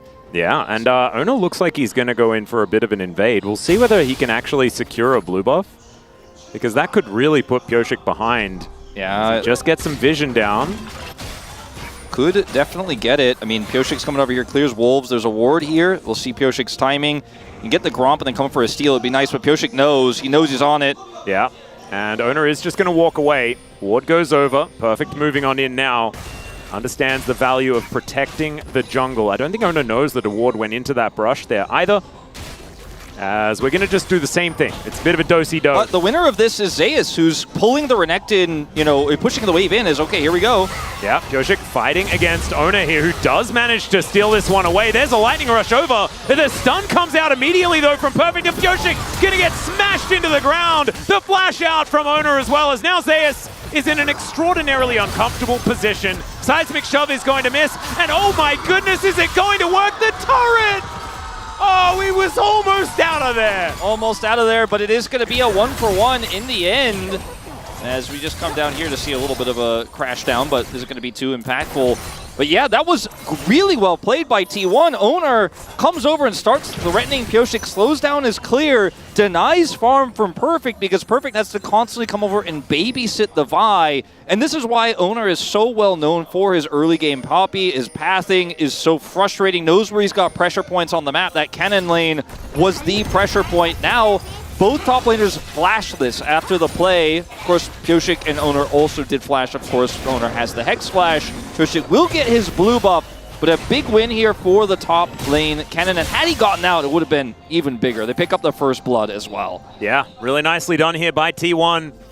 As waves are picked up, though, and things are sort of normalized, it's not like it has really impacted the gold too much, outside of first blood being what T1 were able to pick up. This is a big crash. Pyosik's level 3. And Zeus still only level 4. Owner's going to move around, though, and there's the Vault Breaker to get Pyosik out. I mean, Owner's get the crash. He's wise enough to know this is a strong possibility to follow up there without Cannon having the flash. Perfect having a very long stun with his empowered W. Just wants to come over here. Needs to get his Krugs anyways, but will also shadow the Yordle. All right, Faker going to take a little bit of a ride across the rocks, but BDD not going to be able to find that shove. That is going to be a big trade win for Faker here in the mid lane. It is going to be a CS advantage for BDD at the moment. And he was also able to roam up, sort of the power of being able to surf on the walls. I don't know about that one, Beryl, but it's going to be a 1v1 between Gumayusi and Deft right now. Not a lot of mana left here for Gumayusi, who does get snared by the Blade Caller. It's a good trade for KT. Early power of the Lovers duo here on the bottom side, with the fact that they do get some of those extra things, is sort of helping out here for Deft and Beryl. Yeah, I mean, the lack of mana here for Guma isn't going to be that important, as he will be able to just back off here and catch the wave. But luckily did not have to use his barrier. And once again, the top pressure is real. I mean, Perfect is not in the game. He has a kill, but he is losing more and more farm, is completely zoned off. You've got to make this work, Pyosik. 3-6 is going to be tough. Yep, Slicing Maelstrom is going to be used on the minion wave, and now Perfect just trying to get towards it, wants to get the mana, wants to get the experience, as Owner was tanking this one up. We've got dives everywhere, though, as Beryl goes in and straight up whiffs. That's going to be the crash down from Carrier to try and buy some space, and Gumayusi should be falling here somehow. It almost worked, but it is going to be the 1-for-2. And T1 just kind of winning everywhere. Yeah, this is a disaster for KT Rolster. Pyosik felt so hard forced when he saw Owner topside there to make this dive happen. It's just so difficult to do. The crash down from Carrier was so well played. And if you're trying to, as the bottom lane, and we'll talk about that in a moment when we get to that, but this is, of course, what happened moments before this, as they're trying to zone Perfect out of this wave. Owner comes in, pushes him into the wall here. And even though the stun isn't perfectly set up here by Owner, it doesn't matter. Zeus gets the stun. It's a big wave, and Perfect can do very little here. Decides to try to go back in. Unfortunately, not a great idea there. And then Beryl, engage doesn't go the way he wants. Crash down is great from Keria, hits the 2-man. Beryl flashes, nearly dies, of course. Def picks up the turret aggro, or picks up the double up, excuse me, and does go down, and then Pyosik is just all alone. The turret ramps up so fast in this game. Without 6, it's just so hard to make that work. If Beryl hits the knockup, maybe that ends up going a lot better, but unfortunately not to happen, and they lose both sides of the map, now find themselves nearly 2,000 gold behind. Yeah, and Pyosik was level 4, while Keria was level 5 in that particular dive. So just showing that things haven't necessarily gone the way that Pyosik really wants. He's now on his Wolf Camp. Doesn't have a whole lot of jungle to clear at this point in time. You can see 1,000 gold lead for Zeus on the top side. An understandable lead for the Kennen, but it is red everywhere. And T1 have them right where they want them for now. But it is only 8 minutes into the game. And KT's composition does have some skirmishing and team fighting with it.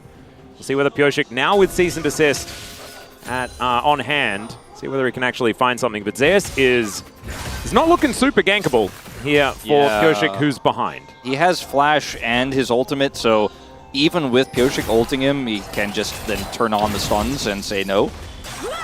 Right now, there's a Magnet Storm and a Bullet Time, and Featherstorm does need to be used. In comes Owner, though, as that's Beryl almost surviving. Deft also being able to get a fair bit of damage back as now BDD throws down the wall. Keria going to knock him off. That's going to be so much damage onto this Talia. And Seismic Shove is going to miss. BDD has to flash to get out after being the one theoretically engaging. Unfortunately, you're tripling down now, KT, on trying to stem the bleeding in this bottom lane, and BDD uses his flash, will lose plate gold in mid to Faker as well. There is just no winning on the map here. This is reminiscent of the Genji Pro game we watched, where it was just not any winning lanes, not any advantages, no map plays to be made. Maybe KT will have a similar resurgence in the mid game. If you're a KT fan, you're going to hope so, but BDD does have teleport at least to get back to this lane, but so much money to Faker even, who wasn't even involved in either of the plays, top side or bottom. This is so frustrating if you are a KT fan, but here, I mean, Guma just does so much damage. Keria is set up for this. It's the easiest combo in the book. Meanwhile, Seismic Shove is going to be utilized here. The Renekton-Talia combination, some Shuriman friends are going to be able to take down the little Pikachu guy as T1 now looking to try and answer, but Beryl pretty slippery. Does have Blast Cone at the ready, and Faker still just taking plates and securing more money for the team. But that is actually a good little bit of ground made by KT with a bit of a gank onto Zeus, who is really starting to get out of control. He's still 30 CS ahead. Yeah, he does have teleport as well. Right now, Perfect is proxying, but a more present issue is what's happening down here in the bottom lane. He is going to commit the teleport. This will be seen by the wave, and Perfect still has his, but they're not going to be able to contest the dragon. He will not be teleporting to the opposite side of the map here post 10 minutes. Just head back to the top lane instead. Well, Pyosik really wants to kill Gumushi, and he is just going to press the button and go for it. The quickness is down as well. Gumushi is extraordinarily dead. That kill is going to go over to Deft at the same time, and so KT, we mentioned making some ground. This is going to be building upon it. Oh, absolutely. A win topside, a plate goes over to Perfect. Yes, he's super low eco to where he'd want to be in most matchups. It's tough into the cannon, but he's 40 CS behind. But he picks up a plate, picks up a kill. Bottom side here, the Pyosik gank is a success. They take Guma out of the map. He is significantly down on farm as well, and the gold is very even here between these two, as the stun does connect despite the flash, and then the Seismic Shove comes through. It's just so many different single target setups here for KT to utilize. BDD this time, while he will lose more plate gold, is able to make it done, or make it happen with the roam. And then Pyosik here plays the long con, sets up the ultimate. Nothing Guma can do. Yep, no response, as we have more grubs going over to T1. It's going to be Owner securing, I believe, all 6 of them. Pyosik not interested in fighting for these. I don't even remember where Owner managed to take the last ones, but I think it must have been when some of the shenanigans was going on. So that is going to be T1 with a big advantage as far as getting this push happening around the map, and they already have so much lane control. It's going to mean that if BDD does... Oh, never mind. Speaking of BDD, they do get the shove onto Beryl underneath the turret with the Emperor's Divide. Nicely done there from Faker. Still has to put that ulti on cooldown. Yeah, big ult from Faker.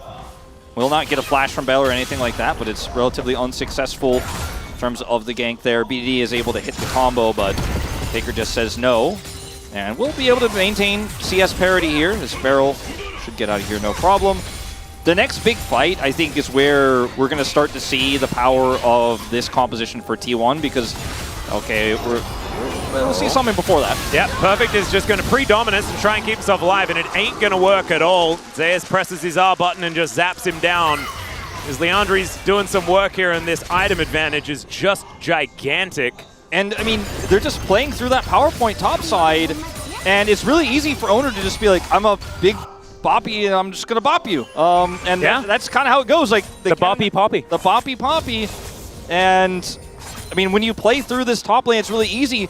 A lot of KT's draft is more premedicated on setting up those single targets, CC into CC into CC, but when you're behind on the plays for a lot of the game because you have lack of map control, it's harder to make those. And then later on in team fights, we haven't even really seen the power of T1's comp and how easy it is to set up for this Misfortune with the Emperor's Divide, with the Maelstrom, and the Rel ultimate as well, the Magnet Storm. So it doesn't necessarily get better from here. KT have traded back some kills, right? They're only about 1,300 gold behind. But this Renekton is just never going to be relevant, it feels. Even with the kill in the plate he picked up earlier, he's just so far behind that Pyosik can't even try to put the fire out. He's just like, sorry, man, it's doomed. Yeah, I feel like Perfect there kind of knew that he was dead, as Faker's just going to fight Deft here a little bit. Pyosik realizing where his bread's buttered, you know, he's like, this is the lane that I'm going to be successful in. And he's going to park himself here once again. Might be another dive opportunity as Beryl sweeping out some vision. And BDD's coming down as well. Should mean that at least the turret is going to be taken. You can see the bottom lane sort of moving back in, but this just leaves Perfect up and available once again. No Dominus this time. Heroic Charge going to come forward. I've seen this movie before. This time it's going to have a different ending. As plates just fell down. Almost got all. Be able to get those. Yeah, should still be able to get the turret here before Deft does. Yeah. And that is going to be first turret going over to the Kennen, who was able to get a ton of plate gold, 375 plus the kills. He is just so large on that Thunderbolt Pikachu, you know, the namesake of this player, why he always does the Z for Zeus, but also for Kennen. In the Thunderbolt, you know, shape that he makes it in. You guys know what I'm talking about. I need to explain this ASC, but I'm like trying to. I don't want to say this game is over by any means, and I think the reason why is because KT still have such great setup to get picks, but I think it's now kind of going to be reliant on T1 overstepping, somebody making mistakes, because the agency you have as KT with the lack of map control you're going to very soon be feeling is going to be so problematic. I think they've got one or two team fights left in them, or maybe they could set something up beforehand. But this Kennen can kind of just do whatever he wants. He's going straight into Void Staff second here. Yeah. The one thing that's really good about Kennen as well is that Cease and Desist has much less value if you can get it off before Pyosik gets in. And often, you just can, right? Because he has to press the button and then run at you. Yeah.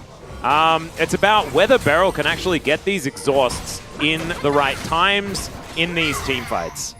And it's all just going to hinge on that. And even then, I think maybe he's just too strong, you know? As Beryl's moving on over, just being a little bit frustrating here as this Cloud Drake is going to be secured. It's an Ocean. You know, when you go... Okay, Owner, you should be fine. Yeah, he'll be all right. When you go to for the Crypt Bloom second and you are winning this game this hard, the item just feels so snowbally as well. I mean, it's got good stats, obviously, not quite the Magic Panda's Void Staff, but it's still very, very strong, and the passive of it, the heal, is actually just going to allow T1 to even overwhelm harder in these team fights. Potentially, again, we're talking about what this comp can do. We haven't really seen it in a real 5v5 yet because KTs haven't been able to show up for those because they've been so far behind in these lanes. Renekton catching minions, what little of the economy he can pick up, he is going to try to soak up. Went Stridebreaker, which is... You know, I mean, considering their comp, it's fine. It's sticky on one target, but it is a good team fighting item, and I think that that's where Perfect has to try and find some relevance, right? He has a single target stun, which is pretty good for setup for BDD. Yes. And that is what he's built for now. See whether he can make that one work. Just to add a bit of a caveat, I mean, the bottom side of the map, very well for KT. Not nearly as well as, you know, the comparison to the top side in favor of T1, but this Xayah is farming well, does have 1.5 items now completed. Gumiyoshi on 2 is going to be pretty threatening, of course, but so far, we haven't really seen anything to show us how the shape of this game is going to look as it goes on, right? Because we haven't seen any sort of 5v5, any sort of setup. I really am intrigued as to whether or not, you know, KT can make it work, as I've seen this on the top side of the map. It's going to happen once again as there's the flash forward from Perfect. He avoids the Emperor's Divide, and then Pyoshik just goes through it. Vault Breaker comes down, but it's not going to be enough. Carrier is going to pay for his sins, but he flashes out of the way. Bullet time to celebrate, and T1 are going to survive. Yeah, unfortunately, Atlas, we've been talking a lot about 5v5 fights. If Renekton is not a champion in this game, I don't know if we're ever going to see any 5v5s. Maybe 4v5 is the best KT can hope for. As like you said, he's going to be a stun button. But T1 with a faster rotation, even with a Talia on the other side, KT commits so much and end up getting nothing. Sure, Guma's ult didn't get a ton of value in terms of damage, but it helped make sure that KT couldn't follow up further. And they're going to get a turret for this as well, it looks like. Yeah, all 5 of them are over here. Seismic Shove goes wide. Perfect soaking as much of this as possible, but this is a foregone conclusion. Turret is going to go down, and T1 just slink away into the fog of war. And you mentioned the Xayah in the lane, 20 CS up, been able to farm pretty well. But it doesn't necessarily matter because it's Xayah and there isn't setup for it and the rest of the map is on fire. And I think the MF, even slightly less economy, she's not that far behind, is still going to have a huge play, or a huge part to play in this game. And this particular team fight just makes sure that KT can't continue to chase here, as Owner's very low, Keria also low, but with that bullet time at the ready and Xayah's teleporting in, continuing to fight, that would have just meant the end of the game for KT Rolster. It was so close, man, to both of those kills onto Owner and Keria. If they are able to actually get those, if there's a little bit of extra money in KT, then maybe things look very different. But instead, T1, the early game working out, that is going to buy them that little bit of extra leeway that I think they've been missing in their last few series, right? It's not getting the classic T1 win lane situation online. And if you don't do that, then you can't take the level of risks that they often do in these games that have looked extraordinarily good in the past. The Poppy is just, it feels like a page out of Peanuts book, right? We've seen Hanwha Life kind of be, I don't want to say exclusively, but the most successful Poppy utilizers this season, and just putting that early pressure in the top lane to great use, and then just having so much pressure that you can take those risks, that you can kind of play a little bit fast and loose and still get away with it.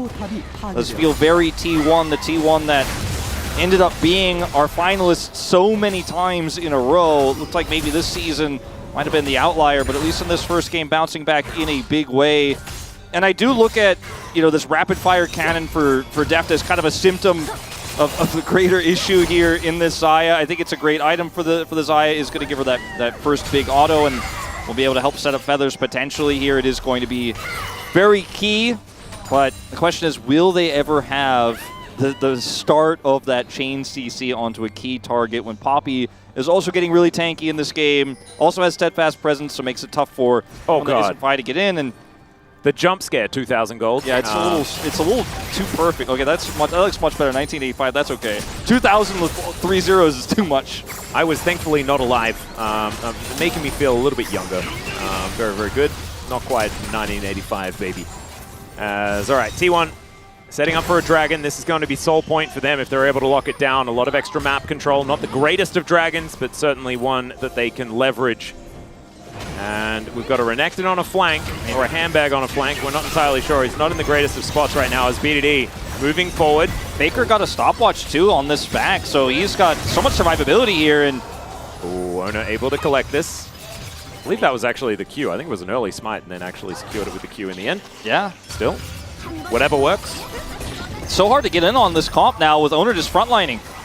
Yeah, and Zeus on a flank angle as well, looking to try and catch this Renekton, making his way forward. He's spotted on that control ward, and there we go. Perfect still going to get tagged with the Shuriken, and Faker comes down. Renekton is very much going to die. It's just whether or not KT can find anything as a result of it, and the answer is going to be maybe mid lane out of turret, and I think, okay, never mind. T1 able to get back here in time. So that means the KT get nothing. Isaiah still had teleport too, so even pushing up into that mid turret was probably a little bit scary. You don't know what angle he could have. They weren't able to check everything, clear every ward necessarily. They didn't know. Maybe he's teleporting back in. We're about to die. We might lose the game right here, but they were at least able to try to chip away at this and get some control of the river back. Perfect has TP in 10 seconds. Oh, too late. This dragon is still up and available. Faker is going to go golden, but there's the quickness. The bullet time is gigantic, though. And even Faker's sweep is going to work beautifully. Now Def, yes, he pressed the Featherstorm, but he comes down into hell once again. And T1 are going to wipe the map of KT. And Perfect, he just respawned. He's like, where did my friends go?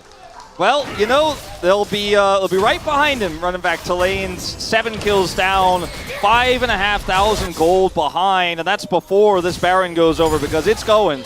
And I mean, you had a very slim chance of making that all of that engage work and that setup there without the Renekton, but you have to try something as KT. You're super far behind, but Faker bought that Seeker's arm guard. He had the extra eco with some of that extra plate gold to pick that up. Didn't finish his Leandri's. Isn't that as interested in that because he just knows that if he has enough money to buy the stopwatch, he will be safe in almost any scenario, and he is when the engage comes through. As look at KT here, they think, okay, we collapse onto Faker, we have Weaver's Wall. Owner doing such a great job frontline and gets the double knock-up during the zone. He said, yes, he does end up getting hit here, but look who's also being defensive, who's bodyguarding Faker. It's Guma over the wall, and the Cannon ultimate is just really for cleanup. This really, I feel like, sinks into your brain when you watch this team fight how many other ways T1 could have won this, but they just say, Faker, you know what, we can both defend the turret and get the dragon. You've got the stopwatch. It's going to be fine. We're completely set up. There is just no way in for KT. And it was a 4v5, and KT thought that they were going to find some sort of angle. Obviously not going to work out just there. So Pyoshik moving towards his top side to try and at least guarantee that they get some of this bounty gold, but it's 6,000 gold, 7 almost for T1 at this point in time. Soul Point also, I feel like we're watching the last series, you know? This is kind of like the advantages that B&K were getting where they were the ones picking up all of the neutral objectives, but also winning the fights, winning the map, taking the turrets. And this is the T1 that we grew to expect, that we haven't seen for the last couple of weeks. They are going to be able to break open the base here on the bottom side of the map. And I think that I don't see really a way back for KT unless there is some sort of miracle. Yeah, I think BDD was maybe hoping for a crazy flank there, but no one's vulnerable. Well, it's trying to throw some rocks on the ground and things like that. T1 not looking too worried about it. Inner turret in the mid lane will be just sort of looked at momentarily, and that does go down. There is still an inner on the top side. Minion wave in an awkward spot for T1. But this is still a pretty good Red Bull Baron power play, sitting at 2.2k. Still a minute left on that Baron as well. Yeah, it's really just quite a clear advantage here for T1 in every single sense of it. Faker also finished Zhonya's, by the way, instead of going for the Leandri's finish, just saying, all right, well, I like that stasis again. That was pretty helpful for me in the last fight. And who does he really need to burn health off of in this game? Perfect is so far behind. There's no traditional tank in this composition, really. Renekton being the bruiser here. And, okay. Yeah, flash out from Pyoshik is pretty necessary. And you've got the Locket on Owner, who's had such an amazing game of Poppy, as he always does. And it's just so hard. Who do you pick? Because Owner's positioning is blocked KT out. You need a flank. You don't have a strong Renekton to do so. He'll just get turned on. He doesn't have TP right now. And T1 just slowly grinding them out of the game. Yeah, Seismic Shove is going to connect. And did we notice? Not really. That is a Keeper's Verdict, just to be channeled here by Owner for fun. And KT, I mean, the Baron is going to be wearing off in a couple of seconds, so that will stem the bleeding somewhat, but it is still so dark on this Rift, as you can see. A couple of control wards here or there. As Pyoshik, he can take a wolf camp. That is the only place he's allowed to go in his jungle. Yeah, that's the only place that's safe.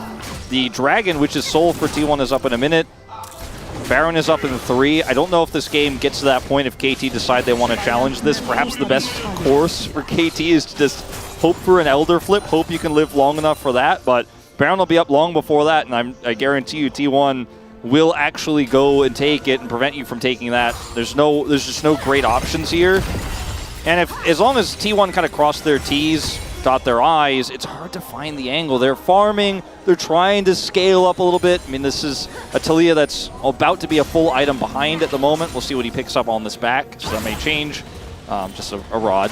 Yep. But I think the best way for KT to maybe win this one is just defend, and then defend a Baron, and then hope for an Elder flip. But I just think the Baron ends the game. If you try to fight the Baron, you lose out.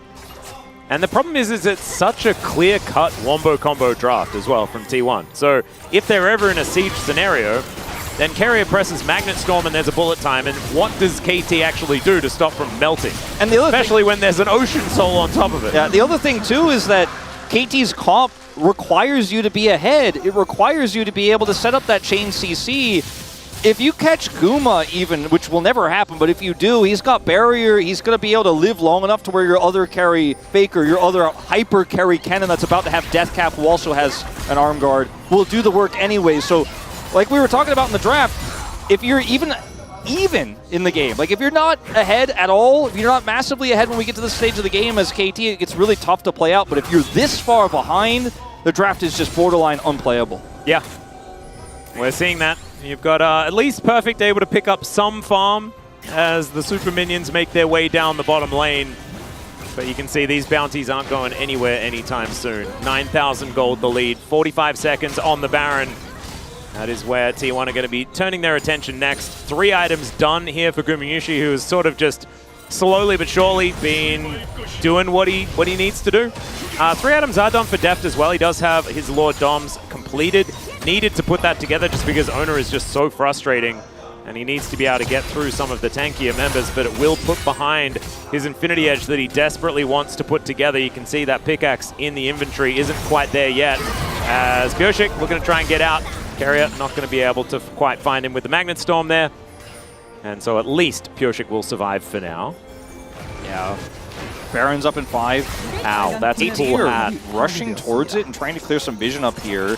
Again, it's so hard without vision to fight into a Cannon Poppy MF ult Magnet Storm. Carrier doesn't have it right now, so that's also good news. But I feel like it's very simple for KT, or rather for T1 to just go to Baron and stand near the choke points and eventually start it, because this comp excels at controlling Baron, and this is the problem is, you know, KT will have to muster up one last fight, but it will take a miracle. See whether they can find it. This will be their opportunity as BDD at least has some information. Carrier flashing out of the seismic shove, not wanting to get caught on that one. Understands that a big pick could actually be a big moment here for KT to find an entryway. Because of course, when you have this many bounties up and available, does mean that a turnaround is a little bit more possible, I guess. If they're ever able to steal a Baron and win a fight, that could be a big problem. So T1, conscious of that, I'm just going to back away. Owner moving on in, Beryl just trying to deal with him, BDD as well. Rogue Charge a little bit more difficult with rocks all the way over there. Cute little Teemo. They do need to keep Zeus in a position to threaten, so it's actually kind of hard to start the Baron now that KT have closed this much of a gap. The damage from Guma is high, but alone isn't enough to rush the Baron, so playing very respectfully here are T1. Yep, perfect. Gonna get slammed into the wall here, almost a bait, but not really, it just kind of takes free damage. As Beryl getting vision in. Being able to at least see that the Baron is going to be a problem. He wants to try and escape from the Steadfast presence, but that's getting a little bit difficult. The rest of T1, they're on the map, they're all here, they're ready to start off this Baron, and it is not going to last very long. KT, if they're going to do anything, they need to go in and try and fight this immediately, but Perfect was back home. There was no way for them to do anything about it. So I said it was going to take a miracle to maybe steal this Baron, take that one away, win the team fight here. I think it's going to take an incredible miracle to defend this Baron and then look for an BDD was on that team. Yeah, also Hirai, the coach of KT Rolster, was the former coach of... Hey! Yeah, I was sitting on this one for a little while. I didn't know you were going to pick up on it so quickly. But no, I'm sorry, I'm sorry. No, I mean, you know, it is what it is. If you're an old League of Legends fan, you know. If you're an old StarCraft 2 fan, you know. But anyway, yeah, this one's looking doomed because T1 just siege, and if you try to flank them, you try to run at them, they press their R buttons together and you die. Good luck, KT Rolster. Yeah, let's see whether they can make anything happen here as the next inhibitor turret is under fire. Owner able to just walk up do whatever he wants. It is getting a little bit difficult here, as you can see Def finally taking a bit of damage. That is a seismic shove. They get a stun onto Carrier, who crashes out of there. Still, it's 50% health almost of a Rel. That's what they get for managing to find the angle. BDD, if he gets another one of these shoves, though, it could be an important moment here as quickness from Beryl. He looks for the angle. Owner just says no and presses W. That was a little tricky way for him to try to do it, but Owner just is like, nah. Yeah, the R for W trade is a rough one. 30 seconds after, or for 30 seconds before this Baron expires, the Elder will spawn. So T1, again, don't even have to get permanent damage done here. They would like to get an inhibitor and then just be able to kite back easily, but so far, pretty heroic defense from KT. Yep, and now we've got Faker having to use that Zhonya's once again. Owner taking a lot of damages. There's the bullet time. That's going to get the doubles, and Zeus just cleans up the back line. Seismic Shove does nothing. Emperor's Divide does everything, and T1 will cleanly ace KT. They were very patient with that play, but this is going to be the last one of the game. Surgical from T1 here in game number 1, and some well-needed revenge for them in the telecom war. Oh man, it just kind of, we kind of willed it into existence. You know, I was telling you guys, if they engage, T1 presses their R buttons. Oh no! That they press their R buttons well, and the Zeus engaged there at the end, the cherry on top of what was a great Zhonya's again by Faker. They really just made sure KT had absolutely zero chance. Like, they took no risks, they took no chances, they were extremely patient, and it was quite a slow and painful end for KT, but I think T1 played it out basically as safe as you could ask for, and given the upset loss to KT last time, the loss to B&K, and some of their other woes recently, I think it's a reasonable way to close out a game when you have the better draft edge, you have this much control. Yeah, and I think that this was the most quintessential T1 draft as well, and they just demonstrated that they play it so incredibly well. Here I going through some of the issues here, looking for those incredible miracle opportunities. I didn't see too many myself. I think that managing to navigate this early game a little bit better, maybe even just stopping Owner from being able to play Poppy. It felt like so many of these moments were checkmates, but the first thing needs to be adjusted, and the first thing was a Renekton pick, and that needs to just be eliminated. If you like, you can see the punishment here in the graph. Yeah. If you have a Renekton into a cannon, that in itself isn't necessarily the problem, and I think maybe they perhaps forgot that Owner is incredibly good at Poppy, a great snowballing jungler when you have that pressure point. Bit of a rough start here for KT Rolster. I would say so, but it is a best of 3. They have an opportunity to bounce back. We'll see whether they can. Short break, then the space is going to break down that game. We'll have the next one coming up right after.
하긴 미드 깼어? 세게 해볼게 나 이제. 얘네 형한테 빨리면 내가 공으로 다 잡히네. 팔려 더블 빠졌다 지금. 이랑 생각할게. 생각할게. 자야 도저가 잘못 빠졌다. 와봐. 자야 도저가 하야 노스펠. 나 2, 3초 자야 도저가 하야 노스펠이야 노스펠. 자야 타워 멈추고 있어.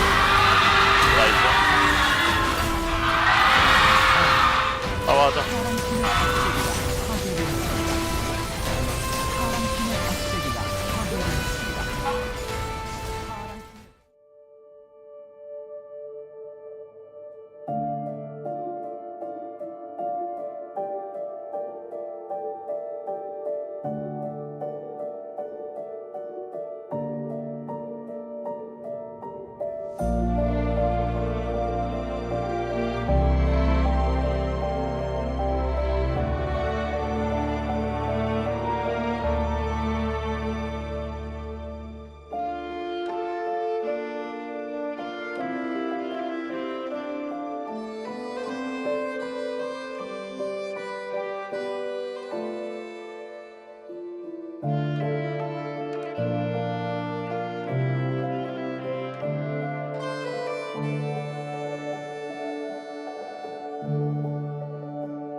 Hello and welcome back to the space. We're here after game number 1 of the Telecom War, and that one was a doozy, but T1 coming out very strong in this first game. I'm here with Ox and Kisun once again. What do you guys think about the start of this Telecom War? I mean, we knew it's going to be a slugfest, and I feel like T1 came out strong in that first one, but there was definitely some back and forth moments, which, you know, we're always going to get those in this matchup. Right, definitely like really showing off how strong T1 has become back and being back on their pace to really show off their skills. Well, let's take a look at the draft and see what we had for this one.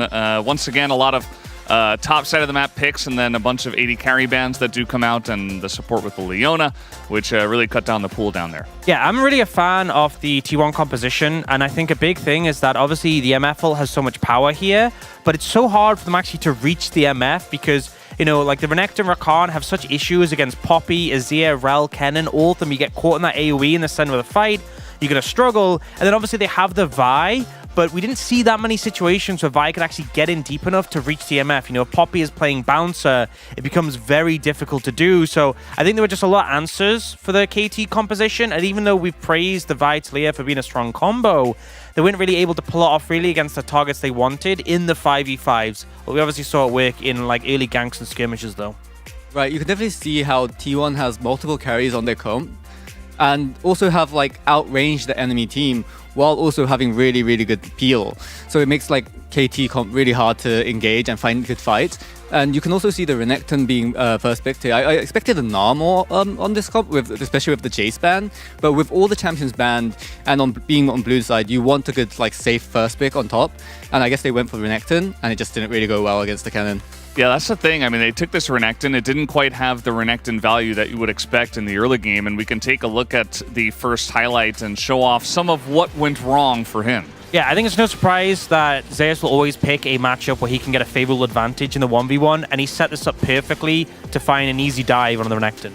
Right, and after this like really, really clean dive but from T1, on the other side of the map, on bot side, you can really see how Carrier playing this dive really, really well, stunning the targets that have been targeted by the tower and locking them down just enough that they can take a double kill back. And that is just huge from T1. Yeah, the fact that not only do they pull off a successful dive top, but they also counter that one and come out favorably. Do obviously miss the wave of CS, so it's still not ideal for Guma, but it was such a big win in the early game that gave them a lot of a big advantage. Yeah, Owner was spotted on a ward on the top side of the map, so they were like, hey, we gotta try to force this dive on the bottom side, and it just did not go quite as well as T1's dive. Let's take a look at the second highlight, which was essentially the end of the game, as T1 won this fight and then went on to take the Baron and get a huge lead. Yeah, so it starts off with Perfect getting focused down, and they all move in to find this pick. I think this is a great read from T1, where they're able to catch out the Renekton and punish him. And then after this, you know, we actually see KT going, right, we can't really contest Dragon. Let's go for a push mid and try and take the tier 1 in return. T1 move in to defend. And then KT realize they look kind of split, right? We have 3 members around mid. We have 2 on the Dragon. And they decide to make a rapid call to punish those on the Dragon. They think they found an advantage where they can catch T1 off guard. But they don't recognize that Faker has a Seeker's Arm Guard in his inventory. So not only does he survive the Vial, he blocks it. Great disruption from Owner, and then this ult over the wall just has so much value. And overall, it's just a failed engage, but as well as that, like Xayah, you can see him being blocked off from the Talia wall, and she's just outranged. She can't do any damage. She barely gets to do any auto attacks, and even with her safe like ult and everything, she still gets kills. So you can see like Xayah pick doesn't really work here. Yeah, KT felt a bit rushed, as you were saying, Ox, like trying to set up to really catch out Owner, but it's a Poppy, and it's an Azir with Arm Guard, and then MF is totally untouched, and you don't have any deep dive, which you had a little bit in your comp, but we do need to check out the POG for this one. Let's see who does get it on the side of T1, as there can only be one, and this time it will be Owner. Yeah, I think he had a fantastic game. A lot of the early pace was set by him, you know, challenging in the enemy jungle, even this early on with the backing of Zeus. The dive we saw before, that was a big factor.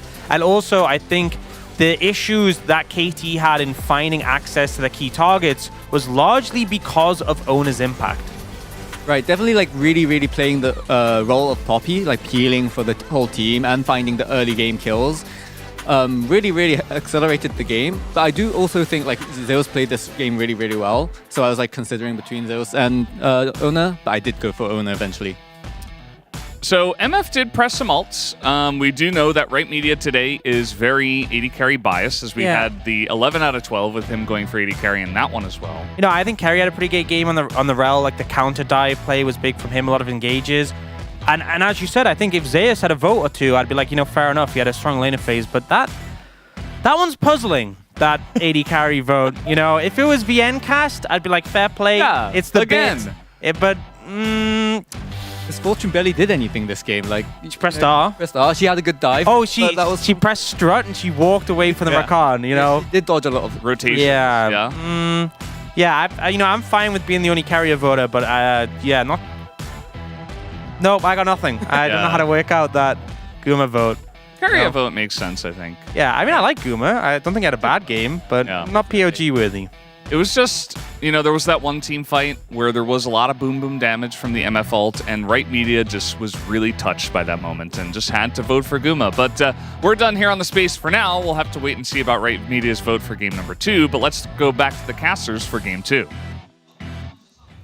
Thank you very much, gentlemen. I think that Right Media is either AFK and has a script running that just says, click the last thing that I clicked, or they've also been playing a lot of Swarm and they really liked the skin. They were like, oh, cool skin choice, Gumayushi. Yeah. I don't know what's going on in the game, but I really enjoyed the skin choice. It's weird.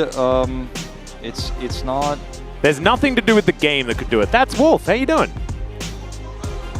Oh, wait, that's Pawn. Yeah, I was like... Wait, why did I say Wolf? I was looking at it on the other monitor for some reason, and my brain just, like, completely... I was like, I don't know what to say. Got eradicated. I was like, I'm pretty sure he's co-streaming right now Yeah. at home or at the HQ. Look, KT, blue side here. We can see some big adjustments in draft. The Renekton first pick, I think, in isolation is not an issue, but when it punished this hard, you probably want to look elsewhere this time around. The rest of the draft, minus the Xayah, was pretty good for me. Like, I liked the Vi Talia. That's a comp that they're in combo that they're so good at, but I mean, T1 just completely countered their entire game plan, so they have to start from scratch here this time around. Yep, I think the Poppy might need a look. Maybe? I think the Poppy was something that was very, very valuable. I don't think you need to ban Jace. If you're just going to get crushed by Kennen, what's the point of banning Jace? I mean, Zeus is just so good at so many different champions, and Faker historically has been, but I feel like recently not. I was going to say, just ban Azir. Azir's a 5-on-2. What I was going to say, because Faker has, every time he can't play the top tier AD carry, he just goes back to this. And, I mean, KT have literally watched him go back to this in a lower bracket finals and lose their chance of going to the first grand finals in many, many years. When Faker is not at his peak, he leans on the Azir. Take that away from him, and we'll find out what T1's draft is going to look like in game 2. I feel like Faker was also not POG worthy, but his itemization and his ability to just shut down some of those engages by pressing his arm guard made such a large impact in how those team fights played out. They will also take the Kennen away. I feel like they just banned away the things surrounding the thing that was really hard for them to deal with. Yeah. A little bit. But also, I do agree that the Azir was a problem. I don't know whether that Yordle was the biggest problem. This feels to me like they're fishing for a first pick Renekton again. Yep. And there are other answers to the Renekton. I mean, one of them they banned in the first game, and it's now available. Yeah, I was with them on the Azir ban. The Kennen ban was, to me, a step too far. But let's see how this shakes out, because the Kennen, again, very quintessential to how that comp for T1 played out and made it so difficult for them to set up those dives. They may just kind of run the draft back with this adjustment. Sejuani is going to come through here this time around. The real big question is going to be, what is Faker playing? Corki is gone. Tristana is much weaker. He has not been our greatest Tristana player this season. They will just pivot to the Jace, which was the other champion that you were alluding to they banned in the previous game. Let's see if they'll be able to find that same punish with Sejuani Jace. Probably won't be as extreme as Pyosik. Aha. Going back to the Ivern. All right, well, Ivan Lucian going to be locked in here. Faker, I kind of hope that he doesn't pick Tristana, which is up and available, but they also just have physical damage so far. That is a little bit of a wry grin on his face. Yone, question mark? But it's so tough to play Yone Jace into Ivern brushes. And also, like, Yone, Jace, Sejuani is so much physical damage towards the top side of the map that you'd be banking on the fact that T1 wouldn't the T1 would be able to get their hands on a Ziggs or something like that. It is instead going to be a Talia locked in. Something that can punish the dashes of the Lucian relatively effectively. Yeah. And now it's assumed the solution is going to be going to the mid lane. I think that is, I'd say, a 90% certainty at this point. I do not think KT are going to flex that bottom. T1 don't think so either. Going to ban Ziggs. The Ziggs ban... Well, maybe... Yeah, now that Talia's locked in, it makes sense, yeah. Yeah, now, maybe it could be, but either way, just trying to really cover their bases here because Ziggs is so frustrating to deal with, whether mid or top, with Ivern Brush setup, as we've seen many times here in the LCK Gen G. Let us all know. Kalista is going to be taken away once again. It's been a pick that unlocks so many different champions for Keria and gives Guma so much agency there in the bottom lane. So I like that ban as kind of a permanent fixture. Final ban here is a little bit tricky. I think maybe support ban again, like a Leona to be taken away. And oh, Zeri instead. Not necessarily a pick that I associate with Deft completely, but could still work. I'd like to see Deft on Caitlyn because I like brush synergy. A lot of teams would have just banned the Nami there just to make sure, but perhaps whatever Guma's got planned here is going to be relatively safe into that Lucian if it were to be flexed, so he's not as worried about it. And it's just not the same strong lane it was after multiple nerfs. Not everyone's as big brained as CV Max Wolf. Yeah. You know, from yesterday. The MF taken away, I think, is wise. This does leave up the Senna, though. And like the Kalista pick I mentioned before, it also unlocks Keria to play a lot of different things. A good old Seraphine Leona, the classic. What if it's Seraphine mid? I hope not. I mean, I don't know where it's going. I mean, theoretically it could. Yeah, it's a lot of... the Sejuani Senna for the Vi Talia as the final lock-in. That's actually pretty cool. That's very T1. And I do think it is relatively risky, but they're going to do it anyway. Oh, that's the Lee Sin. It's happening. Oh, thank goodness. This is what I've been calling for. I don't know, like, it wouldn't have been better than the Poppy in the last game. Ona was absolutely incredible, and I ate my words on that one. However, it's just always fun watching Ona play this champion. I think that the Ziggs, you know, ban here is really smart, but I almost kind of looking at this, maybe the Ziggs would have been, it's hard to say. I look at the draft of KT and I go, well, Senna is going to take a long time before she can hurt these champions, and they're going to have a lot of shields, and then also she can't hurt them if she can't see them. If they lose map control, it's tough. The same with the Jace. He's going to really struggle to land his poke if the brush setup is there constantly. Again, this is reliant on KT having an early game advantage, having a mid game advantage, and then being able to set up on those objectives, because without it, then it becomes really easy for the Jace to just kind of force brushes to be placed in places that KT don't want to have them, so try to leapfrog their way towards objectives. But there's a lot of shielding in this composition. It is definitely going to be a high-value Chemtech Dragon game. Oh, yeah. Mountain as well will be super high value if either of those go there. Oh, no.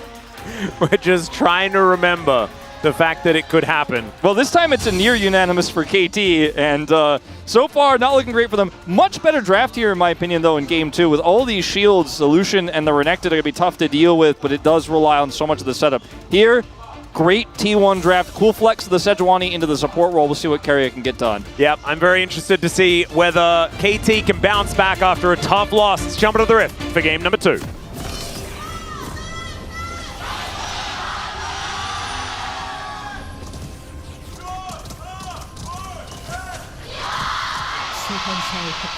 All right, everyone extraordinarily loud, as per usual. Absolutely fantastic. Deft is going to be piloting the Seraphine. He's going to be conquering things there on the bottom side. I had a brief squiz at his solo queue record. And a squiz? A squiz. It's having a look. I've never heard that before. Yeah. Okay, I learned something. You haven't heard squiz before? No, I'll learn something else when you tell me what you saw in his... Right. Zero. I saw no Seraphine at all. So this is hidden tech that he has been building alongside, maybe on a separate account, maybe just in scrims, or maybe he hasn't played it yet. I don't know. It is known to be a high-skill champion. I mean, you drop the beat and stuff, you know, and it's cool, and she does high notes. I mean, when you consider the shields between Seraphine, Ivern, also trying to get into those brushes when the Seraphine ult's just going to be flying at you, and it's it is really scary to think about the potential of this composition. Kind of uncharted territory. As Renekton's not a traditional tank, but with all the shielding, he becomes better than a traditional tank. He also heals himself, so... You just build your own tank. And Ivern literally does that, because Daisy's kind of a tank. So that's pretty cool. I didn't see if he was playing Renektoy, but that would be fitting if you're doing a build a tank situation. I still think that Outback Renekton does the most damage. That's just my theory. Well, you might have to look at the in-game stats for that one. Might have to. I think there might be some facts against your theory. Yeah, could be. It's probably not real, but I like to keep it as my headcanon. It is Conqueror Seraphine. Yeah. Here in the bottom lane. Not looking for Comet or any sort of area, any sort of harass here in this bottom lane. Just going to be doing a lot of damage, do as much as he can. Just sustained trades. Ooh, Faker throwing some boulders around and actually able to dodge as Beryl takes a turret shot as Deft is dropping the beat. Beryl's still actually able to keep himself alive because, of course, Eclipse and Aftershock are a broken combination. Still, it's a pretty even trade between the two. As, oh my goodness, another one. 95% win rate here for Gumushi on his Senna. 20-1. This is LCK only, by the way, has a lot of wins internationally on this pick as well. Yep. That is a pretty good scoreline. He lost once out of 21 games. I don't know, like, no matter how you frame it, it's just insane. Yeah, no, it's just particularly good. Let's see whether KT can actually come out on top. Because, of course, Senna is also a champion that isn't necessarily as strong as it used to be. You know, a lot of those wins did happen previously. So this is going to be slightly different story, I guess. It is kind of tricky to play a Sejuani into Seraphine Leona. The Aftershock value is going to be high, but you're kind of, you know, not only are you melee, but your engage is relatively slow. It's really easy for Deft to just kind of keep you at bay and kind of annoy you in the laning phase. Beryl, what are we doing? We're just living under a turret. That's his game plan. He just gets bored and wants to press Zenith Blade. And you blame him? Wait Maybe. a minute. I've seen this one before. That's not a Poppy, but looks like he's not going to commit to the play, but a scary moment nonetheless for Perfect. Maybe foreshadowing what's going to happen in the future. Thankfully for Perfect, he is going to at least be able to pick up this minion wave. Only 10 CS behind. I say only 10 CS behind because we've seen this matchup go even more in favor of the Jace, both at the hands of Zeus' Jace and Keen's Jace. Like, we've got some pretty good Jaces. Khan's Jace back in the past. Hey, yeah, that's true. You know? Pawn's Jace as well. I mean, he's here in the crowd. One of our better mid-Jace players is Bioshik. Going to find a root caller onto Faker, and not too much is going to come of it. And Ona coming down towards that bottom side. Let's see whether they can survive this, as Ona takes a fair bit of damage, but also dishes back a lot as well with that Tempest. Yeah. BDD gets a bush. That's always the most annoying thing about... one of the most annoying things. Harder to dodge the piercing light. Yeah. When there's a bush. You know, yeah, can't see the initial cast of the bush. It does make your ability to look for a shove, you know, it's not that secret where you're standing when it's just the one little pixel brush there, but he's not going to stand it when you try to shove him, so. True. We'll see it. He's going to be able to teleport back. He did take TP, which I think was pretty obvious to everyone. That was the kind of lane we were looking at here, but I don't want to point it out, so he can just get these kind of cheater recalls here. Picks up a tier. Amtome. Gumushi is going to be missed, but that could have been a very rough time. He does have Cleanse, but would have been pretty disastrous, as you say, and BDD putting the pressure on here in mid. Faker's already used one teleport, so we'll have to walk back to lane. And we haven't seen Lucian mid really all too much outside of the Corki matchup, but he is definitely putting the pressure on here. And it's been a while since we've seen Lucian mid as a mainstay. It's really been since 2021 when the Showmaker Lucian era was there, went banned every game. Yeah. But he's putting the pressure on. He's doing a great job. Lucian was changed with his passive, so he doesn't do as much if he's alone, but he still does enough. And that just shows the power of 80 carries at the moment. Yes. If Lucian can be played in a solo lane, you know that there is something wrong.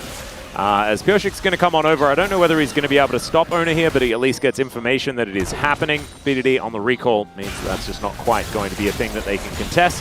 As Bioshik is going to come in and at least supervise. And yep, just presses a button, and Ona is going to ignore it.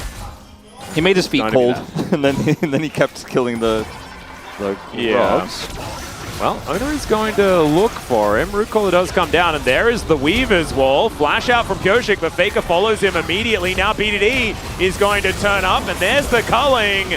Ona still level 5, so doesn't have the kick, and meanwhile, Zeus and Perfect are fighting. The flash out, but the flash in. First blood for BDD, and Perfect follows up immediately. That's 3 kills, and is it going to be 3 games? I mean, it's looking more likely after this moment. Don't count T1's chances out just yet, but I mean, it looked really silly for the first part of this as Guma is hanging around looking for a potential steal. Oh, that would be a pretty unfortunate steal, as that was a pretty early smite, I believe. And Gumayushi is going to turn up, and Daisy is also going to come in. Perfect. Getting that shove through. Zeus is still wandering towards the lane. Meanwhile, in the bottom lane, Keria is just doing his very best, but there is a Demolish proc, and so these high notes are really hurting. Yeah, KT is really winning everywhere. I mean, getting the advantage here bottom side, as well as some extra plate gold for the Seraphine. You can see the gold graph showing. Yeah, Encore is going to come on through here as Ona turns up. Keria almost dies, actually, before it even happens. As Beryl, he's under the turret, and he's going to die. That means the Deft is also really dead, but at least they get one. Well, there's that. Shenanigans. It went over to the Leona, though. They lose a plate top, and yeah, that's why I said don't count T1 out. Maybe I should have said don't count Beryl out. Don't count KT in, maybe is what we should have said. So this looks really silly for Pyosik at first because you're like, why is he contesting? You don't have the numbers, but BDD is able to come over here. Perfect is winning the isolated matchup into a Jace who has to kind of rotate down, so Perfect does a ton here. And in this skirmish, Faker has a combo, but BDD is an AD carry, so he actually has long-term attack damage here in this fight. Pyosik has shielding for him, so it's hard to pick him. So a bit of an overextension there by T1. And then they got really excited about, we're going to kill Keria, and then it took them a really long time to kill Keria, and they kind of forgot about everything else on the map. Like, they tunneled on this super hard, and this is T1 right back in the game. And, like, I mean, I don't know whether it's necessarily, like, right back in the game, just because that triple kill for KT was definitely very, very big. But I understand the thought process of, like, there are 2 bad guys coming. Let's just try and get what we can before we're definitely dead. Yeah, they got a plate, they wanted more, and then as soon as they saw Owner, like, that was, say, the only call. I was like, we got to kill him, and Beryl's like, oh, I'm definitely going to kill him. It's gonna be Beryl pressing Zenith Blade when there's a turret to be hit by. I mean, he's always doing that. He's always doing that. Yeah, we need to add, like, if he ends up carrying this game and getting POG, we add, like, the little stats, like, times Zenith Bladed into turret range. It's like 17. Yeah, and we need the percentage as well. Oh, as Faker is just dead. Yeah, there's the flash forward, gets the double tap, and BDD, he's on a killing spree. He is too big right now. And you know, I think we have to really respect the Lucian. Faker flashes as well, but I mean, BDD also has flash, and he's just able to pew-pew him to death. Yeah. You called him out of the game. All right, Daisy's coming out, but Ona's coming in. And Perfect going to find the stun. They're still going to go for this one. There's the knockup. Thanks, Daisy. And out goes Ona. Let's see whether he can keep himself alive, though, because Daisy's still in amongst it. The Root Caller helping the Renekton get in. Another Zenith Blade. Where's the turret range? Where's Gumayushi's health bar? My goodness, the damage to come out from... That's just a lost chapter. Just a what lost the heck? Chapter in a Torrens ring. What the... But what? It's a ton of damage. Guma's just super squishy, and I guess that's it. Yeah. I mean... He is a Senna, after all. He's only a level behind Deft. It's not like he just doesn't have his health growth. But either way, everything hits, and that's a lot of damage. And ultimately, ends up being fairly disastrous down there.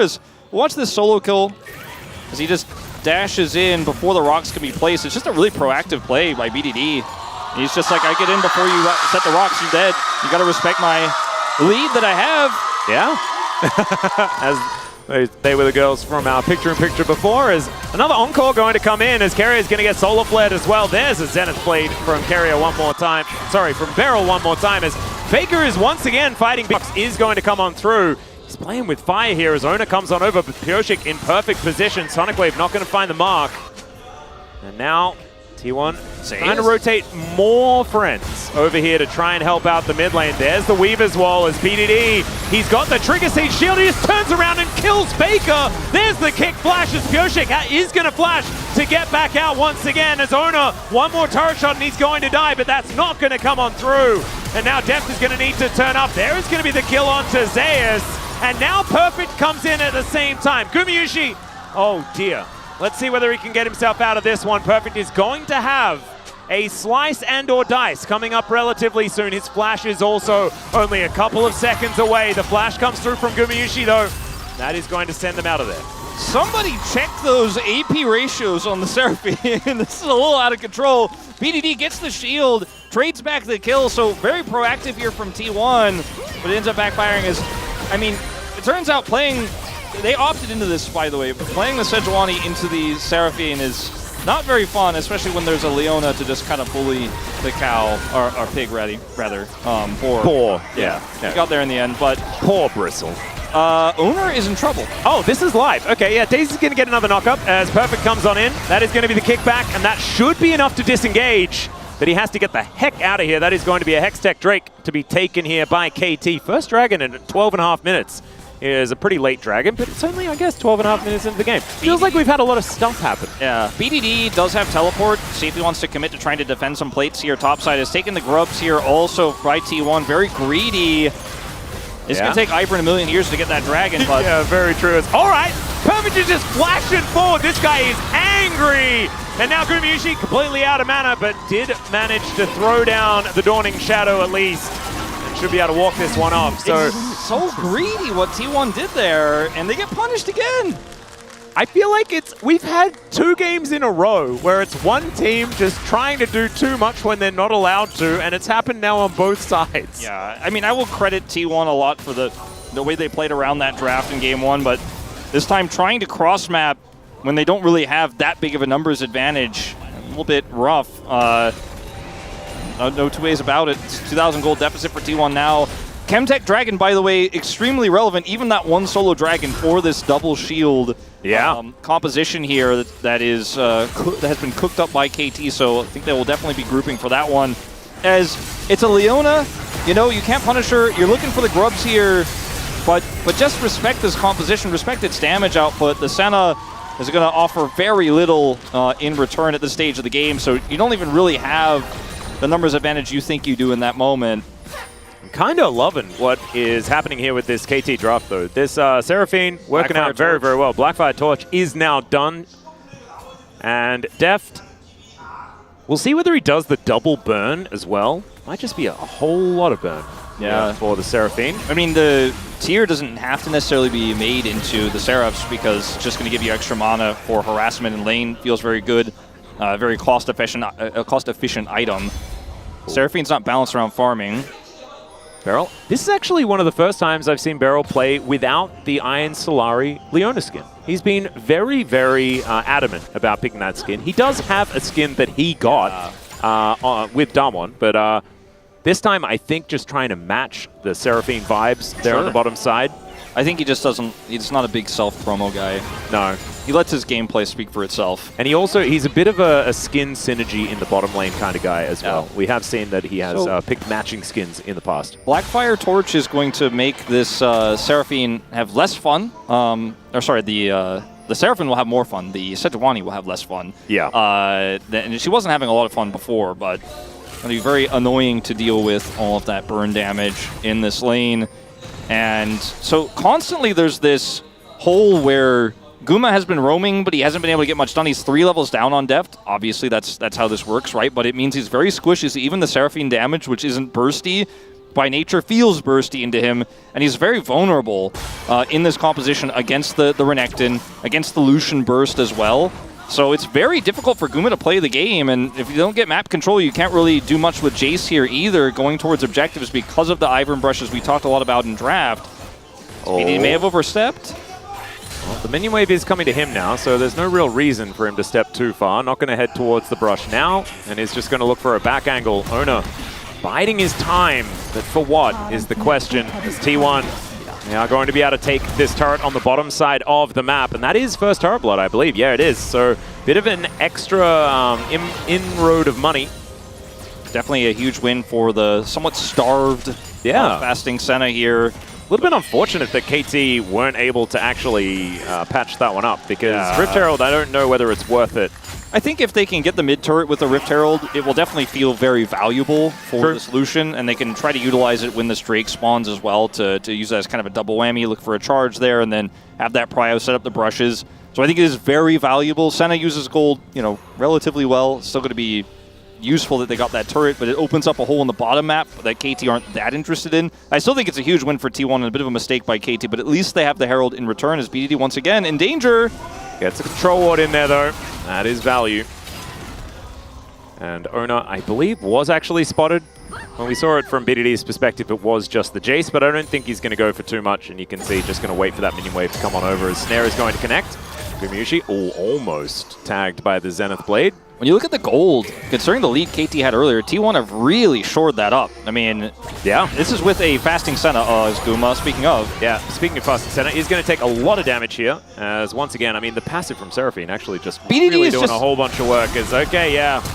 Gonna dash away, there's the flash forward from Ona. He just had a feeling that that one was going to be waiting for him, and good patience. BDD not going to be biting off more than he can chew. That was a cannon that he gave up that he didn't die there. They had so many wards on the top side, as well as one there to the left of the Dragon Pit, and he's like, Owner's nowhere on the map. He has to be looking for something here. I know Jace has been camping me, and so he's just had really good game sense there, and susses it out, drops the control ward, then knows they're sticking around very likely, is going to play respectfully there, and now Owner has no flash, backs away, and KT have a Herald they can drop. They've got full prio on this Dragon. They're even going to push down this turret now.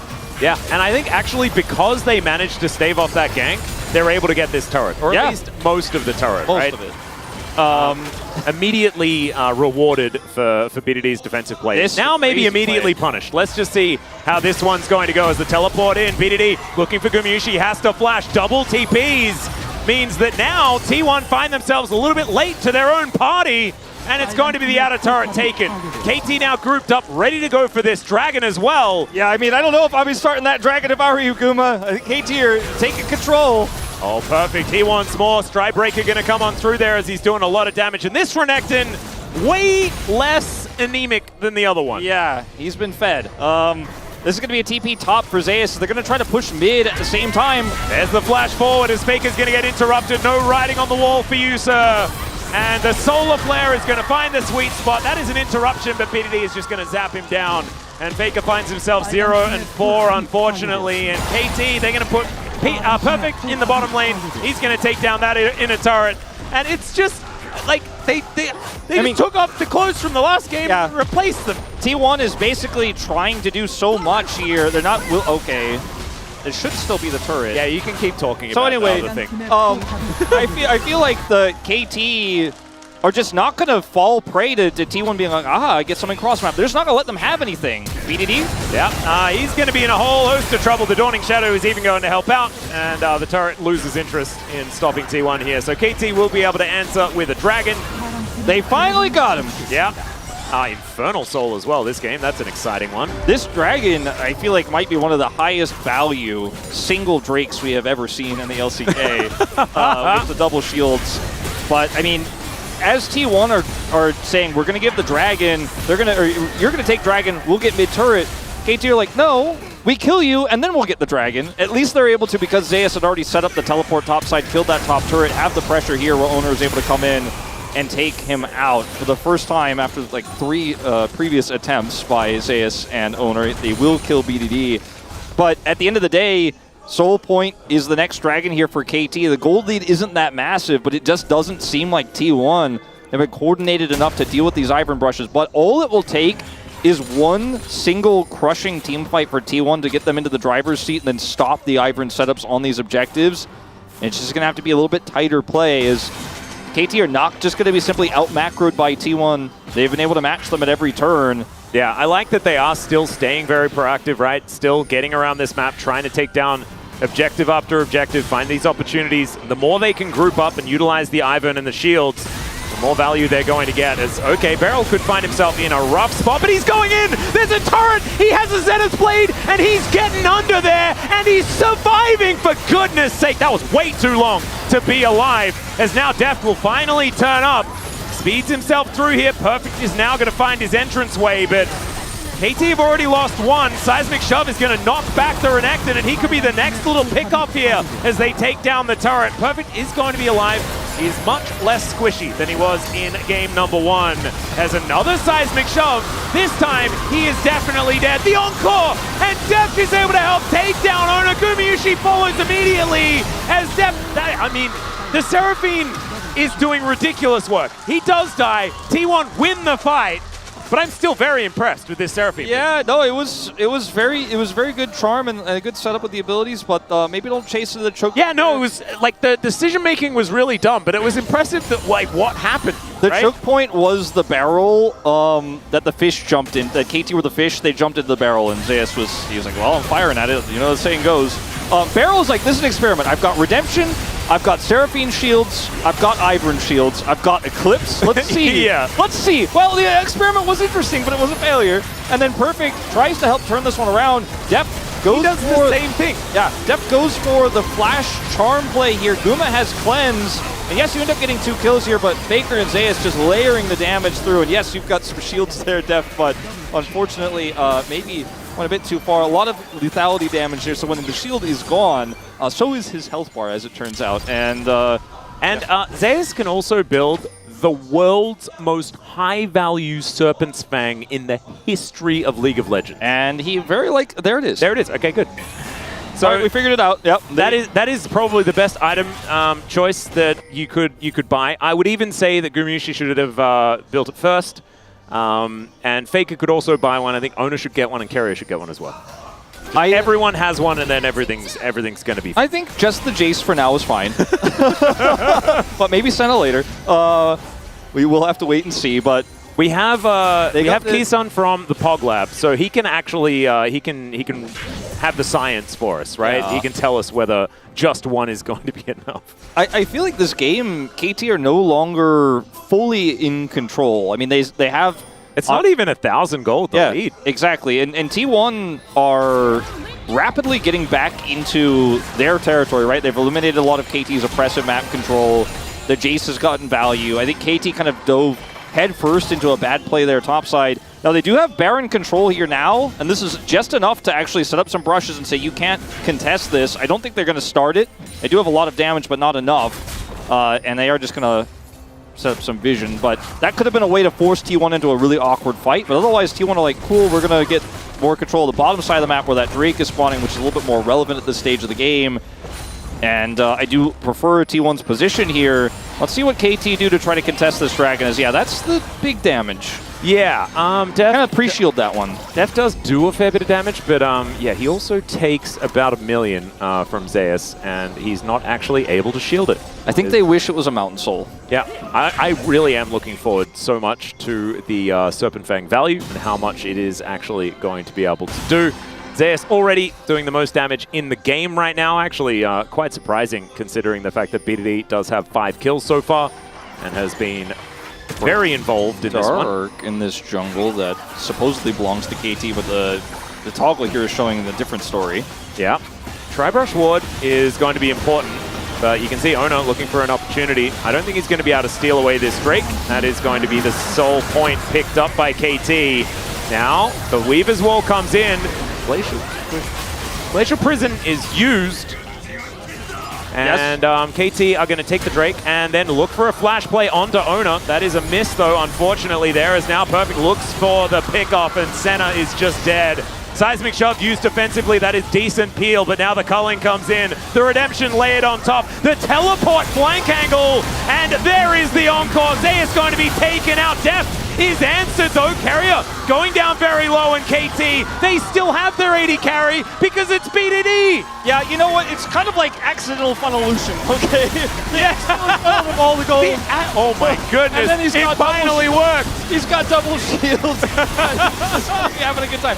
Now, we were watching Owner with the vision goggle, so I don't know entirely how T1 gave up their control of the bottom side of the map here, but they completely did, and then Dojik was able to set up brushes here, then Owner looks for a desperate steal. They don't have an angle. Barrel's looking for a flash engage on the other side of this fight, but Perfect, he's got his Dominus, and he is ready to push through. Guma just goes down instantly, did not have cleanse, and this is just an easy pop. I appreciate Zeus' heroics here because they already used the shields.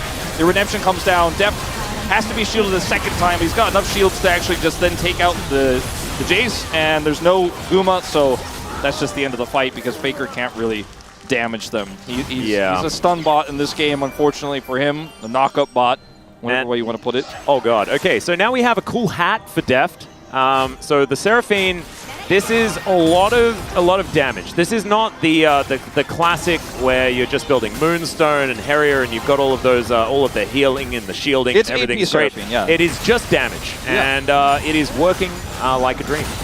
And Senna's so squishy that, you know, she just kind of dies. Faker, similar situation. He has his Seraphs at least, but it's just so hard to deal with this Seraphine's damage, plus her utility, right? Her roots, her ultimate is fantastic. It's kind of crazy. Like, in mid Seraphine was a thing for a while, but it was never really built like this. It was just a secondary support. But in this game, you get the shield value, and the AP ratio on that is pretty good. And you have the Ivern as well, so it's just kind of crazy what this Lucian is able to do as well.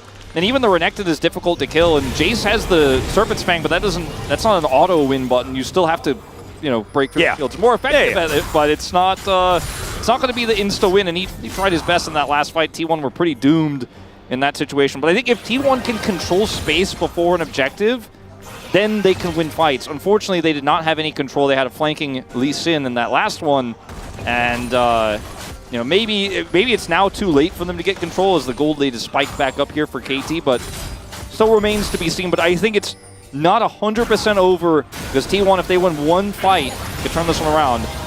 Well, Beryl is looking for another Zenith Blade, doesn't find it this time. He is certainly on I'm going in mode, and that has certainly not changed throughout the entirety of this series. Now, able to get on in here, that seismic shove, not really going to find too much there as Faker's just going to have to back off to the next line of defense. Isaias is heading home, but they need a defense and they need it now. Yeah, they've got so much poke as they're sieging out these turrets as well. As now KT wary of the fact that there could be a bit of a flank angle here. They can't see the Jace on the minimap. BDD is rotating in. Ono still looking for that angle, and perfect. He's just prepping this bottom wave. Yeah. If BDD gets picked for any reason, I feel like KT cannot win the fight, but he's just been so careful this game. It's kind of insane. Yeah. And he just understands that he is the one that has the target on his back, and he's going to play around it as best he can. Q going to connect there onto Pyosik, who's just going to back off. Big shield eruption there with the Shock Blast. And Perfect just wants to find that blast cone in. The Infernal Rift certainly helping out there as far as giving Renekton some engage angles. It's just no great angle here for anyone to teleport to. It's a Jace, you know? Oh god, okay, BDD dashing forward this time is going to get out of the way of the seismic shove yet again. I mean, hitting the Lucian with that is just obscenely hard. It is so difficult. KT just kind of prio their way through this mid lane to the dragon spawning in 30 seconds, and that's a ton of damage for the Seraphine. You consider the stat she's already picked up from the solo Infernal Drake with the death cap, stacking everything together. So much AP on this champion, again, that isn't really necessarily balanced around what he has done. And so she does a lot of damage. She has the same utility, and this Lucian is so hard to kill because BDD is playing so safe, knowing, as you said, that he is the main character. He is the backbone of this comp. Not to mention, he also gets like movement speed, I'm pretty sure, from the W from surround sound from Seraphine. He also then gets the extra shield, the reapplication of the trigger seed shield, and then like it's just kind of ridiculous. T1, but T1, yeah, looking for this one. Deft realizing that that wall is in a rough position. Let's see whether they can keep themselves alive. Is Perfect? You are just dead, my friend. The rest of your team were not there. That was a disaster. Yeah. KT, they pushed mid all the way to the inhibitor, but didn't get the inhibitor. So that doesn't mean you necessarily just for free get the back. I think they definitely should have split their backs and tried to send some members who didn't need to purchase items actually over there to contest some prio. Because like I said, if T1 get there first, they can win a fight. And Faker just said, no, you're not allowed to come over here. And then instead of walking away with taking the L, Perfect was like, oh, that's a big Q. And then he went in and he did the big Q, but then he died because his teammates couldn't get there. So yeah, this one's just a bit bizarre, as like his whole team can't be here. He like flashed in. Yeah, he wanted to see how much healing he get on one big Q. It was a lot, but then he died. Huh. He had Sterix, not enough actually, as it turns out. Well, sometimes you just wanna get yourself in there. You want to feel like a big crocodile, and that's a Solar Flare. That's going to get a flash and an Arctic Assault out. And does this change the state of the game? No, not really, because only Perfect died, and it's only the first Infernal Dragon for T1. But it's really good for T1 that they didn't give the Infernal Soul to KT. However, it's less good that they didn't actually win a team fight, and KT still have map control, and yeah, that inhibitor's still naked, and it doesn't change the overall state of the game all too much. Yeah, and Baron going to be up in 19 seconds. Perfect is not even forced to use a teleport or anything to get over there, so no harm, no foul, but still quite a quizzical utilization of an engage angle where he didn't necessarily need to. But that's fine. That's fine. We'll stop harping on about it. Yeah, no, he's a young man, young player, and we'll give him benefit of the doubt that he. We'll let Hirai tell him. You know. Yeah. I think perhaps we know where the VOD review is going to start. Comment and Supreme probably have a few words as well. Yeah. Maybe Deft is already. I imagine if like they pull Perfect aside and say, "Perfect, you know what you did wrong." He's gonna like, "Yeah, I know I shouldn't have gone in there, but like, you know, I just rushed a blood to the head. I won't do it again, boss. It's okay." By the way, this is really peculiar how KT keep like having the perfect angle to start Baron and having the choke point control, get set up brushes, and then just go chase a Sejuani. Just put up the brushes, use your setup. Oh no. Now just going to be chased out by Beryl. There's a Weaver's Wall as Beryl's getting amongst it, going to stun him up here as the high note is so good. Solar Flare going to connect onto Owner as well. Remember, he does have a GA, so he can keep himself alive for a lot longer. What if you were a champion with CC, shields, a little bit of healing, and also a bunch of damage? Yeah. Would you be Seraphine? I think you would be in this game. Huh, yeah. It's actually crazy. All right, now they're going to start the Baron. T1 all around them. Yeah, there's a seismic shove, going to connect onto Perfect. Down to 50%, the Shock Blast is not going to land as Owner. Can he be the hero? He gets it, he steals it! And he is going to go down to the GA. Can they get themselves out alive, though? That's the question. Even Owner is able to survive, but Gumayushi's dead. The Jace is dead as well. There is not a lot of damage left in this composition. And the kick out onto Pyoshik there. Deft is probably going to have the damage if he can actually land a few of these buttons. The smite comes in, and there it goes.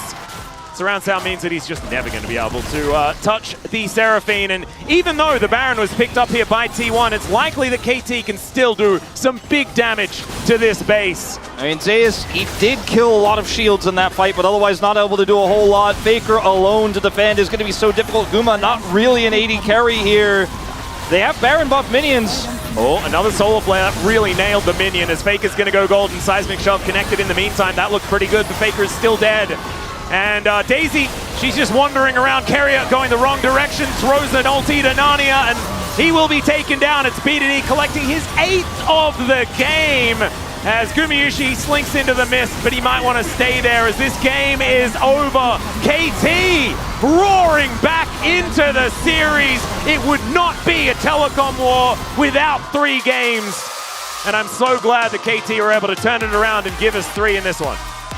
T1 falling behind early after a really rough skirmish around the Grubs, but this composition was quite unique. The way that KT put it together was pretty cool to see. Crowd in unison here, chanting and cheering for KT. A big bounce back, potentially a 2-0 if they can win the 3rd and final game of round robin telecom wars here. Oh, imagine that. BDD, he had a fantastic game. Evolution was so patient, so calm in those critical moments. Perfect for the most part was that one whoopsie, but otherwise this No, we're going to pretend that moment didn't happen. The space is not going to highlight that moment, so it's fine. The otherwise looked like a very well-practiced composition here for KT. Very oppressive, very difficult to deal with, and it's a complete 180 from the single target blow-up comp they did in game 1. They're like, no, how about just all the shields, all the healing, all the oppression. And that is exactly what we got in this second game. So a complete 180, and this really hit the mark. It was a risky draft, but damn, did it pay off. Looked really good. I tell you what, BDD, he must have got some tips from his old mate Prey that, of course, they used to play together for quite some time. His Lucian was fantastic. BDD looked really good in this game, but the Seraphine also stealing the show, much like she would. We're going to go to a short break, ladies and gentlemen. When we get back, game number 3, but before that, the space to break it down.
건이 형 공 쓰면 저 걷다 공 옮길게요.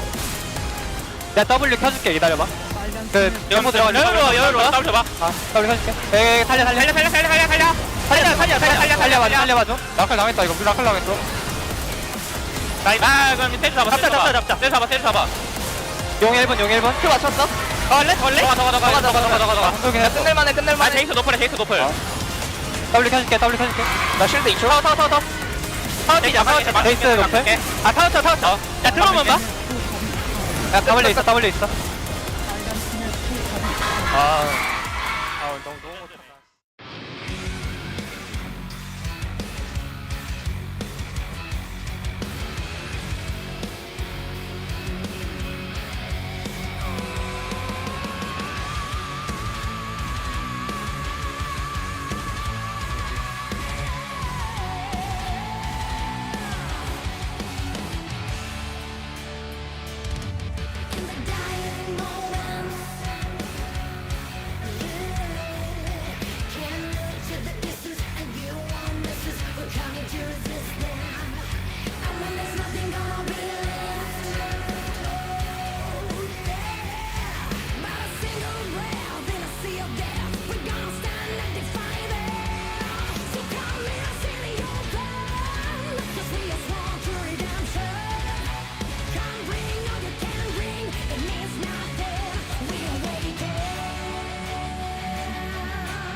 Hello and welcome back to the space. We're here after game number 2 of the Telecom War, which KT was able to fight back and take over T1 and tie up the series now 1-1.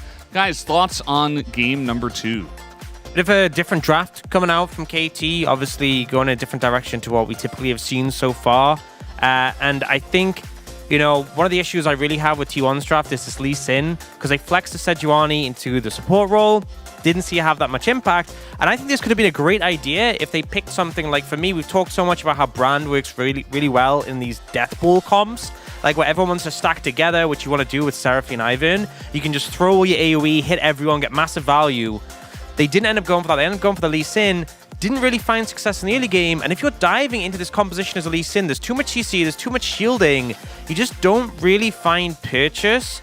And I think T1, it's more exaggerated when you're behind, but really struggled to cut through the shielding and deal with all the CC. Like, the only tanky person on the side of T1 was Sejuani, who obviously isn't going to be as tanky as, like, you know, a Cassante or something with full economy. And as a result, you know, if you layer Leona and Seraphine CC on a Senna or Talia or Jace, they will just die. Right, and I guess, like, the Lee Sin pick's idea is he can, like, get a good ult on Lucian, and if he finds a pick on that, they don't have enough damage to cut through Lee Sin's sustain. I guess that was the plan. But you can see, like, he just doesn't have any angles against a team comp that can just surround the Lucian and shield him and keep him going while having the CC up. Because nobody on the T1 can actually really pop the CC for Lee Sin. There's no one to actually make openings. Yeah, absolutely. I was a little bit uncertain about KT's comp because I just harken back to the days of Funnel Lucian and I'm like, oh god, but the Seraphine at least was able to back it up and do some damage in this one. But it all starts with this early play that T1 actually tried to get started here on a Pyoshik, which goes horrifically wrong. Yeah, and this is worst case scenario, an early skirmish going badly as a T1 composition. They focus so heavily on Pyoshik, but then you see Zeus ends up in a 1v1 while this 2v2 mid jungle's going. And the thing is, playing into shield heavy champions is that if you don't kill a target, they'll just keep getting value. You know, now Lucian's trying to take damage, but he's got a big shield. And the split focus, everyone on KT being low but no one dying, I think really hurts your chances. Right, and you can really see how, like, Renekton is super strong here at the first grub fight, and with Lucian is obviously, like, strong.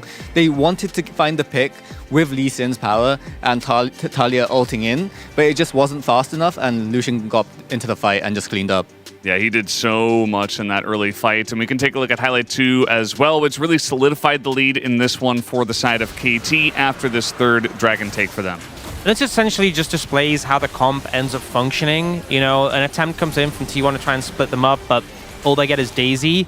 And KT were really conscious of making sure that no one was left behind, because with a composition like this, the shielding, the value from the Seraphine is just amplified so hard. Her damage as well from a passive that grouped up. You see them manage to get on Guma, burst him out, but again, they're just death balling. They're constantly together. They send the TP flank to cut them off, but they try and make an engage. They do get in the Seraphine, but the ult in return just guarantees the fight win. Yeah, and in this fight, it just felt like T1 was very lost. Like, most of the team is just running away, like realizing, oh, we lost Drake, we have no reason to fight anymore. And Kumoichi's still trying to kite out the Renekton and just manages to get himself killed. And that just leads into the whole team getting killed. Yeah, absolutely. Well, let's take a look at this a very interesting graphic we had prepared because we really wanted to see some Serpent's Fang into these shields. Yeah, and the thing is, it didn't do that much because Jace got it quite late, and also Jace isn't the best applier. I would have much preferred to see like the Senna pick it up, maybe earlier as well. She got 2 items in, didn't pick it up. You know, the item is kind of tricky because not every champion can build it, but you have 2 champions this game who can build it. Senna's really good at applying it to multiple targets, and if you don't have one, the shields we saw in that game were just massive. Like, you need the item to cut them down. I've even seen people build it on like AP champs like Zyra just because you can apply it with any damage. It's so obnoxious, these shield comps. Yeah, it's definitely a big deal. But guys, we do have the POG ready to go. Let's see who does pick it up here for game number 2 on the side of KT. It will be, in fact, the guy that had a bit of pressure on him to do some of the carrying, and that he did. Right, he found some like really good moments in this game. Like, first grub fight, he really cleaned up, blocking the Lee Sin Q for Pyoshik, and then cleaning up, and then getting solo kills onto Faker as well. Like, we can see right here where he gets a massive trade, dodges the W and ults, and immediately cancels and goes for an auto to predict the flash. Yeah, and I think a game like this, obviously we talked about the strengths of the composition for KT, but if the Lucian's behind, if the Renekton's behind, the composition really falls off. And I think BDD having such a fantastic performance on this pick meant they had enough damage they could carry through, so definitely a big standout. Yeah, pretty clear that he's the one that does deserve that. Even a shout out to Pioshik, though. I like it, playing the Ivern pretty well. But either way, guys, we're done here on the space for game number 2. Let's go back to the casters for game 3. Thank you so much, gentlemen. And yes, they might be able to escape scrutiny on the space, but they will not escape it here. Once again, the script is running for Riot Media as they vote the 80 At carry. least the 80 carry one this time. I know. This one I felt like it was pretty contentious between the two, as this guy, definitely his stocks are rising. Yeah, and you and I said at the top of the day, it's either a dominant T1 2-0 or it feels like it's going to be a KT 2-1. Will this punching sign be able to, like T1, negate the prophecy? I like the girl in front just trying to hide for her life, like, don't punch me in the head. Yeah, she doesn't want to get punched in the back of the head by that sign, and definitely not the person holding it. I do think drafts have played a really critical role in this series so far. T1 will have blue side here for this third and final game.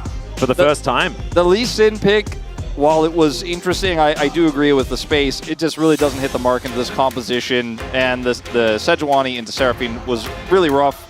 That means that our 5 picks in every game have just been really weird. Yes. Right? Like, and I guess it was B5 that was the biggest problem for KT in game 1, like picking Rakan into Poppy, and then we saw just how terribly that went. And then once again, you know, that Lee Sin coming in was really problematic. But Ezreal, Lucian, both of them banned away. Oftentimes you see a Lucian ban and you're like, Deft getting another Lucian ban. But nope, this one's for BDD. And Ashe and the Rumble, definitely bans that have to happen. I do think that KT should ban the Azir again, away from Faker for the same reasons we mentioned it in game 2. It's just that simple. But then he might get Corki because they have first pick here. See if this is going to be banned by T1 themselves. I think allowing T1 to go for the Renekton... Okay, never mind. They're going to ban the Renekton themselves. So that means that KT probably in need to ban something like the Azir, I think, has to go. Right? I feel like I'm much more concerned about Faker's Azir than his Corki right now. Yeah. And even though the Lucian's banned, and that would be a great counter for BDD to play into it, I do think taking the Azir away feels Faker specific, and that is what they're going to do. They might just leave us with that first pick Corki for T1, or they can go the Sejuani/Vi route here, play Vi Talia. But, you know, you have so much power in this first pick. That's why you chose blue side. Which one are they going to go for? I mean, the Corki is what the meta slave does in this situation, right? And when T1 have followed the meta this season, it has not been as successful as when they follow the heart of T1, what the announcer earlier called a traditional T1 style, like what we saw in game 1. Yeah, and I mean, like, the Corki is not quite as bad as far as like Faker's recent champion pool, right? Like, the Tristana really has been the one that people have been umming and ahhing about. I think the Corki is something that Faker has played very well for quite some time, even though not necessarily finding as much success with it. That's a blind Jace. Huh? All right, we're just going to do it again. This time with a Jace. When the Jace is the one with the brushes, and he could sit in the brush and fire freely, it feels a lot better than firing into brushes without map control. So while Jace is somewhat risky as a blind pick, you know, Zeus is not known for his Malphite response. I don't know what he's going to play into this one. He might just pick a ranged champion once again. I mean, the space already indicated it. I think it should be Brand. Nidalee, I don't think does the same thing. No, you literally can't get value from spears because Pioshik will just press the shield before it hits every time. I mean, this is still, like, don't get me wrong, in the early game, if you play the Nidalee really effectively, you can just get in there and kill the Ivern and stuff like that. But even then, like, it's difficult. The guy just can, like, press the root caller button and then you sort of stay still for a while. You need to have a matchup for this Corki and for your top lane where you feel like you have enough control so that Nidalee can actually be proactive early. Cassante into Jace is definitely one where you can kind of weather the storm, but it is not going to be, or it shouldn't be, the Cassante taking topside prio. Corki was also blind. We'll see what BDD's response is going to be here. Has BDD been practicing the Zeri?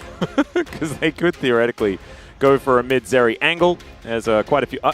Mid Jace and top Mordekaiser. That's the answer. Okay. You know what? I was thinking about this right before the hover came through. I was like, you know what? I guess it's Jace mid because there's not really not a lot of AD champions that are left here you could play mid that you'd feel okay into the Korkias. The Jace is definitely one of them. I seem to remember a game where there was a guy called 369 and he played Mordekaiser, and it was in a draft that was similar to this, and it was terrifying. Yes. We'll see whether Perfect can have a similar sort of performance, because Mordekaiser in the LPL, Mordekaiser in the LCK, very, very different. LPL Mordekaisers are just extremely good. We haven't found the same handle on it. I think Keen is the only one that's kind of got close, but we haven't found the success for the Mord so far here in the LCK. So let's see what Perfect can actually do. As Senna going to be banned away, and there is the Leona ban as well. I was going to say more Shadow Isles vibes, but Mordekaiser is Noxus, so I'm a bit silly. This is the first time Kalista was left up by KT, and then it gets banned by T1, and it looked like they had a great angle to actually play Kalista here into the draft, and T1 are able to read that and take it away. So it's a tough call here. Zeri feels very good with all of the shielding that she will be able to receive here. And then they can save counter pick for support. So if it's not a threatening lane like a Caitlyn lane here for Guma Keria, then perhaps you end up playing the Lulu and then you have even more shielding to come through. But it will likely be based on what comes through here, because Caitlyn feels like it's probably the best bet to try to get some prio there bottom side. Maybe the Nidalee can play through this a little bit. Otherwise, you know, if you're really going for like a Draven Renata, you're going all in, you could do something like that. But the Caitlyn just seems pretty obvious here. Yeah, a bit of pushing power. Let's see whether they stick to as much lane pressure as possible. Yeah, there it is. The Lux is going to come in. This means that T1 have zero range. There is, zero engage. There is no way for them to really start a fight outside of Cassante? Just try and poke them. Yeah. You know? And Cassante flanks are certainly going to be the way, but T1 needs to control the neutral. They need to be able to land this poke and stop KT from doing what they want to do. It's 100% a lane pick to grab this Lux, but it feels so terrible later on. I mean, also, like, she could use the singularity to see in the bushes. I guess that's true. Yeah, there we go. That's kind of a positive. There's not really much counterplay to that from KT Rolster, but I thought you left all of your optimism in the last game, but you've got the optimism out for T1 here as well with this draft. And I don't mind it. Like, this is a poke comp, right? We've seen these work in the past. Frontline of just a Cassante is a little bit of a worry. Yeah, especially if this Jace can find any sort of angle, because normally when you're playing into Jace with a Cassante, you can stand in front of the Jace and make it difficult. You can stand in front of your teammates and make it difficult for the poke to come through. But if you don't know where the Jace is standing because there's brushes, you don't have vision, then Jace finds these incredible accelerated shock blast angles and hits your Lux, or hits your Caitlyn, hits your mid laner, and then you're just at half health, and then you can't actually fight through the shields. So it's very impressive, again, what KT put together here. I think T1's answer was pretty interesting. Like, I don't think it's bad per se, but I feel like it is very risky and so reliant on that Nidalee getting ahead early, so reliant on that Caitlyn Lux lane getting massive advantages, which it should. In theory, one of the classic Zeri lane counters to push through and guarantee prio. Also the question of what Faker's form is going to look like on Corki today. You mentioned much better than his Tristana. This is game 3 of a very important series for both of these teams. Yeah, I'm very interested in seeing what Perfect is going to look like on this Mordekaiser as well. Once again, it's the Ivan for Pioshik. See how he goes as we jump into the rift for game 3.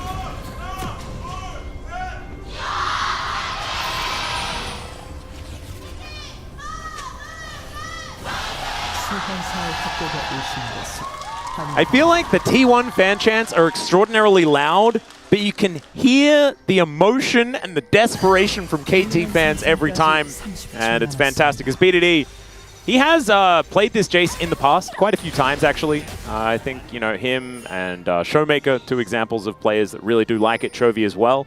As far as like just dominating lane with this mid Jace, often large CS gaps and things like that. We'll see how it does into the Corki here. Faker taking the fleet footwork just to try and make sure that he is as comfortable in this lane as possible. I do really feel like the Jace spikes a little bit faster and a little bit harder than the Corki in some of those early skirmishes. You know, not necessarily at Grubs, but like first Herald, sometimes the first and second Dragon, you do end up getting a ton of value out of his burst damage. And BDD has been so good at not only laning on this pick, but winning big fights early for his squad. And the all-in power is there to the skies, coming in and just blowing up a single target. And if, you know, Zeus isn't there, for example, on a Dragon fight, there is no real front line here. And Faker can offer a lot of damage back with the Gatling gun. Remember, this is nerfed Corki. Deft, I don't know whether you want to be there, buddy. Well, this is Singularity going to come on through, and there is the Peacemaker as well. Not looking very peaceful, as Deft is going to start drinking a potion very early. This is how you abuse an Ivern with bot lane prio with a Nidalee. This is a good sign for this draft, as T1 definitely know how to Nidalee. They have their licenses, and Pyosik is going to be set significantly behind here as a result of it. Oh, yeah. And this bottom lane is going to be constantly under threat. Yeah, Pyosik now going to move on over. Will be able to start off his Krug camp. Should be able to at least, you know, take his top side pretty comfortably. But 3-0 for Pyosik on the Ivern. And it's kind of interesting, right? Because Pyosik spends some time in North America. I feel like North America actually plays a bunch more Ivern than we do here in the LCK. As Deft is just looking to try and stop Owner from being annoying. But he's still going to take a spear for his troubles. And this does get BD and Faker involved as well briefly. And nothing really comes of this, just a Gromp delay. But now Deft is not able to farm the experience or the gold of the minions, which is pretty problematic. He wasn't going to be able to anyway, but now he's definitely not able to. Yeah, now he's like not able to even be near his turret. This is going to cause a bit of prio in mid. Well, Pyosik going to come on over. Let's see what they can actually get done here. The flash has to be burnt. Faker going to get himself out of there as now T1. Let's see whether they can actually kill Beryl, who's going to flash the Q. That's nicely done. Spear going to connect there onto Deft. And already we're seeing the power of this bottom lane. And it's very strong, yeah. This is something that, oh my goodness, okay. That's another one. As somehow Beryl's going to be able to weave in the hook, but still, even as the hook is connecting, there is more poke being landed, and Deft is just continuing to have the most horrible time. The low range of this Zeri, a huge problem. And yeah, this is probably one of the best lanes that Gumushi Carrier have played together. Dates back quite some time. Now, you know, this is a lane that, as you mentioned, they played together a lot. They played at Worlds, for example. Everyone remembers the Lux ban in Game 5 of 2022. Yeah. But the power of it outside of lane is often directly tied to how much you get done in lane and how much you can put the enemy AD carry down. Because there's that power trough as BDD. Whoa, he's just flashing in, looking for Faker here. Can he find the autos? And there's the last one. Picks it up, doesn't die to the turret. Thank you very much, Pyosik, for the help, but that is first blood going to KT. And he went electrocute this game. It's very powerful, very classic old school, but like I said, the burst and the potential of the early game picks is quite high, as now they're going to try to trade something back here in bottom. Yeah, KT like, oh, not again. Why does this have to happen? As you can see, even in the mid lane, they're just going for a little bit of a reset. But T1 with full control of this bottom side of the map. Spear going to miss for now. And by the way, we are very, very close to 4,000 assists for BDD as well. Just need one more, I'm pretty sure.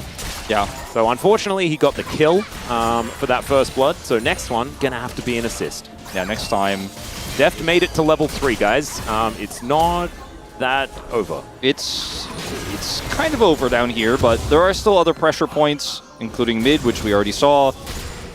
And this CS gap is pretty massive, but we have seen bigger recoveries than this. It's just going to take a lot of effort, as once again, BDD putting heavy pressure onto Faker here. Already has that serrated Dirk, so you know, if they spend all of their resources trying to shut Deft out of the game, it will eventually come to be an issue that this Jace is very large. But if you compare BDD's advantage over Faker to Guma's over Deft, you won't be happy if you're a KT fan. No.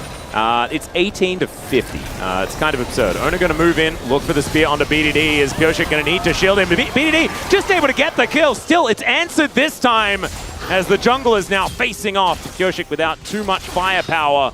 And Deft continuing to get zoned. So yeah, I mean, BDD did have that kill. There's a hook onto Carrier there at the same time as Beryl just desperately trying to do anything that he can but he is now the one burning down. Def trying to get anything done as that's a last auto, and that is a dead Beryl in the 2v2. And T1 just demonstrating that this bottom lane, they still got it. I mean, Beryl tried his best to try to get any sort of space here for Def, but is unfortunately for him unsuccessful. Good spacing there from Guma on the follow-up autos. Takes Beryl out. Def left alone here. At least he's the one who survives. At least maybe he can get some of that critical farm. Now, BDD picked up a second kill here in mid. It's not an assist, but it is big gold for him, so definitely a trade up. The kill goes over to a Nidalee, which is gold better than an Ivern would have, as we'll watch this again. Yeah, he's like, give me the shield, give me the shield. Yeah, give me the shield, give me the bush. And down he goes. This is the first pick. I don't know if we'll get the second skirmish. Probably not. 나이스. Yep. Yep. 진짜 미쳤다 형.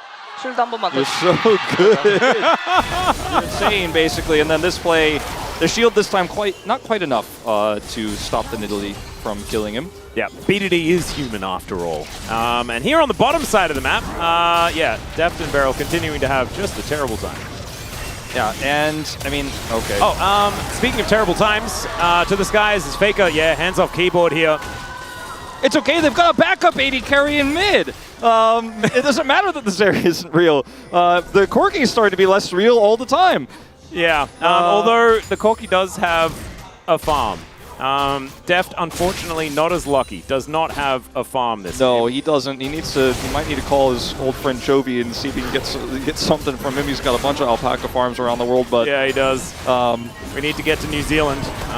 The old memes is okay. Pyoshik coming on in as Ona does proc the Conqueror here as now Carrier is looking to fight his old friend. Going to miss that one a lot though, as there's the flash out from Carrier, realizing that there's a lot of enemies coming. Ona taking a fair bit of damage here at the same time as Daisy getting amongst it. And Deft, I mean, he is still massively behind, but what T1 have been able to gain from this is a pretty substantial amount of gold for their bottom lane, and they're trying to actually wipe this turret out. Looks like they will be successful on this wave, although the Ivern Brush makes this very frustrating, so maybe not quite. Yeah. Oh god, all of the poke coming in. One more auto would have done it. There's a trap in the brush. Man, the brushes are actually making it more frustrating for KT, and they're being built by their jungler. Yeah, this is really annoying to deal with, but they are keeping this turret alive for now. I don't know whether this turret is really worth trying to save, because there are 3 members of T1 down here, and the extender beam not really going to help out there. As okay, Root Caller does come on through. Kamiushi is going to get the heal though from the Primal Surge, and they try to do their best to take down the cannon, but that is not going to work. So how well Caitlyn can utilize this gold is going to be the real question, because 40 CS down right now at 9 minutes, it feels like your life is over. It's definitely donezo. It feels like the game is over. They're making some good plays mid. Beryl, insane hook here, as that's Faker's third of the game death. But if we get to a game state where KT could stabilize, right? I mean, we just saw the replay. Yeah. Well, the Valkyrie going to get him out of here this time around. Look at the gold here. He is sitting on 4,000 gold, by far the largest in the game. Well, BDD is also sitting at 4,000 gold, but again, when you look at the deficit, 1,600 is pretty big. But if we get to 25 minutes and he's still 30 CS ahead, that means much less later on. That whole turret he picked up means much less later on because of the strengths of KT's composition. So if you're a KT fan, don't feel good about the start to this game, but know that there is still hope. If you can win one team fight and you get map control, you set those Ivern brushes, maybe there's a world where you come back. But the Ivern is also massively behind at this point, isn't going to be offering the same sort of fast utility that we saw in Game 2. Deft is just trying to find money anywhere he can get it. He's like, there's a turret over here, this is where I want to be. Just need to be able to get some minions. And it's going to be hard because Gumiushi Carrier also moved up towards his top side. And this 1v2 is not one that he's going to be too psyched about. Pyoshik is going to be over here. Hasten the Hold does come on through. Trigger Seed not quite there in time. And it's interesting how Pyoshik has basically become the support in this game, and Beryl is just trying to get BDD ahead. He's like, no, he's like the jungler, yeah. Yeah, he's the jungler now. And Pyoshik is trying to keep turrets alive so that Guma doesn't get more money, and also so Def can get as much money as he can here. Ooh, Spear not going to connect on to Beryl. But like you say, I mean, this is just going to be more and more waves pushed in. BDD, very aggressive, understandably so. He's on a killing spree right now, as there's the flash hook, gets the flash out of Gumiushi. Beryl is just unfazed. No, he doesn't care. Not even a little bit. BDD going to turn up. Ona is able to secure that one grub. And so that is 2 apiece here. KT looking to try and lock down their third. And, oh, I thought that spear was actually going to be able to pick that one up. But good smite there from Pyoshik. You can see T1 just aren't confident to fight this right now. They don't have any vision. Oh, okay, Light Binding does come on in. Peacemaker down as well as he's just dead. The final spark is going to be exactly that. And Beryl, this is the power of the poke composition being bared down right on top of him. Really good punish there from T1, but KT still get the grubs, and the fact that they were able to control most of that fight until that binding landed gives you a little bit of hope that maybe they can pull something together here. But it is still looking so tough. Deft still 30 CS behind here, still hiding in a brush under a turret. Even Daisy needed here for him to just farm minions. Yeah, and it's more plates. That's 2 of them going down. Beryl has respawned as Daisy comes out. Going to get the knock-up onto the Lux. As now Gumayusi needs to be a little bit careful. Pyoshik getting down lower and lower. Daisy going to be destroyed. KT still searching for more. Hook is going to be avoided. Good sidestep. And now it's an honest 3v3 as the poke is starting to be turned around onto KT. Merc Tread's done here for BDD, opting into this one instead of the plated steel caps we normally see into Corki, just because Faker is pretty irrelevant this time around. Carry is quite large, and he wants to be able to have some extra tenacity so he can really be the carry, because he needs to go into point-blank range to actually win some of these mid-game team fights, and those bindings are going to be super frustrating to deal with. If Beryl doesn't get hit by this, then they win the objective and lose nothing, but it's just a really good snipe there from Carrier. Picks up a lot of extra gold, so this bottom lane continues to be so far ahead. Still a bit of a hole in the mid lane, but Faker only 10 CS behind. He has a farm, as you said, and yeah, Deft is still struggling to get the foundation of his. But the main carry in this game is going to have to be BDD, and it is going to be KT somehow, some way trying to wrestle that prio away. Because as we saw in the Grub fight, if they have it, T1's comp can do very little. Yeah. We'll need to see whether KT can actually get to a point where they're actually capable of utilizing the power of this composition, right? I think the Mordekaiser can be pivotal against compositions like this that really do need to have a man advantage as Beryl. Hello, friend. That is going to be losing Singularity, finding a bit of damage, but not able to get the light binding, and so therefore Beryl will survive, but certainly always looking for angles is Beryl this game. Pyoshik going to turn up.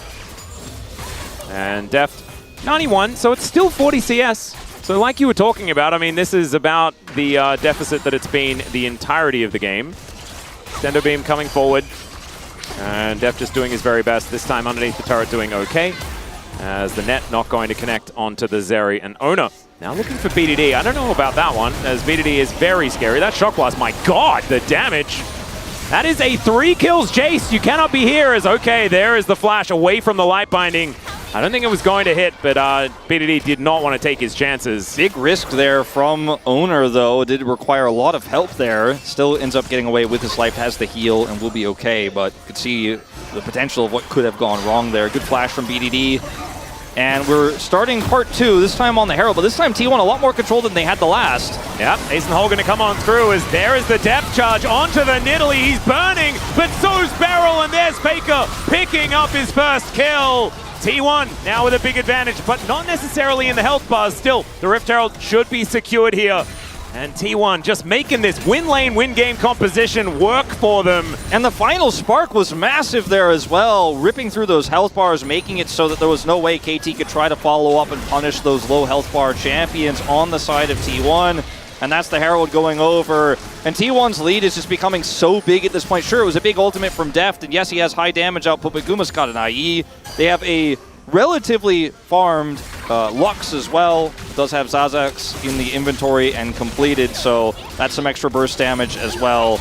Yeah, Shirelli is coming in relatively soon as there's some redemption damage, and the flash forward from Beryl. Gumayusi, he does not have his flash available. Root Caller comes down, there's the hook. BDD's like, give me my fourth, and he'll be able to pick that one up. Deft, a little bit sad that he doesn't get the kill. It would be pretty good for KT to give the Zeri something, but still staying within that 40 CS gap range. Yeah. And now finally has an item.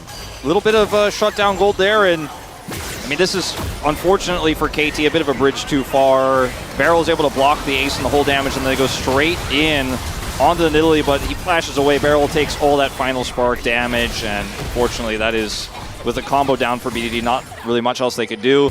Redemption to start this one off, and then Barrel flashes here to get the root and tries to hold Guma in place. And then, yeah, the slow here from Pyoshik's Glacial Augment is going to spell disaster along with the root there. And Barrel, he's trying to do it again a bit early. Okay, I was going to say a bit early.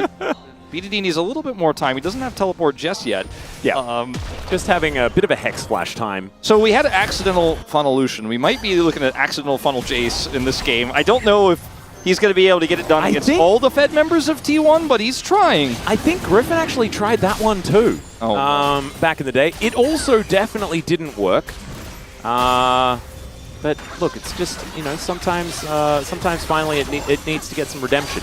As here in the mid lane, some plants go up, and so does Daisy and Beryl. He's on the prowl once again. Gumayushi going to be in trouble here as Perfect is just going to put him into the death realm. What are you going to do about it? And the answer is die. And then a whole bunch of stats now go over to this Mordekaiser. Hooks connecting, but the final spark is just going to end them. The all-out comes through from Zeus, and now the flash forward Deft smells blood in the water and wants to get some sort of kill here as Zeus getting himself out. BDD presses W, but I don't know whether they're going to be able to quite find it as finally the kill comes in. The answer's there from KT. The kills are even. It's a bloodbath, but I don't even necessarily know who's in the best position to win. I mean, when you look at how these fights have been going, it's like Keria is doing the most damage. Yeah. Guma's doing a little bit, right? And this time just ulted out. You mentioned, hey, if you have the man advantage, you win these, and it's Riftmaker on the Mordekaiser, so he actually ends up winning these duels quite well. Perfect blast coning his way in, flashes for the ultimate here, puts him in the Death Realm, and then look at Guma. There's just nothing he can do. Perfect doesn't even have to shield until he gets out of the ultimate, and they could just kind of casually walk back. As Faker shows up super late, but just gets instantly by Barrel, and then this final spark is massive, and without it, this is a huge win for KT. It still is ultimately a big win for them, as Deft is starting to kind of sort of be relevant in this game.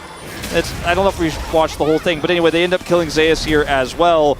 In the meantime, the mid turret goes down, and that is a big tool gone for KT to mitigate some of the aggressive pressure of this Caitlyn as she's trying to get out of her trough. Yeah, exactly, and KT, without an outer turret in mid lane, it is going to be even more difficult, right, for them to get towards these neutral objectives. And I think, like, Perfect being able to park himself in the banana brush and actually get access to Gumayushi is a big part of this. And it's something that T1 are going to try and desperately stop from happening as this game goes on. Look at this gold here in turrets. 3,000 nearly for T1. All in that turret. In the bottom lane and the plates, of course, top side. Then they got that turret mid. It does mean the standing gold argument is a decent one, but the problem is that if the map control continues the way it is, then KT will never be able to actually cash that in. You say that, but I mean, I do agree with you. It's tough for them to get map control, but they keep getting it on these objectives and then taking these fights that are way closer than they should be. In T1, I mean, the fact that last fight was so close is a worrying sign. Now, I don't think Perfect is going to get the flash ult onto Guma a second time in this game, but it does make you wonder if T1 will be able to crack this composition if KT could stabilize ever in this game. Pick up some of that standing gold you're talking about, get map control for even just a second, because if they do get that map control, as unlikely as it seems, it feels like this is a winnable game for them. I'm not going to predict it, but never count this squad out, because we've seen already some crazy stuff in this game. BDD is extremely powerful, already hit that 2-item spike. Muramana is transformed. Yeah, no, I 100% agree. But I think that if T1 can keep playing their game plan, then that sort of standing gold argument isn't quite as valuable. If you can't break the turrets, you can't get They have to do the hard thing first, yes. Like, is what I'm saying. And that is going to be winning more team fights here for KT. And I think this gentleman that we can see on our screen right now is going to be a big part of that. This Jace is just massive in this game. Collector is now done for Guma as well, to just sitting on a Shiv and a Zeal. For Deft, at least the Shiv lets him farm better, and that 30 CS deficit is just going to kind of be permanently there, but he will eventually get a second item. He will eventually be a little bit more relevant. It's BDD that T1 need to worry about. Yep. And they also, again, you pointed this out in draft, which is one of the biggest issues, is they didn't have any engage. And if KT just sit on the bush, then it's really tough. And if they can slow play it and Jace can hit a few shock blasts before the fight goes off, then suddenly Deft just presses R and he cleans up the team fight. It's very easy, obviously, to itemize here as Zeus into this comp, just wants to become very tanky, wants to be a big frontline for this Jace, and he has a big role to play in how they win these fights because he is going to be the one who absorbs those shock blasts. Oh yeah. In an ideal world here for T1. Yeah, Faker also now has the Muramana transformation. 1, 3, and 3, and it was looking really dire for Faker in the beginning of this game, but has since been able to keep up in farm and has made it to that 2-item spike that we talk about so many times for the Corki. So not necessarily fully out of the woods, but certainly feeling better than the way Deft is at this point in time, sitting on, like you mentioned before, just the Zeal. As, all right, going to not necessarily find the target as Carrier just explodes. Beryl's going to be traded, but now BDD, he's on the prowl. The all-out angle is going to be there for Zeus, and he drags the Jace into the team. Gorgeously played from the man in the top lane, and that is going to give T1 the edge. Perfect ult from Zeus, the angle through the edge of the Baron pit. He gets the perfect diagonal there, and T1 back in the fight because now KT without the Jace cannot continue to contest.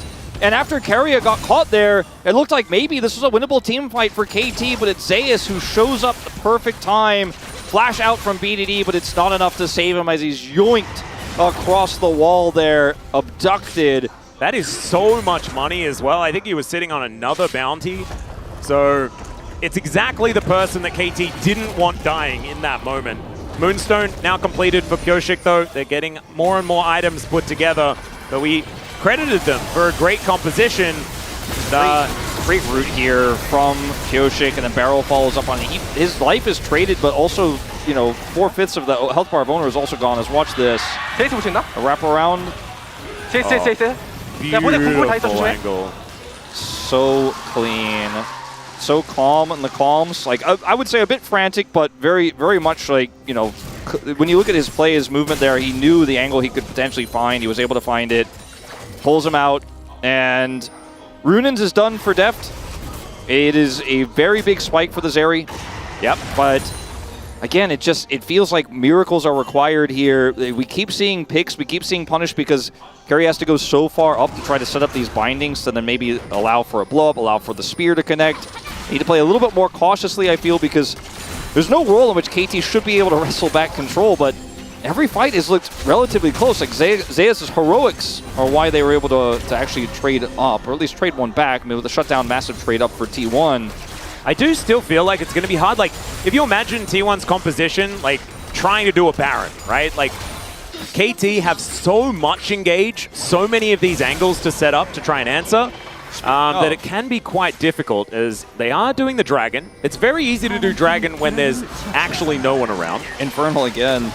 And that is that's a high value one. So 2 Drakes going over to T1 as Final Spark going to be thrown towards Perfect. They want to be able to get this bounty gold for taking down the turret.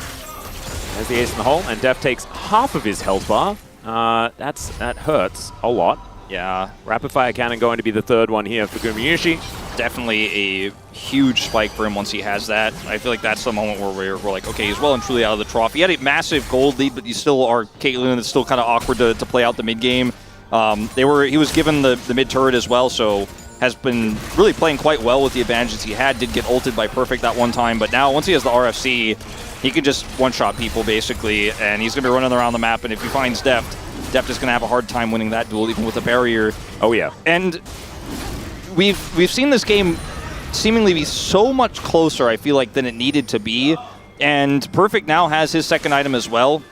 So he can use the dash cannon to close the gap on Guma, maybe even Faker as well, or just pull Zeus out of the fight so the shock blast value could be high. I see so many angles here for KT, and while they ended up losing out on this area lane into this Caitlyn, which felt so obvious, it feels like otherwise their draft is so robust that there are ways back in. Like, I keep having to tell everyone that it's not over because it looks very over, but I don't trust yet, Atlas. Yeah, no, I don't know either. And it's I think a product of what we've seen from both of these teams recently. We've seen genius and we've seen failure, and we just don't know what's going to happen in any given moment. And Beryl's confidence this game is just off the charts. Despite the deficit, he has just not given up. He's always fishing for the angles. Oh yeah. And he's been pretty successful. Yeah, he's 0-5-3, but he's gotten really some really critical moments for KT. I'm just looking for the next one. seeing whether they can find another angle. BDD, of course, he's going to be the main character. Getting to BDD in these fights is the tricky part. You know, they had the Zeus Cassante engage on him last time around, but how do you close the gap on this Jace? Maybe you just simply weather the storm and have the Caitlyn do the work, you front to back it. Yeah. Because trying to set up an engage or a pick is so challenging. Oh, Carrier going to be able to find a bit of a combo. There's the spear to land as well. Beryl is just dead.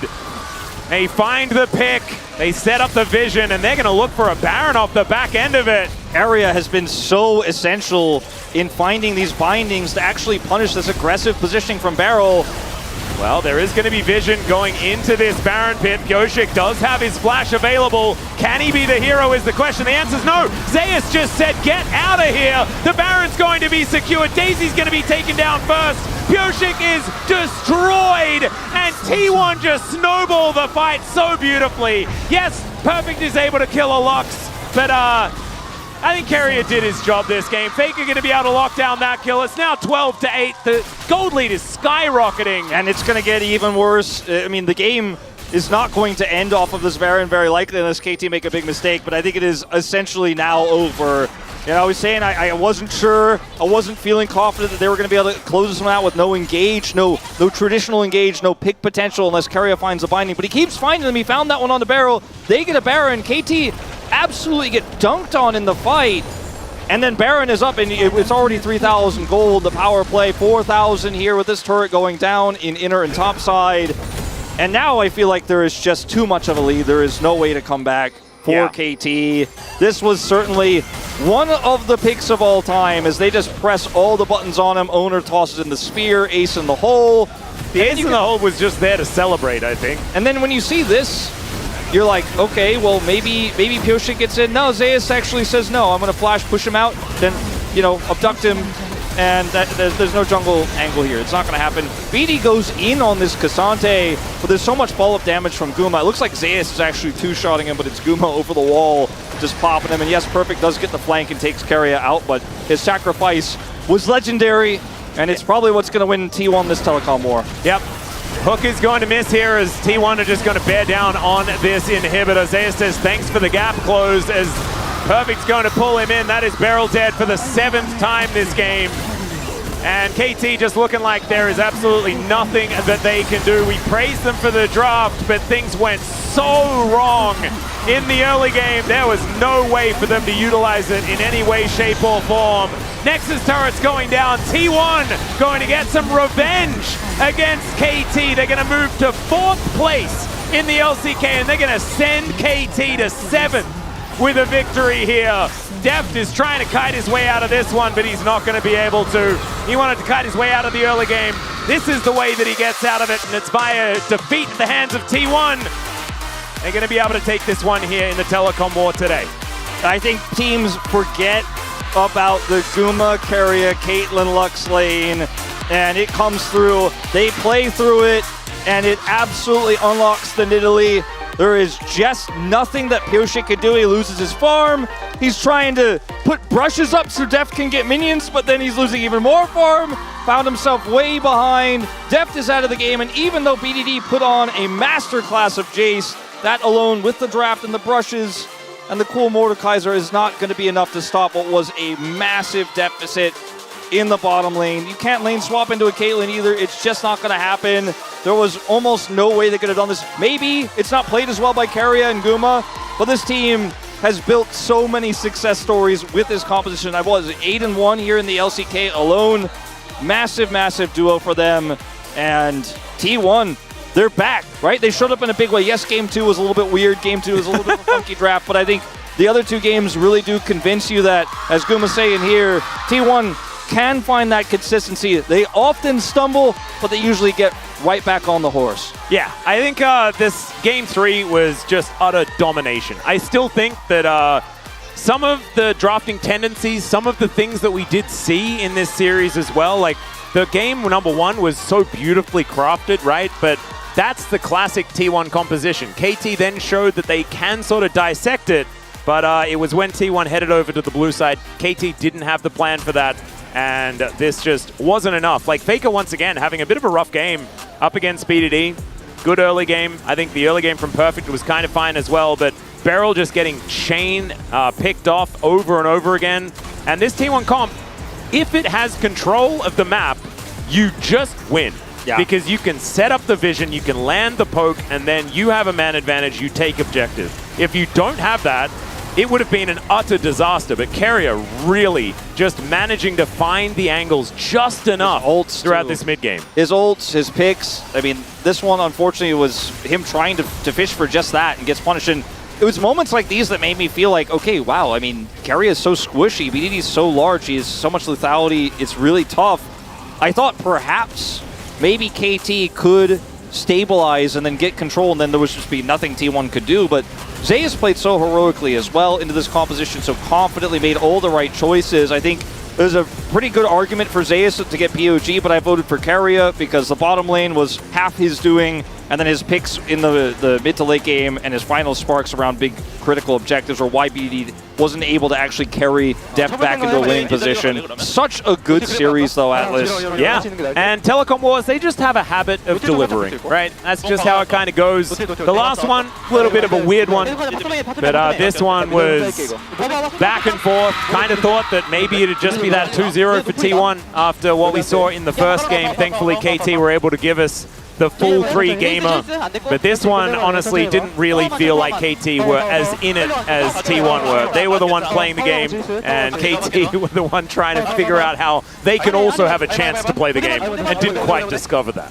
Yeah, in games 1 and 3, you know, Perfect wasn't allowed to play game 1, and Def was not allowed to play game 3. Yeah. T1's pressure point lanes always have to be respected, and perhaps the teams will think twice about picking Zeri when the Caitlyn Lux lane is up, because it just did not look like Def and Beryl could do anything here. And the Nautilus pick, while he tried to kind of hook his way back into it, just felt pretty flat in this one. It certainly did. I want to also give a shout out to Owner. I think that Owner played the early game exceptionally well, making sure that he could stay into the enemy jungle throughout the majority, always was ahead in farm. I think he had like a lead of about 80 CS or something like that towards the end, so really, really well played there. But that is enough from us. Let's throw it over to the space to break down the Telecom War T1 victory.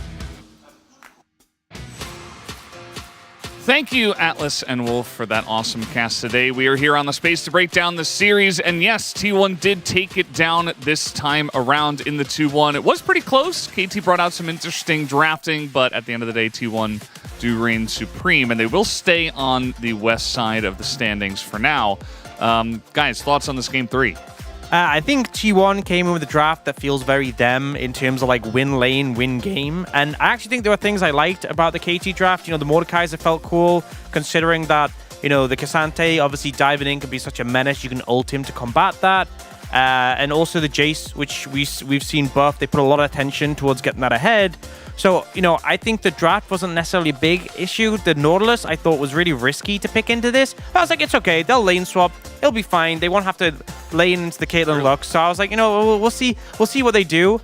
Yeah, your thoughts, Kisun? Right, I'm very much on the same page with you. Like, the Nautilus being a really rough lane in the early phase, so we would assume that they would lane swap and avoid the early parts of the game. You would, wouldn't you? Right, but you'd assume that, wouldn't you? That didn't happen, and then you can see like Lux just having a lot of value outside of lane as well, just finding really good picks and doing a lot of damage in team fights as well. Yeah, I was a big fan of the Lux pick. As long as there was no lane swap, it just makes a lot of sense. You dominate lane, you can see through Iron Brushes, it provides a lot of damage. And, well, we're going to take a look at highlight number 1 and kind of showcase what happens when you don't lane swap against them. Yeah, so T1 invaded very aggressively to get vision down early. And this is just like the first couple of minutes of laning. There's a lot more to show than this. Pioshik also fell behind as a result. But Deft starts immediately getting bullied, and they can't contest these first waves. If you're wondering, why do teams lane swap? Top lane tower, you get less plates. Don't you just give them a gold lead? Yes, but you avoid this happening, and you see Deft knows he can't touch the waves. He's like, okay, I'll try and protect the Gromp, but now he can't get back to his tower. He can't even touch his tower. Like, what is he supposed to do in this situation? He's just AFK in a brush. Right, and he's just really waiting for Ivan to come to help him. But Ivan's not on this side of the map. He's just pushed away because of the splitting the map and being weak-sided. And you can really see, like, he just can't do anything. And Nautilus is just trapped here, taking farm, and then has to flash.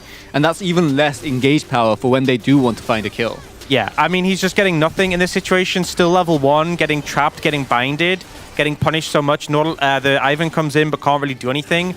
so little CS, and now Deft has to recall on 6 CS at this point. It was brutal. And now this is what KT were trying to do in return, setting up and trying to get pressure on Faker. This was their response to what T1 were doing in the bot lane. Right, and the first flash was like a really early mid gank from Ivan, and then after the flash, Faker dies 3 times before he can get his flash back up from mid ganks, and just Jace being really, really well played, like really finding good kills, finding good Qs off to slow, and just winning the 2v2 straight off. Yeah, and you have to credit KT for trying to make things work on Faker, getting BDD ahead, but I still think the bleeding bot was so much more severe. And there was a really easy solution, which was to lane swap. Yeah, I hadn't caught that, actually. That is a great idea now that you finally raise it for the first time. Yeah, I wanted to save it till the end to bring it up. We hadn't talked about it at all. Yeah, it would have been nice, but they decided to say, okay, we're going to hunker down and try to get through this lane. And eventually Zeri will come online. Well, a little bit, but not really. And we can take a look at the second highlight, which was the Baron fight, 26 minutes into the game, which at this point, I think Beryl was 0-5, kind of getting bullied a lot on the Nautilus. Right, and you can see like they really want to try and control Baron vision here and like set up picks for Nautilus, but Lux has more vision and Nidalee, and they keep poking Nautilus down. They know where he is, and if they find the snare, you can see even with Nautilus, he just gets bursted down and actually dies. And that just leads to really, really rough team fights that has to be forced. And, this ends up being great because Zeus comes out the pit to disrupt Pioshik. Perfect doesn't get there in time to ult the Nidalee to stop the smite there. And they're so far ahead, the cleanup comes through. It's really great Baron setup, but I honestly feel like a composition like this works so well for T1. They got a crush lane in the bot lane. They got to leverage Ona being on this Nidalee, getting super far ahead. And then when it came to moments like this, the Baron setup was just super crisp. And credit to Keria, he actually went damage items on Lux. We see so often this kind of no damage supportive build where, and it does depend how the early lane goes, but if you're winning lane, I want to see this sort of build where you're actually making an impact. Right, definitely true. And you can see like Mordekaiser's pick here, like gets a Lux kill, but it doesn't really mean anything for the game. Like, we did talk about like Mordekaiser taking the Cassante away, but when a member is down, you can't really look for that. You have to look for kills. Yeah, and at that point from behind, he's like trading with the support. It's like, not really quite doing as much as Zeus was able to do. Let's take a look at the POG, though, of this game number 3. On the side of T1, who will get it? It will be Keria once again on his Lux. I remember it was spring. He was, well, not this year, but last year, I guess. He was playing a lot of Lux. He was getting a lot of POGs, and he's going to get another one here. Yeah, I mean, I think he just completely dismembered Beryl, if I'm going to be honest. The Nautilus pick that came in as the counter didn't work, and it was just death after death. Death after death. I love that he brought out the damage build, and you could see at points later in the game, typically we see the Lux, the builds that they fall off later. They're not really hitting too much. He was actually doing considerable damage to everyone he connected on. Right, and like you said, you don't really expect the Lux damage to be that big in team fights. Like you expect like maybe on a pick, you just ult and do a big chunk, but those are actual big damage numbers. So is Ox based this time around? You've had a lot of off votes, meaning like not with the entire group, so explain yourself. Me and the Crane Analyst, we saw, I think Ona had a fantastic game as well. I think Keria definitely deserving, but Ona took control of the jungle, was there with all those skirmishes. It felt like him and Keria worked well as a duo, so I think deserves the honorable mention, even if Keria definitely makes sense as the overall winner. What do you think, Kisan, as a based observer yourself? I think it has to be a support this game. Like, support made so many plays, did so much damage. It's a support game. Call down. I think Kisan's just hating on Beryl. He's like, the gap was so big, I think you have to vote support to dunk on Beryl. I mean, that's pretty toxic, but if that's how you feel, Kisan. Well, not untrue. Anything else to say for yourself, Kisan? I mean, kind of. Maybe, perhaps. Yeah, that's fair enough. So T1, they got the win. I feel like, your call on saying they kind of drafted a T1 comp that felt better. They've been really kind of struggling here. And not even kind of. They've been really struggling here. They get this win over KT. We're also struggling a little bit. Does this feel like T1 are on the up and up, or is it just one series? It's definitely a good omen, but I feel like T1 are always so inconsistent in form when it comes to like the regular season. They have the hiccups, they have their issues. They'll be solving what do we want to play, what do we want to draft as the meta shifts. I still feel like this doesn't say the ship is completely righted. It's not like, if they went into finals tomorrow against Gen G, they would definitely lose in this form. So still some work to be done, but it's an upward trajectory. And you can definitely see, like today, they went with comps that they usually had a lot of success on, and it was more comps that they were used to, so their performance was much more expected, I guess. And we really need to see them play other comps as well, though, like away from Lux, away from Caitlyn, and playing more in tune to the meta where with Zeri, Ezreal comes in. Yeah, absolutely. I think if you're going to survive in the LCK, you kind of have to be able to play more than a couple of comps, but we'll see how that develops. We do have the interview ready now. Let's hand it over to Deer for the translation. Thank you very much, guys. This is Deer for the POG interview translation, joined by Owner and Keria on the side of T1, who just took KT Roaster down in the telecom war. Congratulations! Owner, you got your revenge against KT from round 1. How do you feel? I'm just so relieved that we're able to end our losing streak and being able to get POG after a long time. It makes me feel great. And Keria, how do you feel? I'm so happy to win against KT. I feel like I almost forgot about how it feels to win, so I'm so glad that we're able to secure today's victory. And Keria, you came out on top in a close 3-game series, so what did KT give you the most trouble with?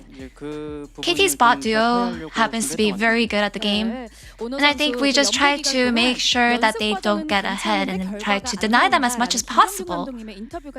And Owner, during the period of your losing streak, Koma said that practice is going well, but the result isn't showing. So what is something that you guys focused on improving to perform better on stage? I feel like we all have individual skills and abilities, and we are all skilled players, so honestly we just really wanted to trust and have faith in each other and practice as normally. And this was your first time playing in patch 14.14, and it looked like you guys are super prepared for your draft, so what was the process like? Compared to the previous patch, there are a lot of changes in the champions, but the overall matchups are actually pretty similar in the end. So I think we really try to focus on what's good in the bot lane and try to pick out all the good picks in the bot lane. And Owner, in Game 1, you guys started... Well, actually, Game 1 started with your Poppy and ended with your Poppy. Your early game setup was on point.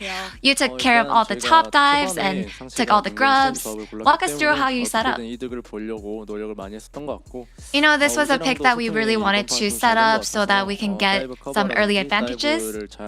And so, whether we had to dive or cover and counter the top dive, I think we really tried to make sure that we don't get behind. So what was the feedback after Game 2?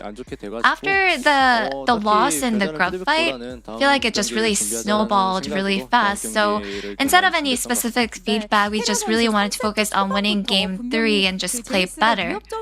And Keria, in Game 3, despite the Jace being a big threat early, you guys evened out on global gold. So what was the game plan? You know, in the end, we just really told ourselves we need to be responsible and accountable for our own plays. So we just tried to make sure that we maintain our plays and not get behind Jace. And in Game 3, we also got the Guma Keria Duo Classic, the Caitlyn Lux. And against Zeri Nautilus, you really can't waste a lot of time. So what was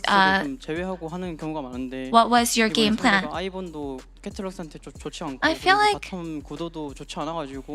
Yeah, honestly, Caitlyn Lux, against Caitlyn Lux, you can't really utilize Ivern very well, and I feel like the enemy probably kind of forgot about this potential of us playing this comp, so I think it just really worked well on them. So, it looks like this is such a classic. Is your classic comp simply timeless? Yeah, it happens to do really well with the 9 win and 1 loss, so I guess you could say that.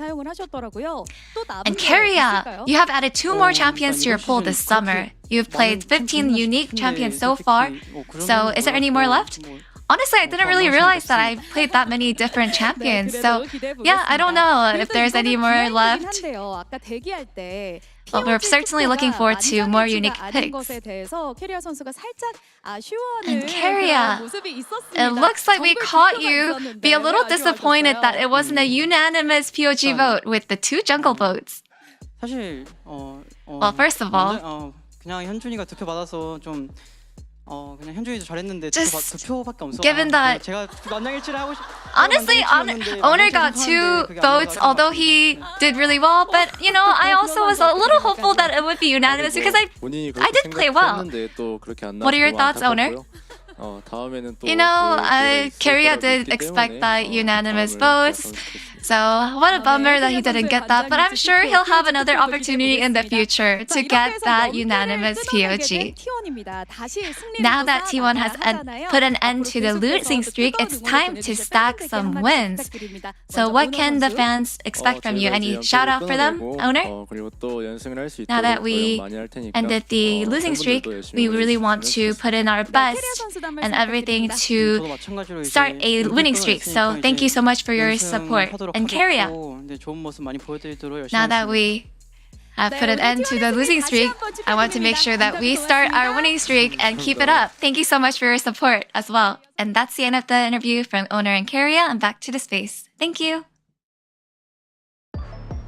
Thank you so much, dear, as always, for that awesome translation. As T1 will secure 4th place for now. They are 1 series behind BNK FearX, but even if they did go 0-2, which I don't think is likely, they would still be ahead of BNK, so feeling pretty good. And KT at 7th. Also, more importantly than the standings, Keria officially hates Ox since he didn't get the unanimous vote. You know, I am just so glad that whoever was on Korean Analyst also voted for him.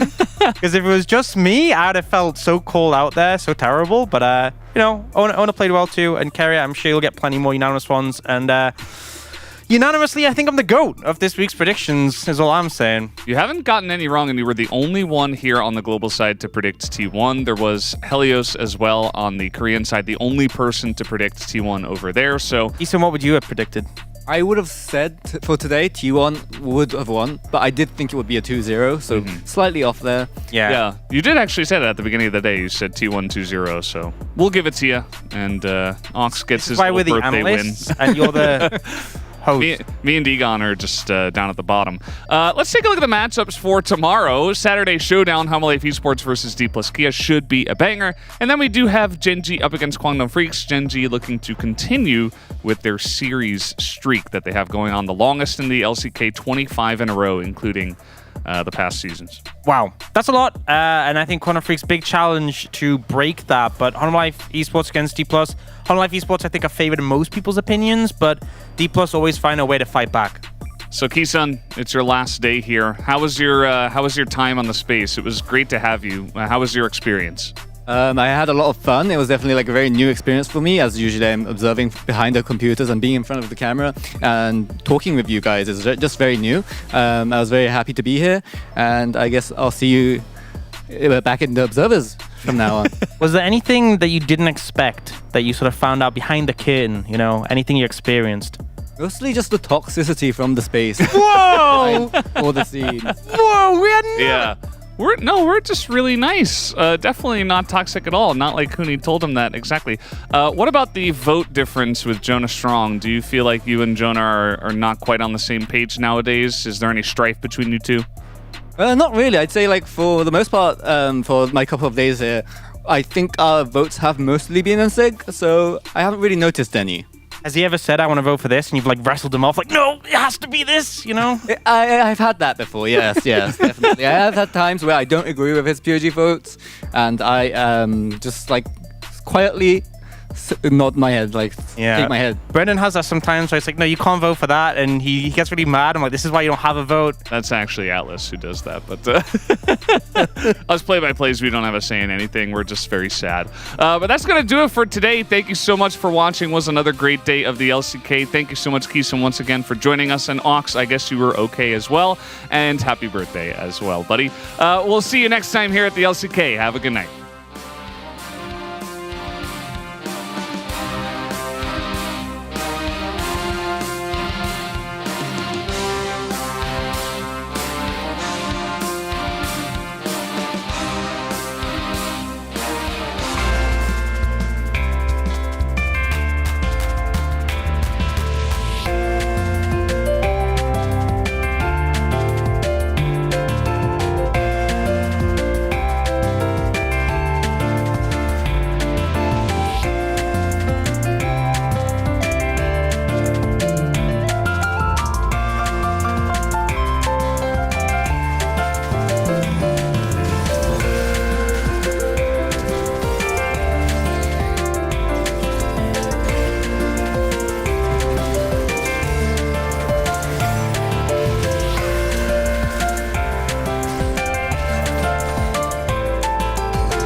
again. 개인적으로 저의 폼이 많이 오른 게 제일 만족스러운 것 같아요. 신호 선수보다 교전을 더 잘하는 것 같습니다. Peanut is gonna take over this game. Peanut to break the record! 제 개인적으로는 요 3년간 플러스 기아전을 거진 다 이겼던 걸로 기억하고 있어서 아직도 계속 이기는 모습 이어나갈 수 있도록 잘 준비해 보겠습니다.